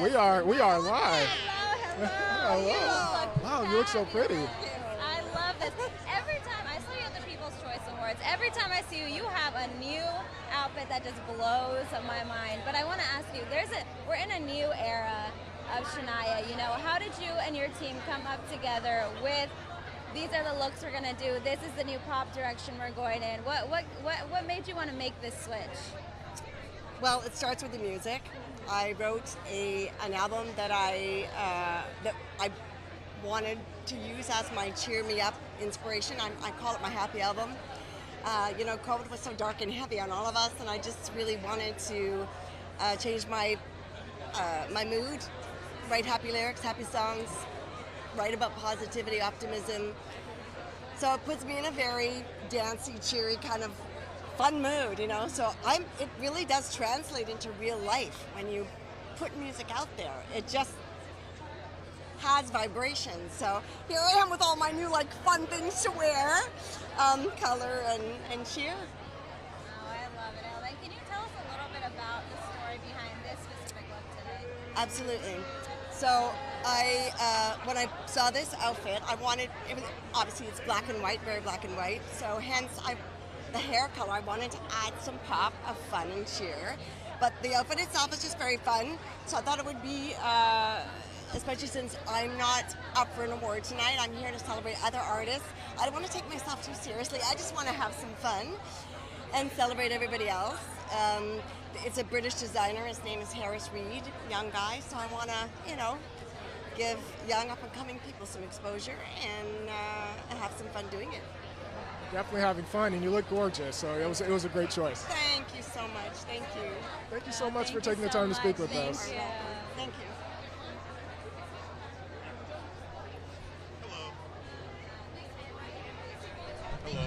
What's up, man? My H-Town connection, man. How are you? That's right. Good to see you. Good to see you. Hi, Leslie. Nice to meet you. Absolutely. That's right. Yes, Well, sir. Mr. Glasper, do the Grammys ever get old to you? Because I mean, it seems like you keep winning them, but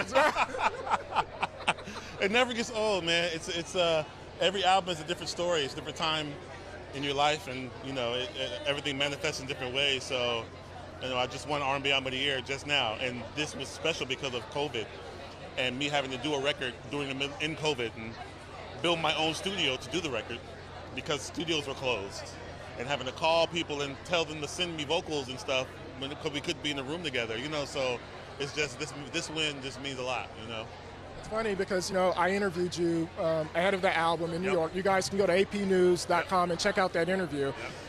And you were talking about all of the kind of strains that COVID put on the music-making process. So when you go from that, just being happy to put something out, to now taking home a Grammy, what does that feel like? It's like anything's possible, you know what I mean? When you really put your heart and your soul and you're just honest and about what you're doing, and it was honest music, it was what I was feeling, and it was what everybody was feeling, and we just did it, and I think that when you have that mentality, just the right mentality, everything manifests itself, and everything's in its right place, as Radiohead says.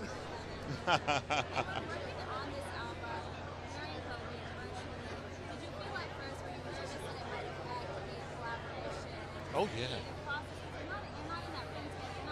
It's so hard. Yeah, it's harder because when you're in the room with somebody, you can say, "Oh, not that one. Do this. Try this. Blah blah blah blah blah," and do that thing.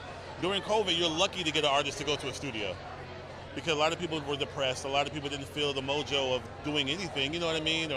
And so you get one time to pretty much get an artist to get off the couch and go to the studio. So I had to deal with what was given to me. Luckily, everybody's amazing. Everybody's already amazing. So it wasn't that much editing to be done. So it was great. It was great. But it's definitely harder than being in the room with someone, you know, because you can come up with magic there in the moment, you know. So yeah. Well, you know, you're one of those musical geniuses that touches so many different genres: hip hop, R&B, jazz. We know that it's the 50th year of hip hop. There's going to be a tribute tonight. Are you looking forward to that? Absolutely. I think the Roots are doing the tribute, right? The Roots, and that's going to be. I mean, they're the first band I ever played hip hop with. I was a Root in the early 2000s. Questlove used to call me all the time to do shows with them and things. So they're in the thread in that thread of hip hop, and they really know how to present the history in the right way and with the right music and the right things to make it just. So I'm really excited. Absolutely. Well, lastly, Beyonce is, up for a number of awards tonight. She could break the record. Like, aside from just records, like, what does Beyonce mean to music? Yeah, I mean, I know her for so long. I went to high school with Beyonce, you know what I mean? HSBVA in Houston. HSBVA in Houston, yeah. So I remember her being just, as a young person, really dedicated and just always really serious about the music, you know what I mean? It wasn't a game to her. It was real from early on. So none of this is surprising at all, you know what I mean? And so it's just great to see my hometown sister out here killing the game, and she's always been the same. She's still the same. If she walked by right now, she'd run and give me a hug, you know what I mean? I saw her at the Oscars, that happened, you know what I mean? Like, that's I love that when that happens, when you make it to a certain thing, but you can still be human, you know what I mean? A lot of people use that lose their humanity when they feel like they made it to a certain point, and that sucks. Because you can easily, the next day, have something happen, you don't have that gift anymore. And you're only left with who you are as a person, You're a person first. Herbie Hancock told me that. He said, you're a person first, and you're a musician second. Person first. That's great advice. As a musician, how do you make sure that you follow that advice and don't fall into it, feeling like you're losing it? Yeah, I feel like I've always kind of been that way. My mom was very much like I am. Just my personality right now is the same when I'm on stage. I don't have a stage persona. So I think I'm blessed with just having that line of just being a good person in general. Like, I'm not the best person, but I feel like I'm a good person. So I don't have to try too hard to try not to, have a big head or something like that. But well, I always enjoy talking to you. It could be because, I'm biased because of Houston, which I don't apologize for. Houston moment here. Look, I would need some Frenchies and some Shipleys right now to celebrate. There we go. Well, congratulations on winning another Grammy, man. I appreciate the time talking with us. Thank you so much. Thank you.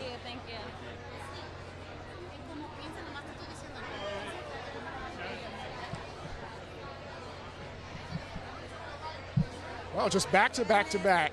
You never know what's going to happen at the Grammys. I love that little Houston moment you have there. Always home, always, or is it never home, always repping? That's me. There you go. Oh, here we go. Another interview. Here we go.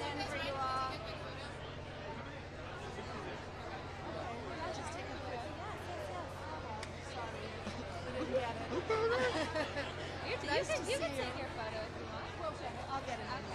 Okay, perfect. Well, thank you so much for sitting here with us and chatting. You've had an amazing week. We saw you yesterday at Clive David. Yes. You Smokey Robinson. Yes. Person of the Year. You and Sebastian Yatra performed together. Yes. I spoke to you at the Variety bruncheon that Yes, happened earlier. right. I'm forgetting words, but the Variety bruncheon that happened, and you spoke such beautiful words about working with Sebastian. But I wanted to ask you, how do you see these, new Latinx artists that they're not necessarily new, but they're new to the mainstream coming up and, making this music that's expanding languages and expanding global reach? I love that question because the truth is, even though I don't speak Spanish, I respond a lot to the music because it's melodic, it's got a fantastic beat, you're responding to the energy. So even though maybe if you don't understand it, you understand it because you can feel it. And Sebastian is he's just starting out now, but the truth is, I think he's going to have a lot of places that he's going. He's so incredible to sing with. We have a single out also called Till You're Home from a man called Otto. And I just think he's got a lot of stuff that he's going to be doing. The Grammy Awards is one of these, weird events where so many stars are all together in one place. And that doesn't really happen that often. So, can you just talk about maybe some of the things that happen at the awards that we don't get to see, that the fans don't get to see? Well, it's always really fun, like during the commercial breaks, what everybody does is they'll get up and they'll go across the room and they'll say hi to somebody that they haven't seen, and they give somebody a hug, and everybody has a moment, a lot of selfie taking. I wish they banned the selfie taking in an event, because then you're not really having conversations, you're just taking a picture. But it's still really fun. That part's fun. And then you never know what's going to happen. There's always anything unexpected could happen here, so who knows? And has there been anyone that you've met in these commercial breaks that you've said, wow, we need to work together, we need to create something that has actually come to fruition? I came to the Grammys once and I sat next to Kanye, And this was many years ago, many years ago. And it was the year that he was wearing those glasses that looked like Venetian blinds, sort of. Everybody eventually started wearing. Yeah. And somebody snapped a picture of us, and I'm like looking at like, how did I get next to Kanye? You know, that was pretty funny. So it's meeting people like that you wouldn't normally come across. Yeah. Kanye era with those glasses on. Thank you so much. No, thank you so much for stopping by. I really appreciate it. It's a pleasure. Wow, I am so excited. All of these amazing people that we're chatting with. Rita Wilson, always great chatting with her. She's So sweet. always so open to share stories about her experience and good stories about her colleagues as well. And so I would say she's probably one of my favorite people to chat with. And one of the things that you kept asking, that you've asked recently about in the last few interviews you've done, is about the hip hop tribute. But I wanted to ask you specifically, like, what are you most excited to see from that performance? Is there a specific artist that maybe it's a Houston artist that you grew up listening to that you can't wait to see in this mass of people that have created such amazing music? Yeah, I think I'm looking forward to the hip hop tribute, probably the most. But I'm also interested to see if Beyonce breaks the Grammys record. It's one of those things you never really know. We know that eventually, because she is Beyonce, she will break the record. But will it be at this Grammys, or will it be at the next one, or the one after? And so that's kind of what I have my eyes on. Okay. I gotta say, I am a big Beyonce fan, but I am on the other side of hoping Bad Bunny wins some of these awards. So. Yeah, I feel like with this year's Album of the Year, like there are no losers if you're a fan. Like we got Mary J. Blige, we got Beyonce, we got ABBA, we got Bad Bunny, we have Kendrick Lamar, we have Harry Styles. Like, you can't go wrong. No, you really can't go wrong. I'm interested to see what the internet discourse will be once these top big 4 categories are announced today. Twitter's gonna be interesting in a good way, in a bad way, in a fun way. It always is that huge amass. I mean, there's obviously going to be some people who don't win. There are going to be some fans that aren't happy. But I think as far as music overall is concerned, like music wins, right? Like all of the albums nominated for Album of the Year are like tremendous albums. And so if you're a music fan, then I think you won no matter who takes home the Grammy. I like this positive outlook on the Trying to be, hey, it's a fun time. We're here. We're back in Los Angeles. Last year we were in Vegas, which was fun, but we're back in LA. So, I'm excited. I'm happy. And we're co-hosting this live here with all of you all. I mean, and to give you more of an insight on Album of the Year, as Gary just mentioned, there's also Lizzo, there's also Coldplay nominated for Music of the Spheres. They also did a collaboration with BTS on that album. So that's exciting to see Coldplay kind of expanding into that global reach with K-pop. And, I can't wait. I mean, all of these legends, like you mentioned, Mary J. Blige, Good Morning Gorgeous. Mary J. Blige just keeps coming out with the hits over and over and over again. So I'm excited. And I love that everyone associates immediately Mary J. Blige with her blonde wig and the knee-high boots. You're going to get a killer outfit from her every time. And the Mary dance that always goes viral. And the dance as well. It's rare that like a traditional R&B album gets nominated for Album of the Year. We may have an R&B artist like a Beyonce or somebody big, but it's very, very rare that a traditional R&B album gets nominated. So, good for Mary J. Blige. She is literally a living legend, and she's birthed so many R&B singers. So, I'm very happy for her. And Gary, you just wrote an article talking about R&B. You talked to a bunch of different artists about if they thought R&B was too explicit nowadays and what that would be like. I love some of the takeaways. I was looking through it. Amazing article, by the way. Thank you. But I was reading through it, and just some of these takeaways I found very interesting, especially the one about how a lot of it is that Gen Z and like younger millennials are simply expressing themselves. They're not afraid to speak out anymore. They're going to say things if it's in your face. They're not going to bounce around and follow any FCC, protocols, things to streaming. And so what was your biggest takeaway while working on this article, while writing it, and coming to seeing these different conclusions that artists were giving you? Well, the title of the article is Why is R&B More Explicit These Days? It's Complicated. And so it really is complicated. I think when you listen to R&B, a genre that's associated with love and relationships and things like that, back in the day, it wasn't so explicit. Now it's extremely explicit. And some of the reasons are because there's been a societal shift in America. And so some of the values, and this isn't a right or wrong, a positive or negative, it's just, factually some of the values that maybe Americans had in like the 60s and 70s, like the boomer generations, like we don't have anymore as millennials and Gen Z. So there's a societal shift, but that societal shift has been moved by technology. I spoke with a psychologist in the article, and she was saying that it goes, for every culture, technology helps shift culture. So we have TikTok, we have the World Wide Web. Young people are getting more information these days, even mature information. And so all of those things kind of contribute as to why, not only is hip, and I focused on R&B because I talked to a lot of R&B artists. Everything's more explicit. Pop music is more explicit. TV is more explicit. Film is more explicit. Literally, the whole world is more explicit, and technology has been, arguably the main reason why. Yeah, and it's interesting, I think, to see like even technology taking that space, but then we also have outlets like TikTok where people are almost in a way, I think, coming back to bouncing around the subject, where people are coming up with code names for certain things that might not be appropriate to say, immediately on the web, because TikTok is going to censor that. And so I'm interested to see if that'll we'll see like almost like a full circle moment happen with that. That's interesting. One of the things that I looked at as far as technology is concerned was the social media aspect, right? And so when young people right now are growing up in social media, they're living their authentic lives, whatever that means.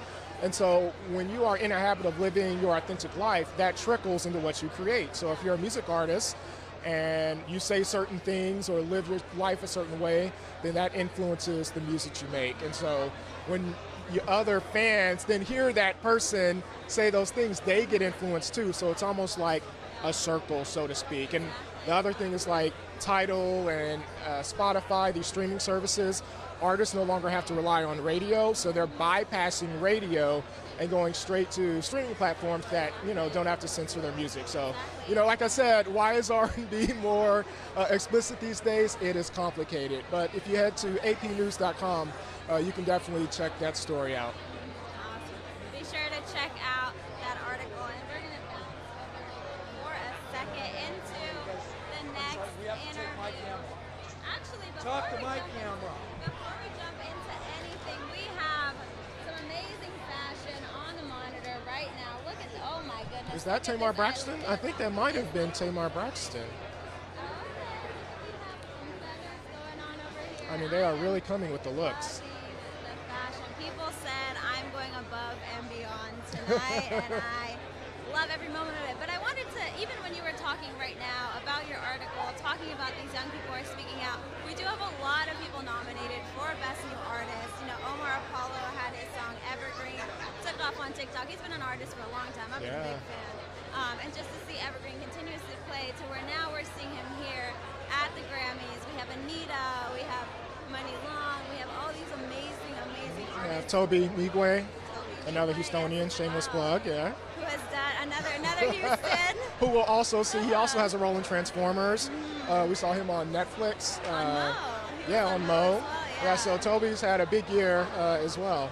Yeah. So it's really cool to see people using that new expression and seeing it come to fruition, and seeing the Recording Academy recognize that. And so it's a pretty big category this year, and I'm honestly really excited to see who will take away these awards. You know what?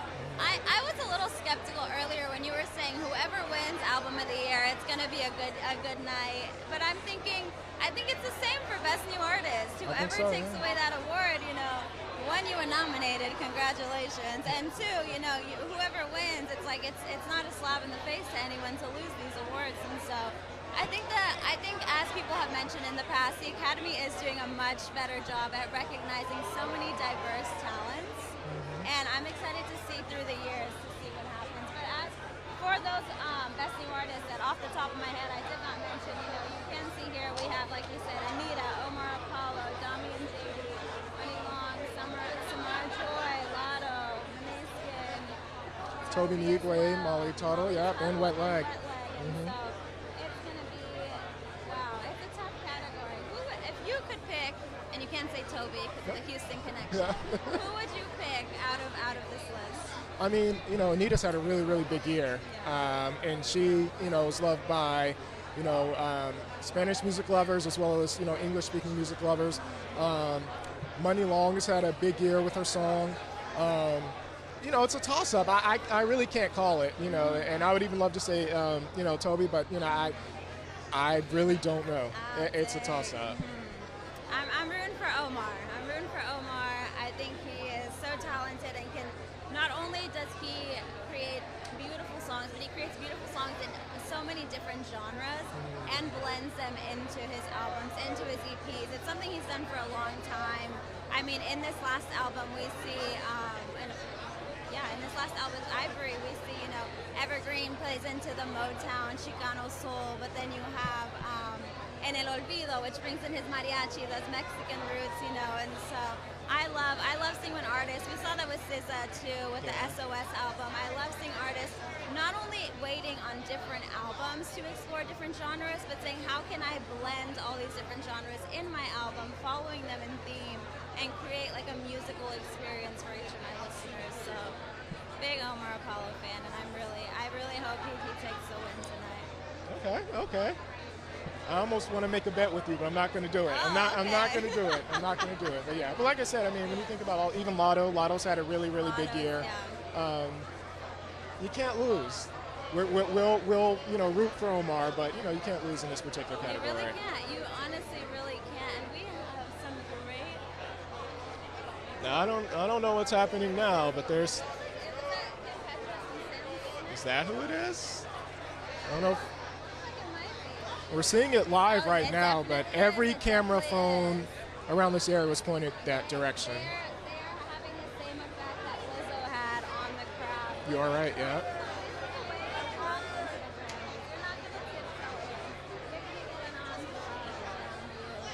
If you're at the Grammys, you have to make a statement. You gotta make a statement. There's no room for the mundane here. And they will also be performing later tonight, if I'm correct. Sam Smith and Kim Petras will be performing Unholy, another song that has taken off on TikTok. You know, it's almost like TikTok has become one of the other big streaming platforms, even though it's not necessarily, you know, a music platform. It seems like all of the music is kind of going on TikTok and blowing up on TikTok. And then that makes other people then actually want to stream the music on digital streaming services. It's interesting. I don't think that anybody predicted TikTok would have that, but you know, it's interesting that it does have that effect. No, it definitely is. I mean, we saw that with Doja Cat in 2020, and we're continuing to see it with so many different artists. And so I am really, honestly, really, really excited to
who we were talking to earlier. We see Miss Sheryl Crow also working her way down the fashion cast. You saw her outfit while we were interviewing her, but let's get a full look. I mean, she's got the pleats going on with the corset on top. Honestly, Sheryl Crow has been one of my favorite artists throughout the week in terms of fashion. She has stuck to a very classy theme and has just done an amazing job at sticking to it. Whoever her team is, they are doing a beautiful job. Oh, look at Kelsey Ballerini looking so lovely in her yellow. It's very Brescia. She's one of my favorite artists that I've talked to this year. Very sweet, very lovely. Last year, she put out a poetry book. This year, she put out a wonderful album. Obviously, she was going through a tough public, breakup / divorce with her husband. And a lot of that was, heard through the music. And, when I asked her why she wanted to put so much of that in the music, really she just said that it's almost like therapy, her form of therapy. It's like a release. So, I really, really enjoyed her album. And it kind of leans more on the pop side. I mean, there was some traditional country as well, but I would say that might be my personal favorite country album this year. Really? Oh wow. I know that's it. I'm just saying as far as favorites. Yeah. No, I love that. I mean, she looks fabulous. So clearly, maybe I could be lying, but the sadness is gone. It looks like she's feeling herself on the red carpet. She said, "Let me bring out the yellow. Let me bring out the joy." She said, "I'm going to be seen. I'm single and I'm living." Yeah, she said, "I'm single." Listen, people are talking about networking, but all right, don't start anything on this red carpet. They could also, do a different kind of networking. We'll let you play matchmaker tonight. How about that? I'll do that. I'll be in charge of that. I know you guys came to AP for matchmaking news tonight, right?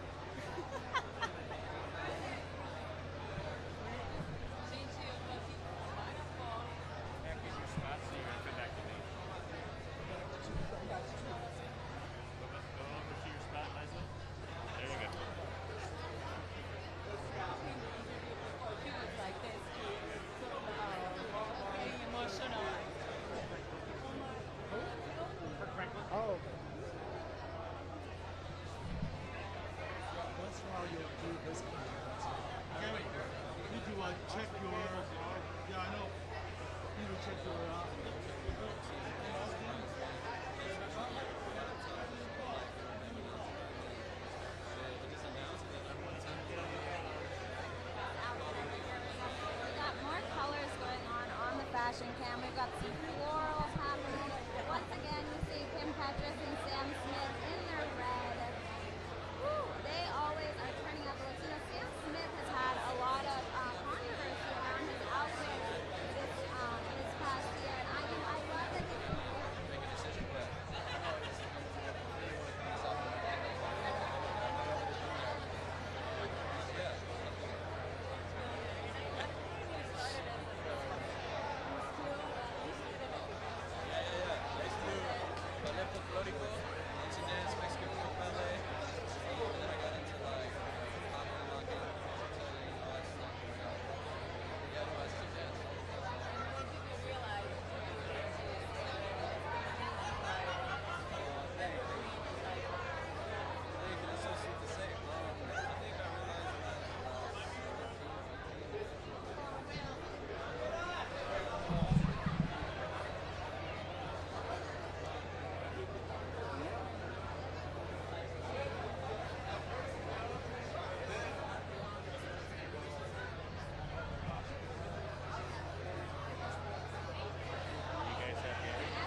Best Solo Performance.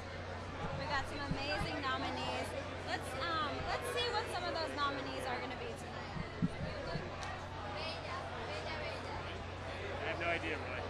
We've got Easy on Me, Adele, Bad Bunny, Moscow Mule, Doja Cat, Woman, Bad Habits, Steve Lacy, About Damn Time, Lizzo, As It Was, Harry Styles. Honestly, all of those songs, all of those performances, all of those videos continue to be amazing. So I can't wait.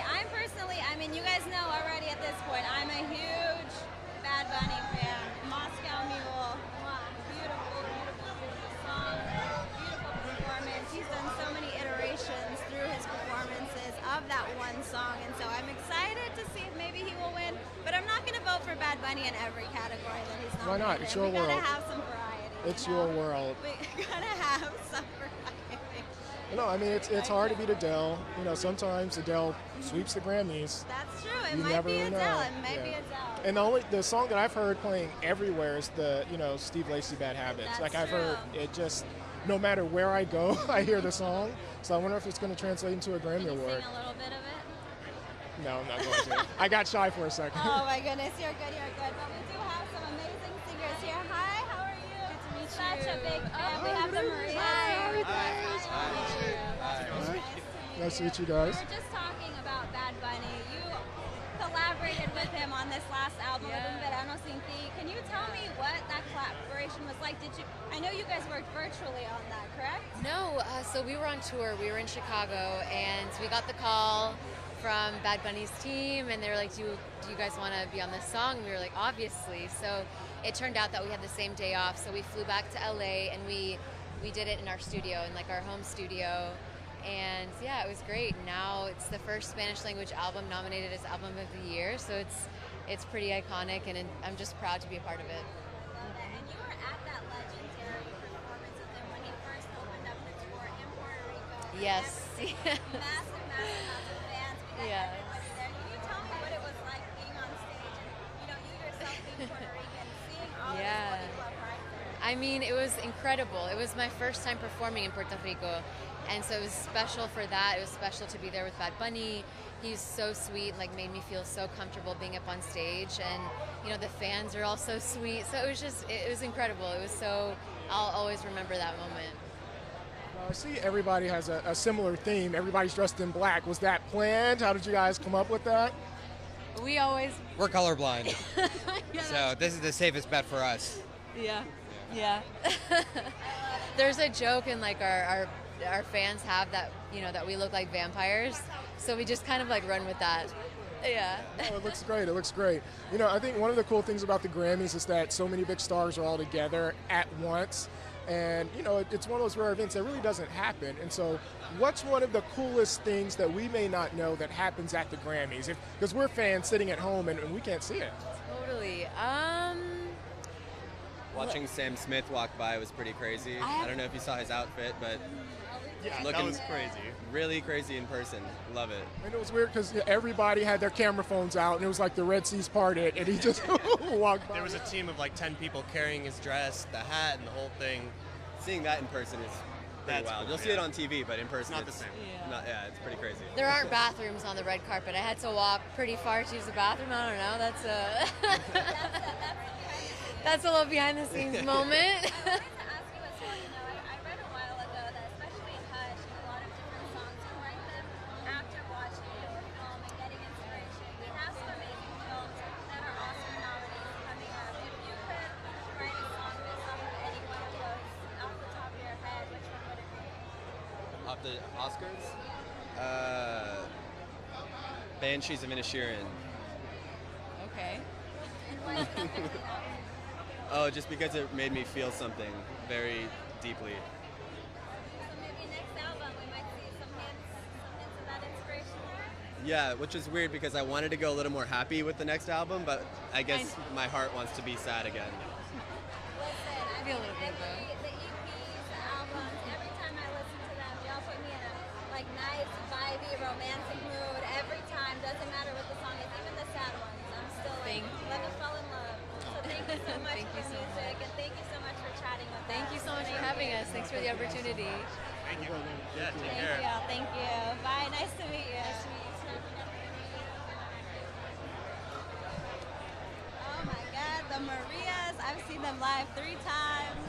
I'm They're a fangirl awesome. for a hot second. Yeah. Because they are amazing and so talented, and I'm so excited that Bad Bunny brought them onto this album. That's one of the great things as a Puerto Rican artist that he's done is he's brought in a lot of his community, and it's really hyping them up.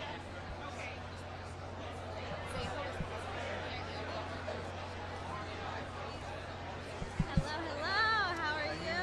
I love these outfits. Look at you. Oh my gosh.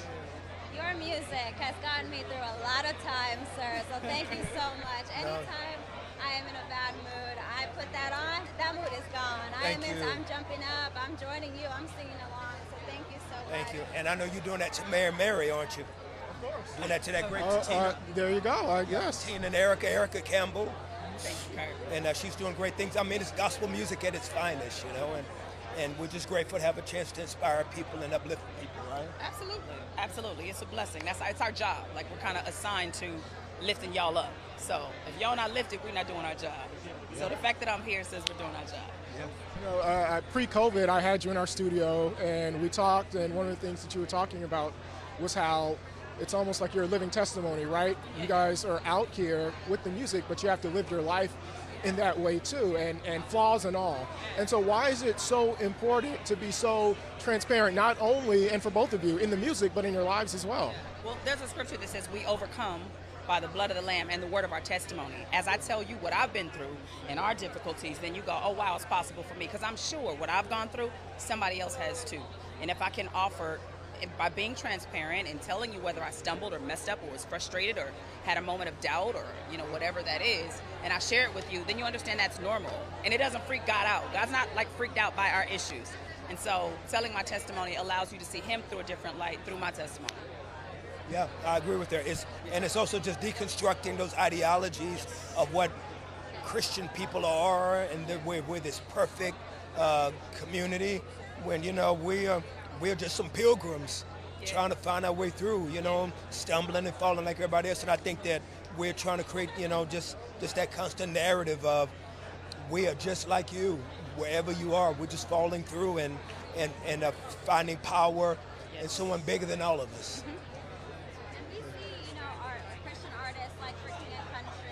Like gospel artists like yourself as well who follow this religion.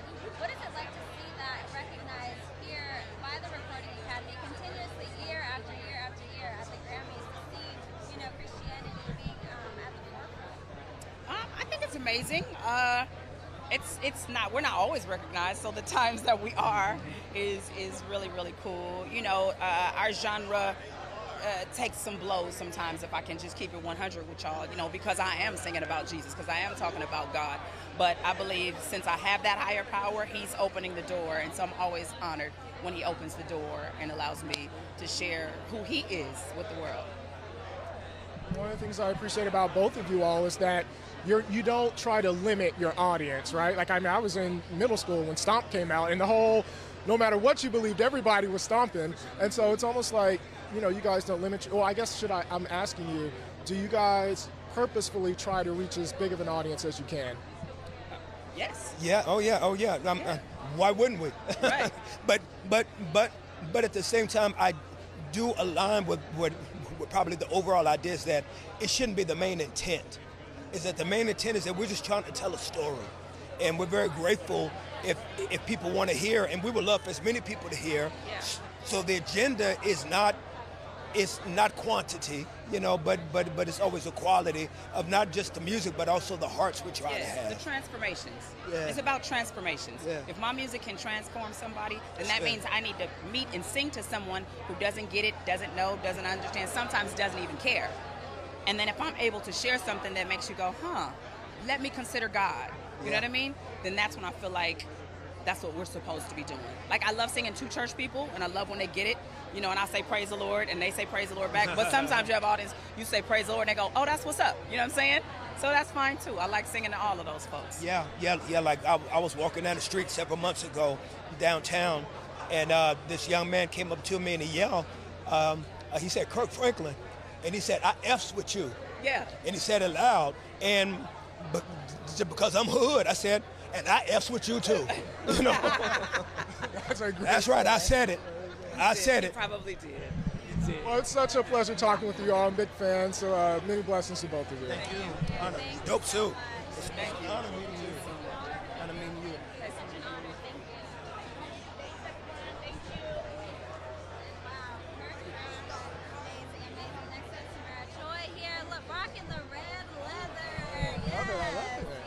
Can I keep cool or keep warm at least in LA? It's surprisingly cold. Yeah, a little chilly, but it's in New York. It's 5 degrees, so I'll take it. Best new artist. Oh yeah. How does it feel to be in this category and to be nominated? Oh man. To see or recognized by the Academy? It feels really surreal. I always knew I loved to sing. Family music runs in my family, and so to have this recognition at so early on. I just graduated from college 2 years ago, SUNY Purchase. So to be here, it's really surreal. And sometimes it's like a little imposter syndrome, like, oh my God, is this really happening to me? You know, but I'm grateful, I'm honored to be representing jazz and in being one of the many ambassadors for it. So,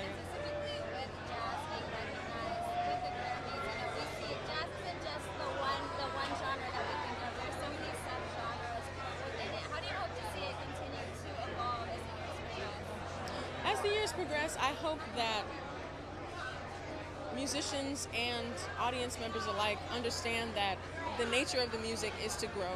The nature of the music is to progress with each individual artist adding their own flavor and adding their own, voice to the music based on the foundation that's already been laid by, Ella Fitzgerald, Charlie Parker, Dizzy Gillespie, all of these greats. So yeah, that's what I hope, is that everybody is with us as we change. Audience grows with us, and hopefully we welcome in new people who, it's like they don't really hear jazz on the radio as much. I'm sorry, I'm rambling. But there are like wonderful, already radio outlets, but it's not mainstream. So hopefully this nomination and all these wonderful artists, it encourages people to add jazz to their playlist.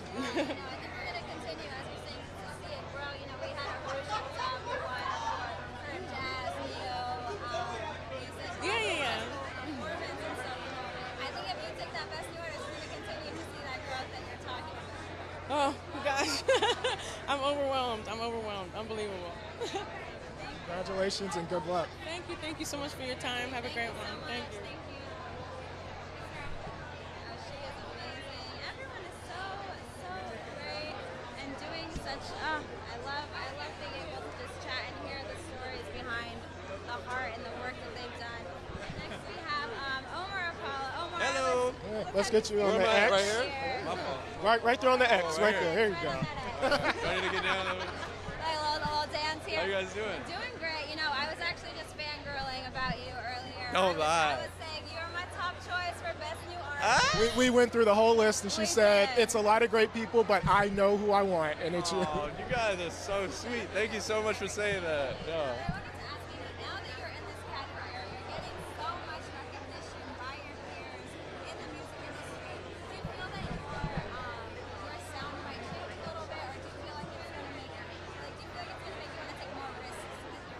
I'm always changing. I mean, risks, I've been taking risks forever, You want to be a singer, I feel like that's a risk. But, I mean, as far as sonically and how things sound, of course, I'm always changing. I'm always going to try new things. I've always been, like, rapping and singing and, making ballads and, saying vulgar shit, what I mean? It's like, God dang, can I cuss? My fault. We're live. Try not to, but my fault. It's all good. We're live. I'm not gonna say anything vulgar right now. I promise. He's gonna make another headline again. No. Dang, they're not gonna have me back, huh? They're not gonna have me back. I also wanted to ask you, with a lot of your performances, you bring out mariachi. A lot of times it's an all-woman mariachi team. Will we ever see almost a full mariachi album from you? I've always been thinking of that, and I would love to. I think when the time is right, and when I'm feeling confident about the way I use Spanish, because I am, it was my first language, but I was educated in English, so, I'm way more compelling in English, but, I definitely want to work towards making a lot more Spanish music in the future, for sure. Thank you. Right. Yeah. I like seeing this new generation. I had a friend recently ask me, what does mariachi music sound like? And I was like, let me play you what the new generation sounds like. Right, that's what I'm saying. So, I hope to see that you'll be a part of that soon. Oh, thank you so much. I really appreciate it. Though, like, growing up in Texas, we would hear a lot of mariachi, but I also read an article not too long ago that talked about how traditionally it's like a lost art. So do you feel like you or your generation is kind of helping bring it back or re-educate the masses about it? I think so. I feel like, these first generation Mexican kids definitely have, their parents' music taste in them, whether they like it or not. And I think that, it's like there's so many first generation Mexican kids with the same story that I have, and we're all just like, you know, it's because it's causing this scene, you know, and it's starting to like, you know, start to boil into something that's really cool. And I think that, yeah, it's gonna be cool because, you know, I grew up with, you know, traditional Mexican music, and then I also grew up with like R&B and soul music. So it's like that, you know, it's a blend of cultures, and it's a blend of, you know, just respect. And yeah, it's great to see, you know, surface the way that it does. Yeah, for sure. You guys look lovely today. And so do you, and good luck tonight. I love a glove. We love a glove. And you look great in the purple, man. Good luck, man. We know you have at least one person rooting for you. Hey, you already know. Nobody else. Lots of people. Like, of course. Thank you, guys. All right, thank you for your time. Yeah, very nice to meet you guys. Introduce Liam, and Liam's going to interview Kid Hartman. Oh my gosh, we've got some great. We've had So, a great time with I think. We have another reporter with us here. Yes. AP. You've seen a lot of his work. You just don't know it. But Liam here. Hello. I just saw Taylor Swift walk past. Oh, no way. Did you see her? We were giving interviews, Liam. We missed her. Oh, sorry, you guys were so busy. Taylor looks amazing. That was cool. You know what? I'm gonna go take a step over and see if I can see Taylor. And see if you can see Taylor And I'm gonna Swift. hand the mic over to Oh, you. thank you. Oh, well, I mean, she's had a huge year, hasn't she? And she had to show face because, I mean, this is her biggest era. Midnight seemed to kind of blow everything that she'd ever done out of the water. It was a pleasant surprise. A very pleasant surprise. A much needed surprise. Anyway, I've got an interview coming out right now with a guy who needs no introduction. This is Kid Harpoon, ladies and gentlemen. Let's do a little mic swap. How are you, bro? Hey, I'm great. You're just bonding over there, and you're a Brit. You're a Brit from London. You've been living in LA for a while now. Yeah. And you know how to write a smash hit. Yeah, oh, thanks. That's I mean, for sure. it seems to be turning out like that. I mean, I don't know if, it seems to be going quite well. I mean, for me personally, and for a lot of people I know, as it was their top song on Spotify, when you saw all of that love coming in for that song, you know, everyone was getting the Spotify Wrapped, that's the name of it. Yeah. It was at #1 for everyone. What was that like? That was your song, those were your words. I mean, it's so surreal because it's kind of, you know, you're writing the song and just you and a bunch of friends. It was like 4 of us in the room. It was me, my co-producer Tyler, Harry, and our engineer Jeremy, and you just create it in this. And we did it in a house in a village in England, and then suddenly it's this global thing that just becomes way bigger than we imagined it. Because I know with artists like Harry and with your creative team, you're not the usual type of. You don't just go into your average recording studio. You like to do it in a nice place that can inspire you. Yeah. What does a good recording studio, I guess, add to a writing session? Do you know what I mean? It's not so much the actual studio, it's the location and the place. So there's songs on the record we wrote in Japan, and they have a certain energy. And then there's a song on the last record called Golden that was written in Malibu, and it just sounds like sunny Malibu. And then there's some that are written in the British countryside, some that are written in London or wherever we are. Watermelon Sugar was written in Nashville. They all kind of all have a feeling, and it kind of affects your mood. I mean, it does it with everyone. You live your life differently, your experiences are different, your food's different, everything's different. So that's incredible as well, because you've been here for 8 years now, you said, and you're actually nominated tonight for 2 Record of the Year. So we've got Lizzo Special, and we've got obviously Harry's House. Yes. That's 2, bro. The chances are, we've got 2 chances there, isn't it? I know. I mean, I did say, me and Harry were chatting, I did say that one year we'll be nominated. They've even, you know, we've got Kendrick, one of the greatest ever to do it. Beyonce, one of the greatest to do it. Adele, one of the greatest to do it. And they've even resurrected ABBA just for this comeback, just for this one. One of the greatest to do it. I bet you never thought you'd be nominated against ABBA in a thing. I definitely didn't. And like, you know, I kind of wish they were performing. I don't think they are, but it would have been amazing if they did. Anyway, nice to meet you, bro. Congratulations on everything, and go take her home. Yeah, will do. Cheers, Thank you so bro. much. Nice to meet you, man. All the best. Yeah, good to see you. Have a good one tonight.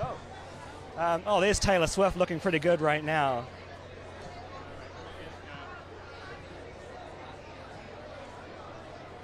How's the news from De La Soul? Come on up. Oh, and we're the trio back together again.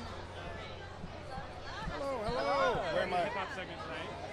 We're looking at Taylor Swift right now. Oh, that's the look. You know that when Taylor was... I actually spotted her publicist earlier.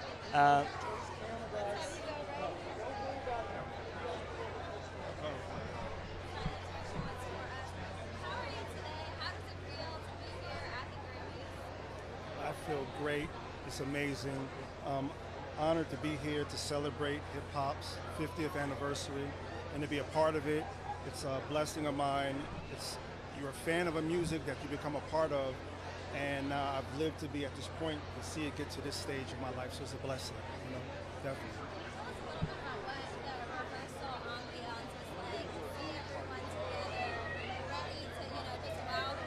Yeah, everyone, it's being fans in the moment, believe it or not. We all know each other, but to see each other and to see everyone moving, to hear songs you'd see in this person you love do, it was just energy in the air that's just really hard to speak on. Yeah. And obviously so many amazing artists taking part in this tribute to hip hop. With so many amazing hip hop artists to kind of choose from, how did you, I guess, come to choose who actually would take part? I had no choice in that, and I'm glad, because I didn't want to get in trouble with anyone. I'm just happy that they chose to have me a part of it. That's what I'm talking about, bro. You made the cut. It's such a big genre as well. Making the cut is such an honor, you know what I mean? I'm like, hey, but it just makes me feel honored that what my group De La Soul has done, it's really revered as something new and life-changing within the art and the creativeness of hip-hop.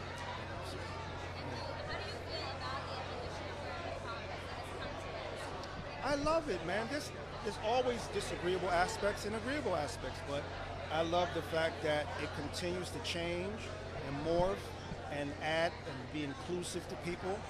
That's some of the things that great people that had always did in the beginning, to add people together in love, and that's what it is. Yeah. Well, thank you so much for stopping. Thank you. We're excited to see. Thank you so much. Performance. I'm ready. I know I'm ready. I feel like it's going to be one of those historic Grammy moments, you know? I hope so, but I'm going to have a lot of fun doing it. All the best, man. Thank you. So much. Thank you so much. Thank you so bro. much. All the best.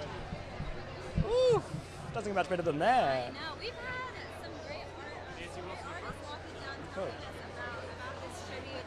And we have, again, more icons. More icons. I gotta say, you walking down some of these red carpets over Grammys week, I was fully entertained. You said, this is my photo shoot moment. I'm here. Look at this awesome outfit. How did you put this together? See those boots? Cool, right? Next level. Well, I like Versace because I wear it on stage a lot. So Versace? I went for Versace this time. And now I can wear it all the rest of the whole year, not just one night. So, and my new pink boots, very exciting. So.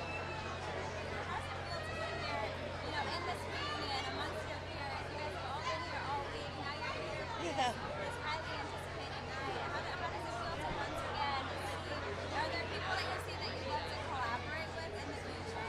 Yeah, well, it's really great to see, Brandy Carlisle. I got to see Joni Mitchell last night, and just so many great artists that had so much effect on my life, inspired me so much to do what I do for almost 50 years already. So I was going to say, your music has been around and has been inspiring so many generations. The fact that people are still listening to it, still playing it like it just came out. I mean, you would have had no idea when you were writing some of these songs that people would still be playing them today. It's true, a lot of younger people are just now sort of discovering heart, and I think the classic rock is kind of coming back in a certain way because it's so different from what a lot of the modern stuff is about. So it's more kind of there's more character to it, I guess. And but I like the new stuff too. I like Muna, and I love Boy Genius, and all these new women that are coming up, and Angel Olsen. I was listening to that today, and I posted a thing about stuff I'm listening to, like War on Drugs, a lot lately, and they DM'd me back. I was like, oh, how cool! I love how you still get excited by people DMing you back. I'm a fan foremost. Should we potentially see a War on Drugs feature collaboration work there? Oh God, I'd love to. I mean, he did something with Lucius on his last album, which was really cool too. A lot of great women coming up right now. So I feel, good about that. I never knew starting out that it was going to be so different later on, but we were just young. We didn't have a sexual identity attached to anything yet. we were just kids. So we just went ahead and did it. So. Are you glad you started your career back then? Huh? Are you glad you started your career back then as opposed to... Yeah. We started playing guitar like 8 or 9 years old when the Beatles first came out. And it was like, we want to be the Beatles. We don't want to marry the Beatles. We want to be the Beatles. So we didn't have a gender-specific idea about any of that.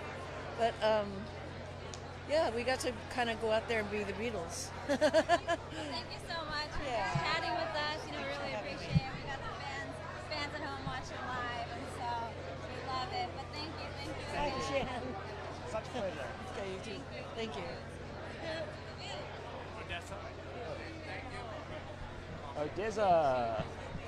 Odessa, welcome to the party. This is what I'm talking about, guys. Sunglasses inside, that's what I'm talking about. I feel like the Grammys is one of those only times that you can do that. We're from Seattle, so we're not used to this much bright weather. Well, there's a lot of lighting. There's a lot of light going on here. I mean, y'all are pretty amazing track after track. You're Odessa, Thank you.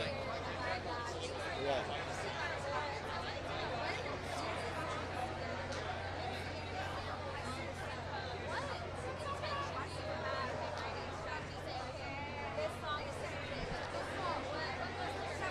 Great question. I mean, you kind of just fail a lot until you find something that you really enjoy. And it's the things that stick after 1,000 tries are, you have to follow that and know that it means something. So you're getting a reaction from you or the person you're working with. And so, yeah, you just kind of got to follow that. I think that's... Try to make something that you just want to hear, Yeah. If it's not out there, go create it. That's kind of what we try to go do. And you guys are all around the world, touring, doing festivals, doing everything under the sun. Is it inspiring, I guess, to be on the road when creating songs? Are you just sometimes cooped up in your hotel room and writing a smash? Do you know what I mean? Yeah, touring creatively can be pretty hard. So it's pretty draining. That's why we kind of like to, really take some time off before we start writing again. But every once in a while, you're seeing new people, especially at festivals. You're seeing all these new acts. It's a nice way to kind of expose yourself to a lot of new music, which is pretty fun and interesting. Meet some cool people as well. Yeah.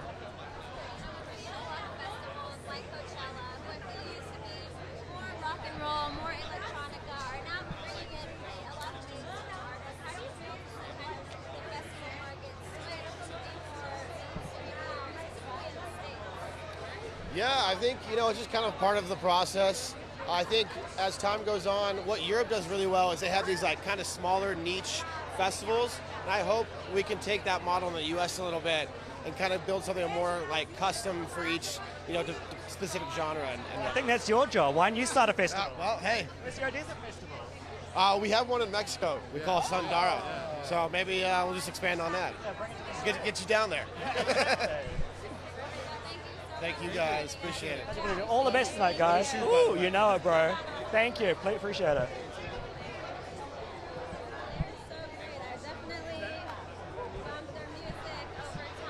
Yes, definitely had some fun listening to their tunes. Yeah, they do. Like I said, they put out some great tracks, and you're gonna get a little bit of everything every time. Whether you want to party, whether you want to vibe, like I said. Liam, the audience is meeting you for the first time tonight. Ooh, hello. I want them to get to know you a little bit. All right. We've got some great artists nominated.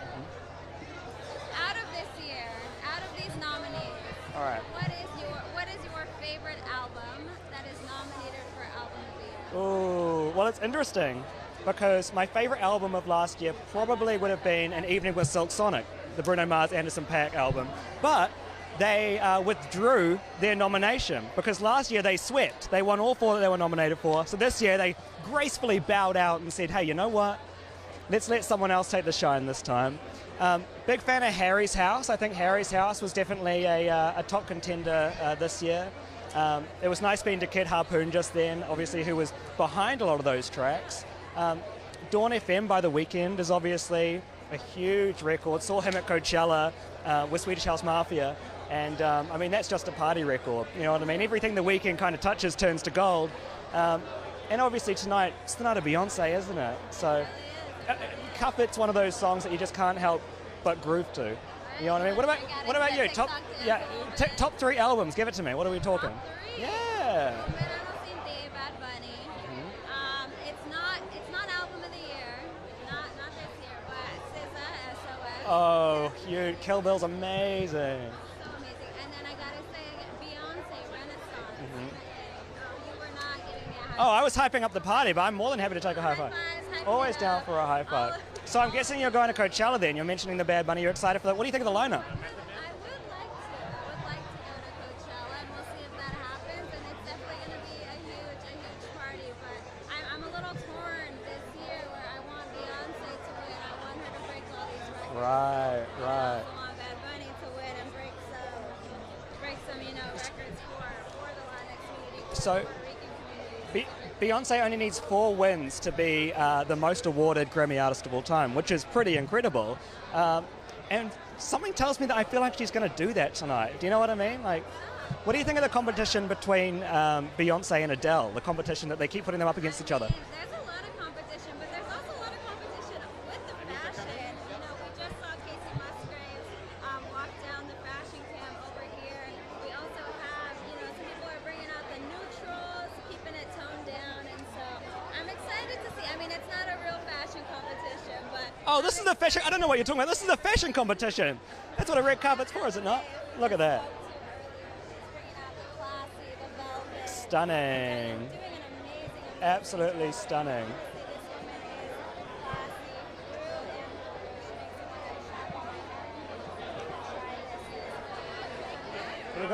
We have Anita. We have Anita. who has been rocking the charts. And what a year she has had. Trilingual queen over Hi. I'm good. Thank you so much.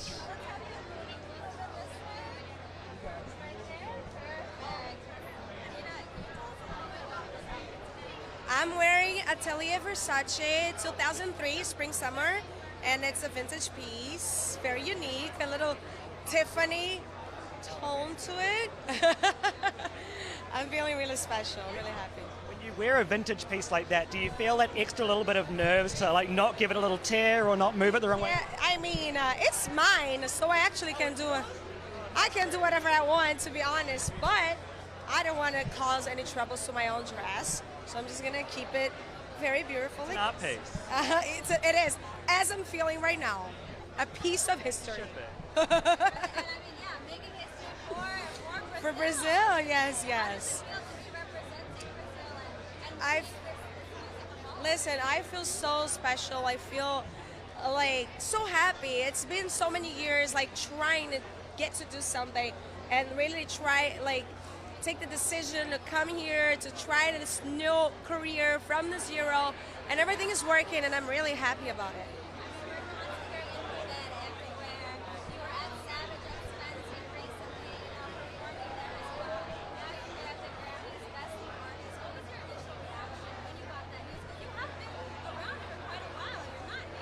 I mean, for this audience, I am new. I see myself as new, even more like the way I'm building my career here. When I go to the places, I know I'm a new artist, and there's no problem in that. I feel like it is an ego exercise to you like get to the places and introduce yourself again. I have no problems with that. I do see myself as a new artist for this market, and I feel it's great that people understand the difference between these things. I'm really happy.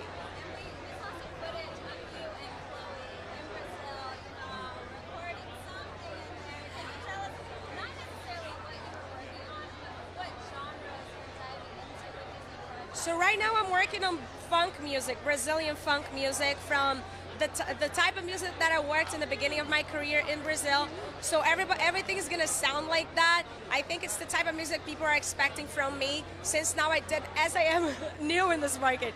I think I played the game as people are used to, so they can know me.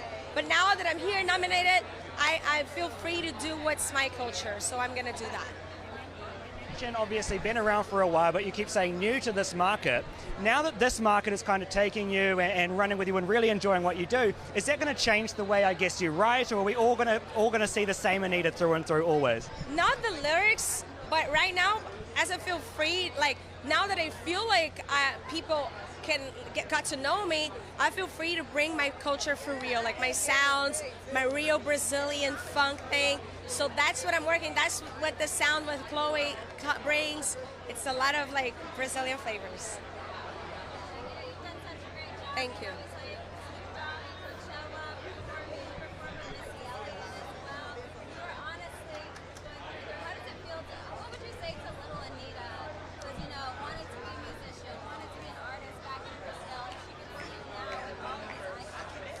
I would say believe in what you think, because when I was a kid, I used to tell my family, my friends, like, I'm gonna do this, I'm gonna do that, I'm gonna sing here, here, here, here, I'm gonna meet this person, and everybody would be like, you're crazy, and I would just tell her, you're not crazy. Manifestation is real. Right? You want it, you got it. Since I was a kid, I was already doing that, so good. Thank you. Thank you so much. Nice to meet you. Good luck tonight. Have fun. That's the most important thing. Go in there and just have a blast. Thank you, thank you. Of course. Nice to meet you. Anita's so great. Oh, that is a superstar right there. Co-hosted at the Latin Grammys last year with multiple artists. Yeah,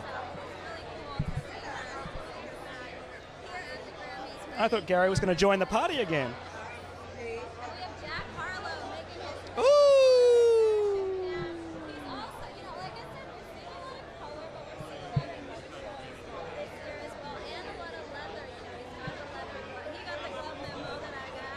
Oh yeah, you both are on the same thing. I hope he comes up.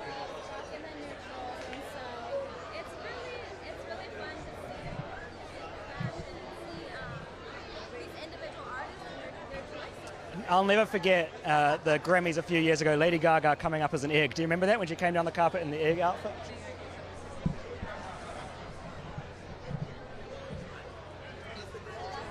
Hi, hello.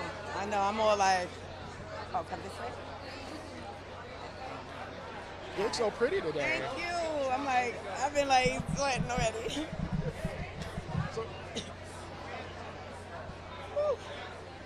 All right, so we are here with Hip Hop Royalty. First off, you look so pretty. How did you choose this dress? Oh my gosh, well, I have my lovely designers. They're called Paula 2, Beverly Hills, and they made this dress for me.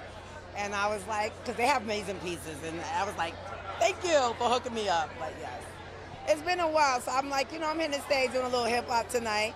So I said, let me do a little couture on the red carpet. Yeah, and that is the biggest not kept secret, the hip hop tribute tonight. No, everybody's been talking about it. Right?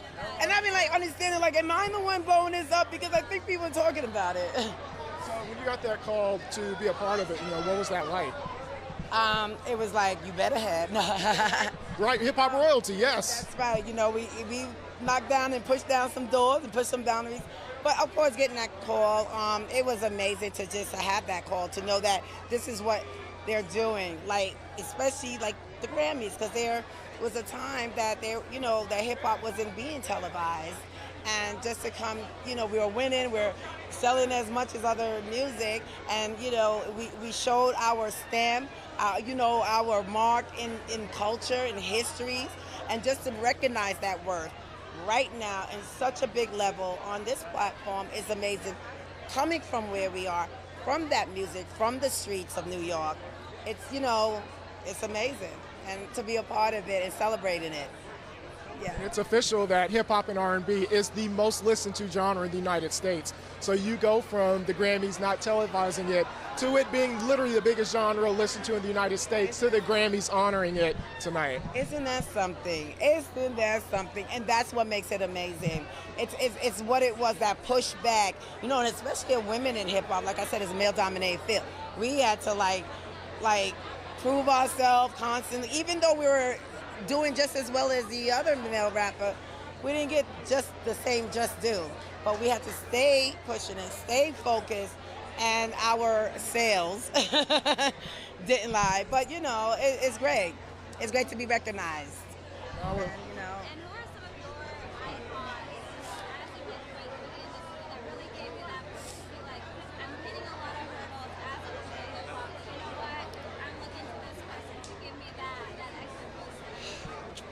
Well, I'm just Jamaican, so I come from a strong background, So family, but it was great to be a pioneer in this thing, because on our backs, it was a lot for that. To, when we weren't charting when we were selling, just like the mill, you know, or we were crossing over.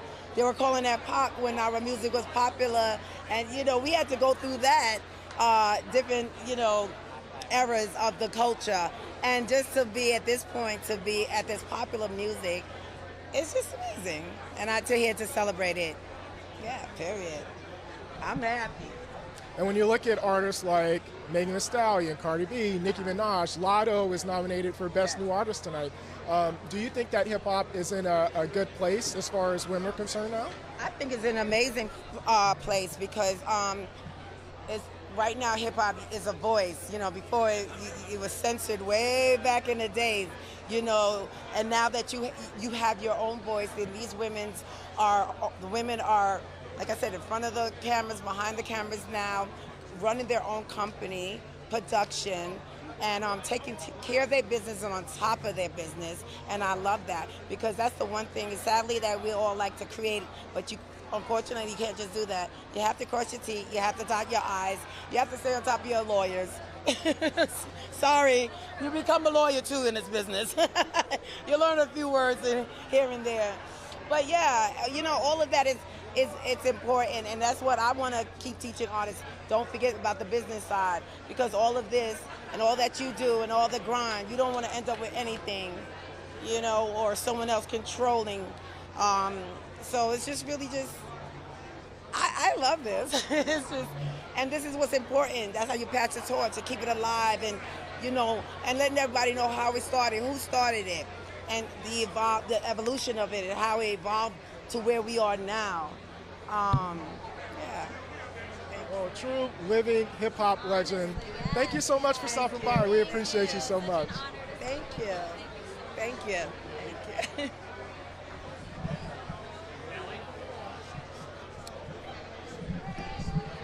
Oh, wow.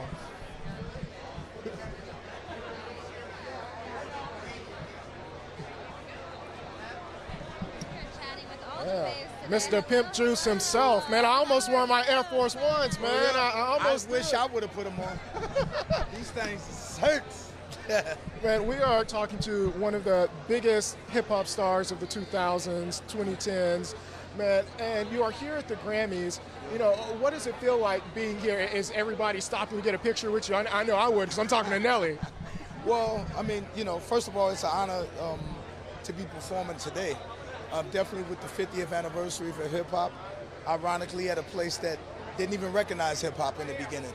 You know, didn't even recognize us as a genre of music, didn't take the time to get to know us right away, but just like in our music and just like the people that do our music, we're resilient. And when we get a chance to take over and show what we're made of, we take over.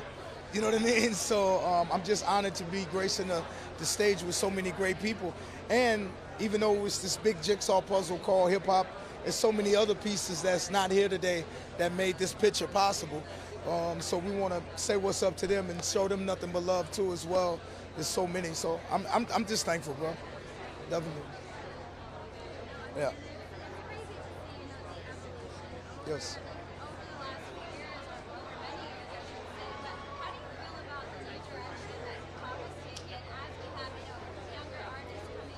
Yeah, you know, the thing about that is, like, I'm not one of those old heads that get down on the kids. That's not me, because hip hop was created by the youth for the youth. So now we have a history. So it's one of those situations to where if it's just not for you, there's no need to condemn it. Just turn to a station that's for you, because we have so many different stations now. There's so many different outlets that you can go to listen to the type of hip hop that you love. You know what I mean? So we have to give these babies a chance to make their mistakes, to grow and learn just like we did. You know, everybody wasn't calling Nelly a legend when he first came out. Everybody wasn't calling Nelly this and that when he first came out. Everybody didn't like Nelly when he first came out. So I know what it's like to have to fight for your respect and fight for the right to grow up. You just want to fight for that right to grow up. Just so, you know, I like the young kids. I love Kodak Black. I love NBA Youngboy. I love them all. You know what I mean? Like, I remember when Country Grammar came out, and everybody was like, "Okay, what is this? This is different," but it caught on quick though. It didn't take you that long though. But you know, I always think about the Jay-Z line: "Only dudes moving units, M, pimp, juice, and us." And I wonder, you know, do you feel like you get the respect that you deserve? Because you had a monster run. It's a hard thing, you know. When you're from like a city like St. Louis, you're not gonna get it. Like, it would be different if I was from LA, if I was from New York. You're talking about major media outlets. You know what I mean? That probably would have took hold. But that's not why I did it. I do it just to show people from where I'm from that you can do it. And as long as I get that recognition and inspiring, you know, people where I'm from, it's all worth it. Yeah. Thank you. Yeah. I appreciate the time. I can't tell you how many parties got jumping because of you. I'm going to leave that in my college days, but thank you. I'm thanking you. It's such an honor. Thank Y'all take it easy. Enjoy yourself. Thank you. Wow, Public Enemy. Oh, and this is a great moment. Your friends and family back home are going to believe we're talking to so many icons. I do not believe. We got Public Enemy. We got Nelly. This is an honor.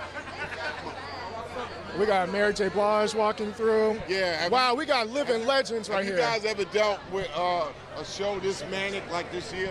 No, The pandemic was 3 years ago, and now here you are where everything is full tilt. But now in hip hop's 50th year, I know y'all seeing the different Grammys this year than ever before. Am I interviewing y'all or you interviewing us? Well, I know how gifted you are with your words and your writing, so you might be interviewing us. Well, it goes both ways. So, yeah, thank you for having us. You're poetic, it will always naturally come out that way, right? And let me tell you, tonight is like the culmination of many years and experiences and trials, tribulations, fun, joy, happiness, peace, love, unity, and having fun, all tonight. You know? Come on, Mr. Ness. Here we go. What's up, y'all? Scorpio. You know, we don't just have heroes, we have superheroes. Oh, man, it's a blessing, man. And, you know, we're seeing hip-hop being recognized.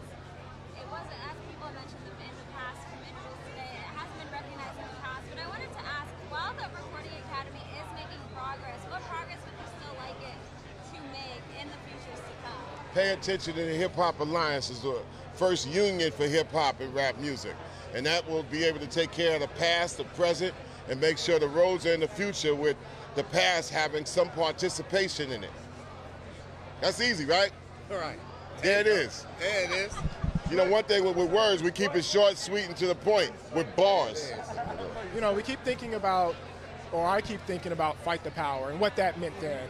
So much has happened in time. We're still seeing police killings. We saw what happened with Tyree Nichols when the video came out. Like, is there still a need for an anthem in 2023 of Fight the Power? Well, the most important rap record of all time, hip-hop record, is The Message. Fight the Power came after that. Every generation has to be able to find itself, speak for itself, and you know, and grow up, you know what I'm saying, to deal with each other. You know, we are able to, as triple OGs, give advice. You know what I'm saying? We're able to give advice. I take advice from this man, we take advice from them, he passes it on.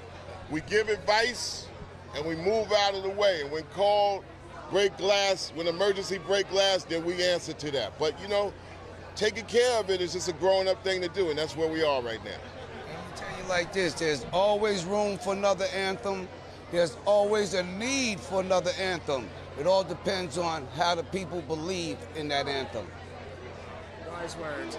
Well, it's an honor to talk to some living legends. Can't wait to see you guys tonight. Definitely appreciate your time. It's like, you know, like they used to say about Michael Jordan, by the time you see him in the NBA Finals, but yo, you should have seen the practices. Right. That's right. That's right. Cause yo, you gotta remember in the practices, I hit a lucky 2-point shot on Michael Jordan, practicing with him at the Chicago Athletic Center. Yeah, that's right. I hit a lucky 2 points on Michael Jordan.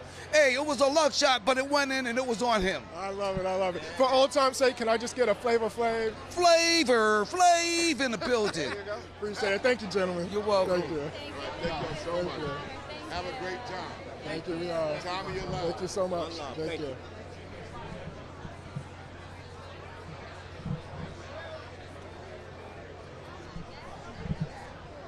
That was cool. Yeah, I should have asked him about Flavor of Love if we could see, so many things to talk about. So many things to talk about. We only have such a limited amount of time I with know. each artist. I mean, I would love to sit down for like an hour plus each with each of them and really dive into their careers, their discography, their personal lives, and how that's affected their discography and all the above, Yeah, I know. I mean, maybe AP most in-depth interview.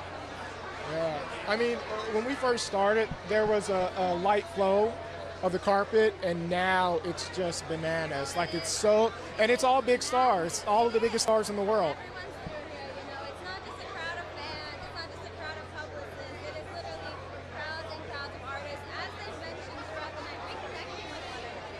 I said it earlier, but I cannot wait to see what collaborations come out from the 2023 next year when we talk to people and say, well, during a commercial break, I was talking to so-and-so, and now we're here nominated for a song this year. So I think that's going to be really, really exciting. No, I think so too. I'm just trying to figure out who we're going to interview next. Like, I keep getting surprised, but it's the. Well, let's keep our fingers crossed. Actually, we have Trevor Noah here on the Fashion Cam. He's going to be hosting once again here at the Grammys. He is an amazing host, hilarious. So I'm really excited to see what he has to say tonight. Really excited to see, what the intros and monologues are going to look like. We just saw him exit from the Daily Show. Yeah. Just recently, Leslie Jones has temporarily taken over, which has been great. But I'm kind of wondering what Trevor's opinion is on that. I want to see if he was maybe the one who said put Leslie on for a little bit, or if that was just something that happened. I'd love to see his reaction. So maybe he'll talk about that tonight. I think. Yeah, I'm sure it'll be in his monologue. Probably. I wouldn't doubt it. I wouldn't put it past him. I know it's going to be hilarious, whatever it is. I'll be going back and probably rewatching it a few times. I know, me too. So I just saw DJ Khaled walk by. And yeah, for anyone who does, DJ Khaled just walked by. Yeah, look at me. I'm like a fan. I need to stay on task. I keep seeing stars and I keep turning like, oh my goodness. and thank you again to everyone for joining us here. If you've been here for the entire time, you're the best. But make sure that you go and check out the actual award show that we've been talking about all night. Highly anticipated. It's going to be on at 8 p.m. Eastern Time. So I can't wait. Yeah, as soon as this carpet ends, it's going to start. I can't wait. I'm going straight. I need to find a TV. I know. Where can people watch it if they want to stream or if they want to watch it on TV? They should. It's streaming online, so they can watch it online, and they can also head to Paramount Plus as well as CBS. So, yeah, lots of different options. So be sure. So if you're here on YouTube, Paramount Plus, check that out. If you're at home with your family, CBS. Be sure 8 p.m. Eastern Time.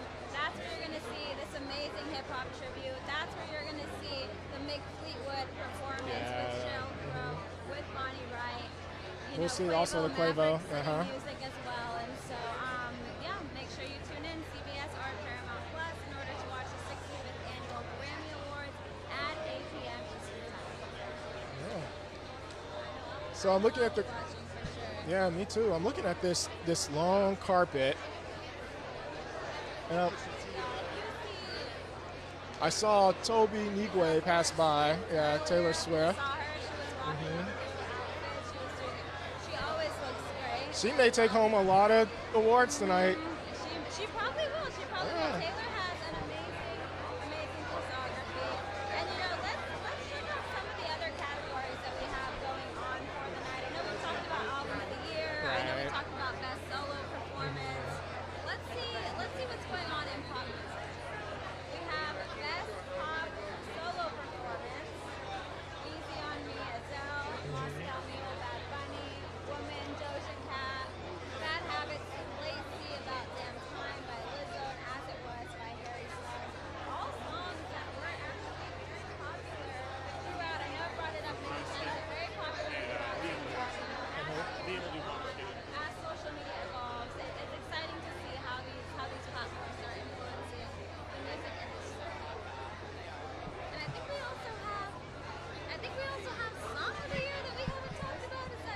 Yeah, that's what I was looking forward to. Yeah, I mean, so many big songs this year. Oh my God, so many great songs. Honestly, this year it's just been, I mean, immediately when it came out, Break My Soul, as you'll see here, everyone was ready. Beyonce had me ready to quit my job as well, you know. She was encouraging some bad habits. Well, Okay, Steve Lacy, yeah. Fitting everybody into a story here. No, but that's a song I heard over and over and over, and it kind of came out of nowhere. And so for Steve Lacy to, you know, be up for Song of the Year as well as Best New Artist, I mean, he's had a heck of a year. It is. It's been a great. I mean, the Heart Part 5, Kendrick Lamar. I was actually surprised to see that song nominated. I thought we would see some more of the songs that were on the actual album on Mr. Morale and the Big Steppers being nominated. But I'm glad the album is receiving some nominations as well. You know, we just talked to Bonnie Wright earlier. He said Just Like That. Yeah. That one coming up. We have All Too Well, Taylor Swift. Yeah, one of the things that I noticed as you're reading the names on the screen is that most of the nominees have a lot of different writers, but when you look at, you know, Bonnie Raitt, it was just her. And then let's see, You're a legend, right? that's it, you know. Easy on Me, just 2 writers. Same thing with All Too Well. But we look at like Break My Soul and God Did, and even The Heart Part 5, Bad Habit. Like all of these have a lot of different writers. So it's going to be interesting to see if Bonnie Raitt wins and she's the only writer, or if you know, Beyonce wins where it's like, you know, 5, 6, or 7 different writers. I'll be curious to see how that happens. Yeah. That will be. That is honestly a good observation.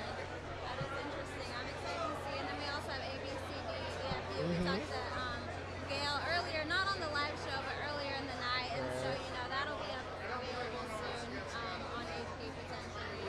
So I'm excited for people to kind of hear the story behind that, because it wasn't a song that I thought would be nominated for a Grammy. I thought, it's trendy, it's on TikTok, but no, we've seen it here recognized by the Academy. And so again, not only have we seen the Academy being diverse in terms of expanding the genres that it's recognizing, but also expanding on the if virality is going to kind of qualify someone for these awards. So yeah, it's a very interesting thing to see. I'd love to see maybe another Gary article on how social media is affecting another genre of music, right?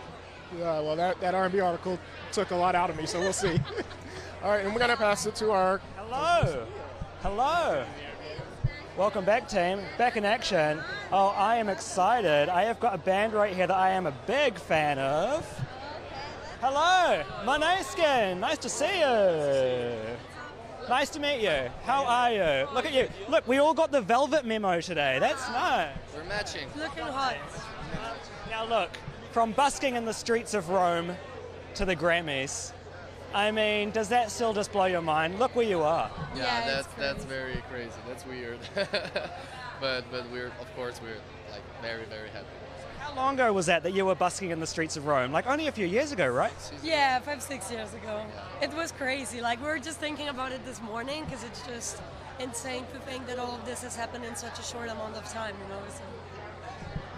You guys are rock stars through and through, bringing glam rock back. Thank you so much for that.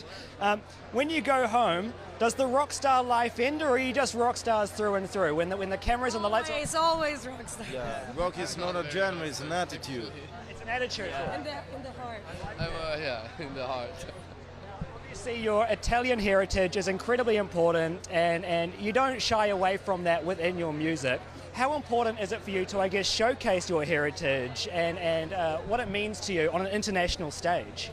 I think that of course, being born and raised in Italy has influenced us a lot, like most of all culturally. So our music, it's a reflection of how we've grown up, and so like it's impossible for us to detach from Italy. And we're also very, very happy that we have the chance to spread like a new image of Italy, which is not just pizza, pasta, but it's also music.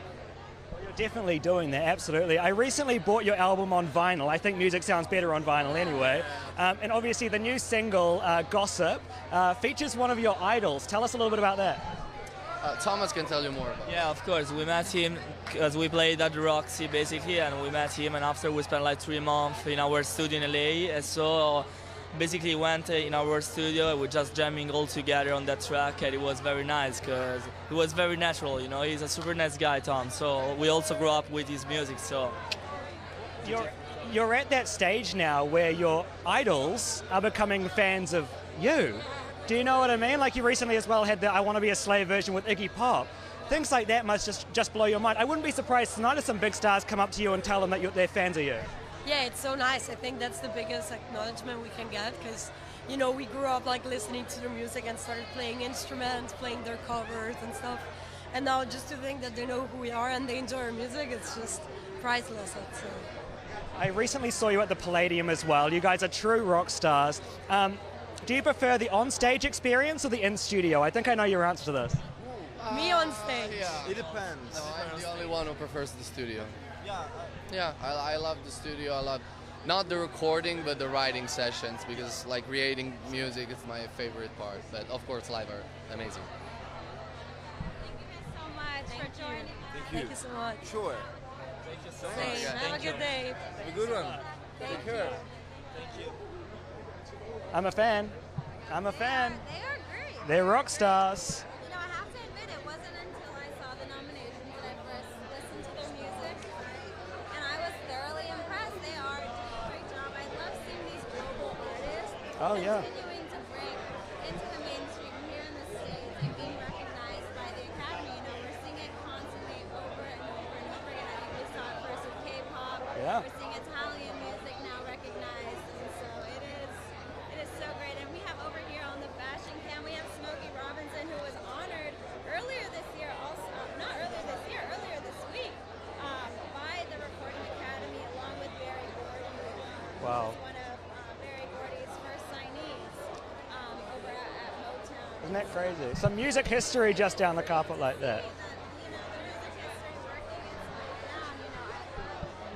love seeing this blend of generations throughout the time. It is honestly absolutely beautiful. We've got Camila Cabello on the carpet now. Let's see if we can... Camila! Hello! Good to see you, superstar. That's a superstar right there. That's a superstar right there. Wow, she looks great. She looks great. She looks great. Pulls out the best outfit. Of course she does. Of course she We'll bring does. her out on the fashion cam in a little bit so the rest of y'all at home can experience Camila Cabello's amazing ensemble that she has. Unbelievable. We've got Queen Latifah behind us. I just saw Dwayne The Rock Johnson rock up behind us. Cardi B is coming. I feel like things just got really intense really quickly right here. We got Cardi B.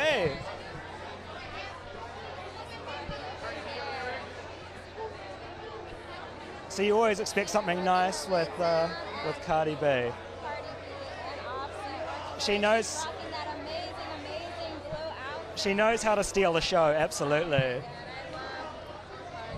Cardi always will wear a show-stopping outfit. I mean, we've seen Cardi, we've seen Lizzo, we've seen Sam Smith and Kim Petras. You know, they are pulling out Yeah. all of the stars. And I like how you said earlier, a lot of difference in the color schemes chosen tonight. Obviously, we had Taylor Swift and then Cardi B, and I'm colorblind, so if I get this wrong, don't hate on me. Purple, right? Cardi B. What was Taylor Swift in? She was in a blue as well. Oh, okay. Well, both of them in blue. Both of them in blue. All right. Well, there you go. Justice for the colorblind people. Some representation on AP's live stream tonight for the colorblind folk. I'm sorry, you were off. Oh, that's okay. Okay, their outfits are still killer. Yeah, they're killer. And even pointing it back to the fashion cam again, we've got DJ Khaled rocking the off-wrap, rocking the chain, you know, doing his thing. Look at that. I like actually how you mentioned as well K-pop a little bit earlier, because a big night for K-pop tonight, of course, BTS up for their collaboration with Coldplay, My Universe. And what I think is special about that collaboration, they're up for Best Pop Duo Group Performance. And, you know, Coldplay is a truly international band, but so is BTS, right? So when you get these two big forces together, I actually think they might have a chance of taking home their first Grammy tonight. Well, it's interesting. A lot of the predictions kind of either have Sam Smith and Kim Petras winning that award, or BTS and Coldplay. So it'll be really interesting to see where that goes. When I actually interviewed BTS a few years ago, they told me that, and this was just as they were starting to blow up, they told me that their next step was the Grammys. So I mean, I'm rooting for my boys tonight. I would love to see them take one home. I mean, listen, why not? Why not? Anything is possible here at the 2023 Grammys. And for those of you at home, again, be sure to check out the awards show at 8 p.m. Eastern Time on CBS, or you can head on over to Paramount Plus to check that out. You don't want to miss it. Listen, we've been talking about the incredible moments you're going to see tonight. You're going to want to be a part of that conversation as you're watching the show.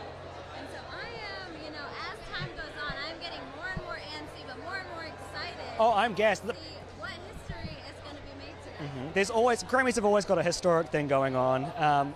If Beyonce up for numerous awards tonight, if she gets more than 8 wins tonight, she will break Michael Jackson's record for the most wins in one night. Of course, Michael Jackson doing that for Thriller. So it'll be interesting to see if she's able to do that. Oh, Rick Ross. Look at that. What's happening? What's happening? Rick Ross. You already know. I'm happy to be here. Happy to be here. Thank you. Thank you. Is that your signature I'm seeing embossed there on the... That's the signature on my cuff. It's my first time wearing this Jacob Triple Tourbillon 1.5, you know. I'm just motivated tonight. We're doing it for the culture.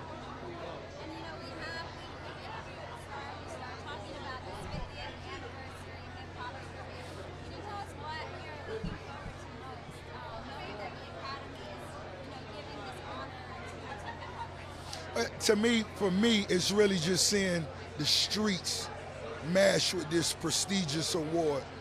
And it's going to send messages around the world.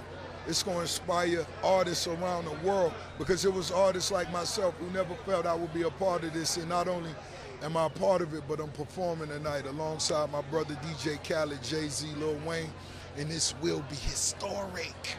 All right, bro. I feel like tonight's going to be one of those nights where people remember this performance, obviously celebrating it. Oh, without a doubt. Well, thank you, bro. So nice to meet you. What a pleasure. Pleasure's all mine. Thank you. God bless you guys. Thank you. Appreciate it. Bros, just bros being bros on the carpet. But that's nice. Another thing that I enjoy about the Grammys is these celebrities are seeing each other for the first time in a while. So.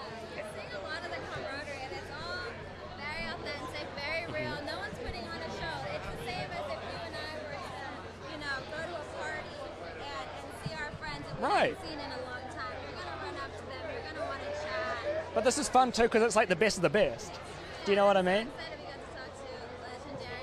Oh, the legend, Rick Ross. There's been some good names. Who's been your favorite person that stopped by today? There've been some good ones. Oh my God, probably only because I'm a big fan of theirs, the Marias. Oh, nice. Okay, cool. We're probably one of my favorites. I've been wanting to interview them just solo for a long time, and so it's nice to finally have that moment and chat with them. I was pretty jealous when I saw you up here with Shania Twain. Oh, Shania Twain. I could see her hat. She was just walking down the carpet, and you could just see her hat, like as she was going down the carpet. Always pulling out the best outfits. I love this new era that she's entering into. She said, I mean, she's been a country pop diva for a long time, but she said fully pop now. I'm going to show you a new version of myself. She did talk to us about how she wanted to just be in this space of joy and happiness and see that reflected in her music. Well, that's the thing. She has nothing to prove anymore. Do you know what I mean? She has paid her dues in the music industry and the country industry. She's got a residency in Vegas at the moment. So now it's just time to have fun. Do you know what I mean? Like, why not just do what you want to want, wear what you want to want, and put on the biggest possible hat you can find? Very true, very true.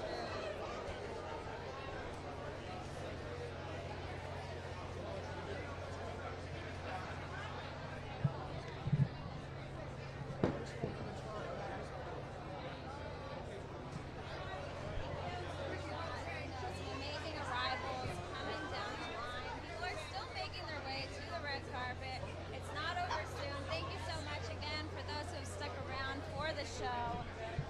I think one of the best parts is when you're anticipating your favorite artist and you see that limo pull up or you see that big SUV pull up. Yep. And for those of you earlier who did miss Cardi B, you can check out her outfit right now on the fashion cam. She is rocking this amazing, amazing blue ensemble. It's not purple. Absolutely fabulous. No, it is definitely not purple. We love Cardi B. She's always pulling out a fashion moment. I wonder how much say these stars have in their outfits. Do you know what I mean? I wonder if the star actually sits down with the designer and it's like, this is kind of what I want to create, or if they get different options given to them and then the star just chooses. I wonder how that goes down. It'll be fascinating to have their wardrobe. It would. I feel like Cardi B probably picks her outfits or comes in with her set ideas. Yeah. I mean, we do have Offset does have that show on HBO Max, you know, highlighting streetwear, the streetwear competition, and so it's definitely, I definitely think that her and Offset come in and say, this is the look that we're going for the Grammys, how are we going to pull it together? And then they just come and put on a show. They truly are performers through and through, you know? Exactly. They're not going to give you mediocre anything. They said, Never. you want us to walk the carpet? I'm going to look fabulous. I'm going to walk the carpet. It's going to be one of the best performances you've seen, and so they're amazing. One of the things I love about Cardi is she is through and through, you know, Dominicana, super, always giving back to her community, whether it's through educating people on social media or just through the way that she continuously talks about the way she supports her family. Even now, humble as an artist, we have amazing people still making their way down the carpet. So people are hustling into the arena.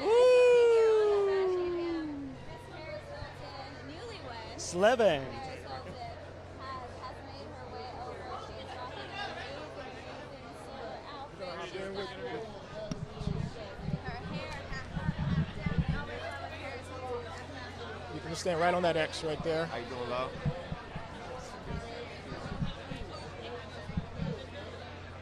I don't have IFB, so you're going to have to. Okay. Thank you so much for joining us. We have a great interview with you coming up right now. Yeah. Thank you, Leslie. Nice to meet you. I love the bling. I love the leather.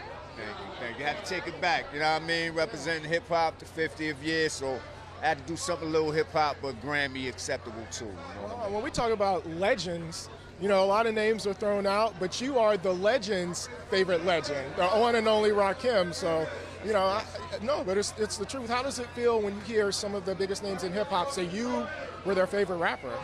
Man, you know, as somebody that's supposed to be a man of many words, there's sometimes when I'm, you know, I don't have no words for that. You know what I mean?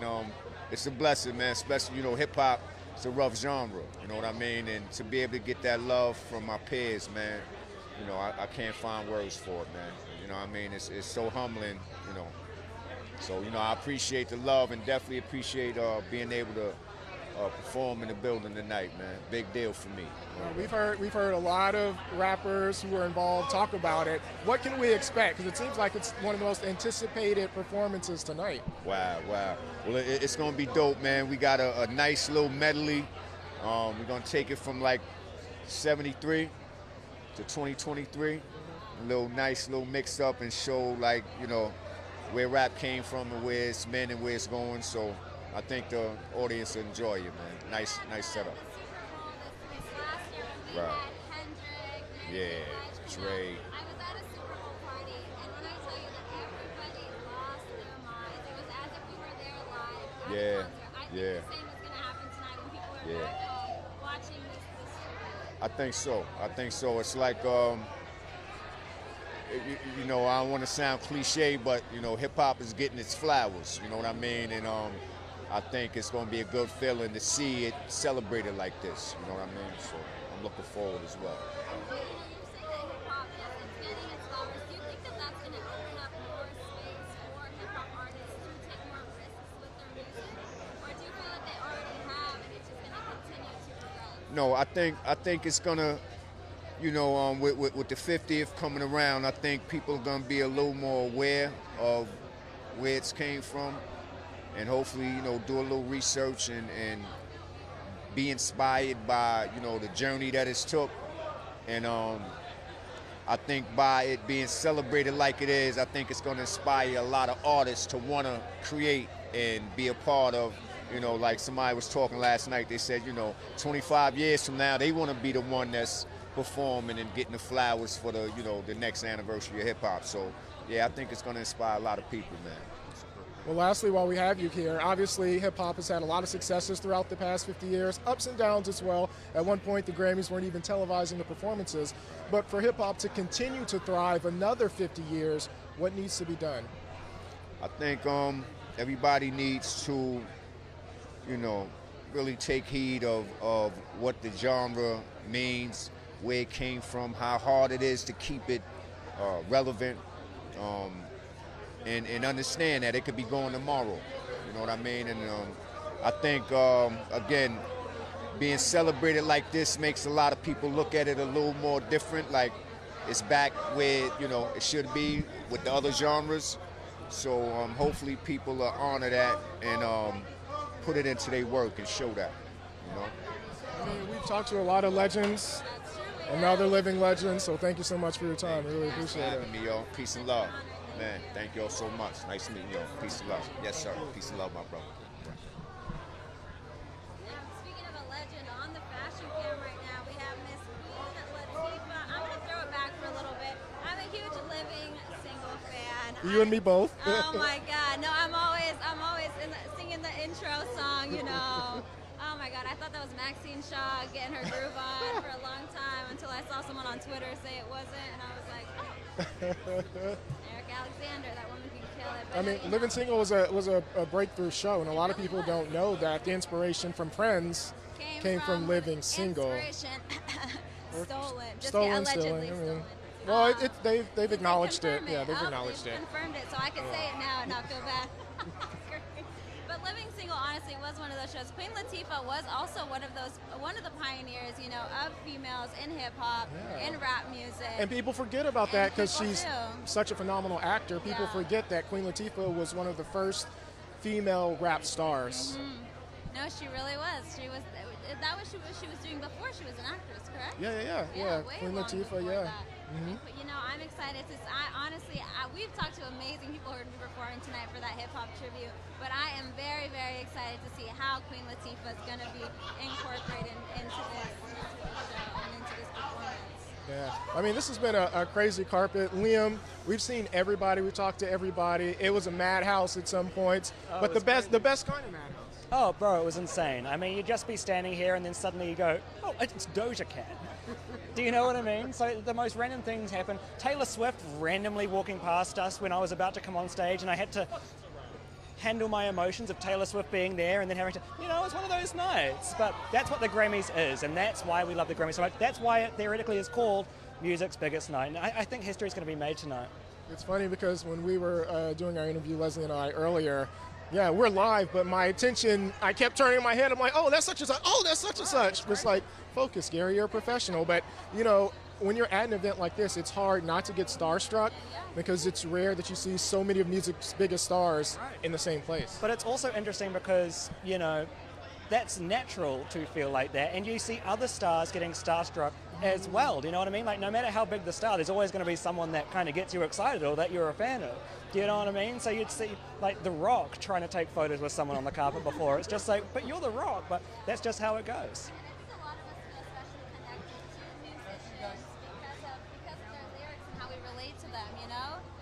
Exactly. It speaks to you. You see them and you're like, oh, look, this person that saw me indirectly is here in front of me now. And we got to chat with some of them, so that's exciting. But thank you all again. Thank you so much for joining us for the entire time. And one quick look. Oh, we've got to look at Camila Cabello. I mean, look at so that. So pretty, so pretty. That is what I'm talking about. A little zoom in there. Thank you for your hard work.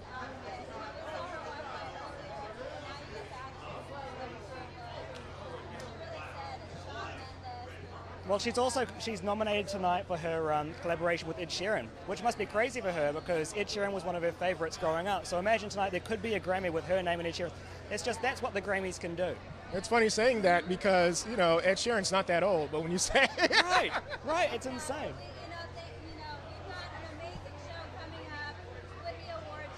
Be sure to tune in on CBS, and you can also go to Paramount Plus. The show is about to start at 8 p.m. Eastern Time. It's the 65th Annual Grammy Awards. I can't wait to see what history is going to be made tonight. Will Beyonce make it? We'll see. Will Beyonce make it? announcing that. And also, guys, it's been, I was about to say, so much fun working with you guys I know. today. You guys are the best. You really are. It's been a pleasure. Thank you for watching. And shout out to our crew. Oh, and our crew Everybody, as well. Jeff, Ryan, That's our Rick,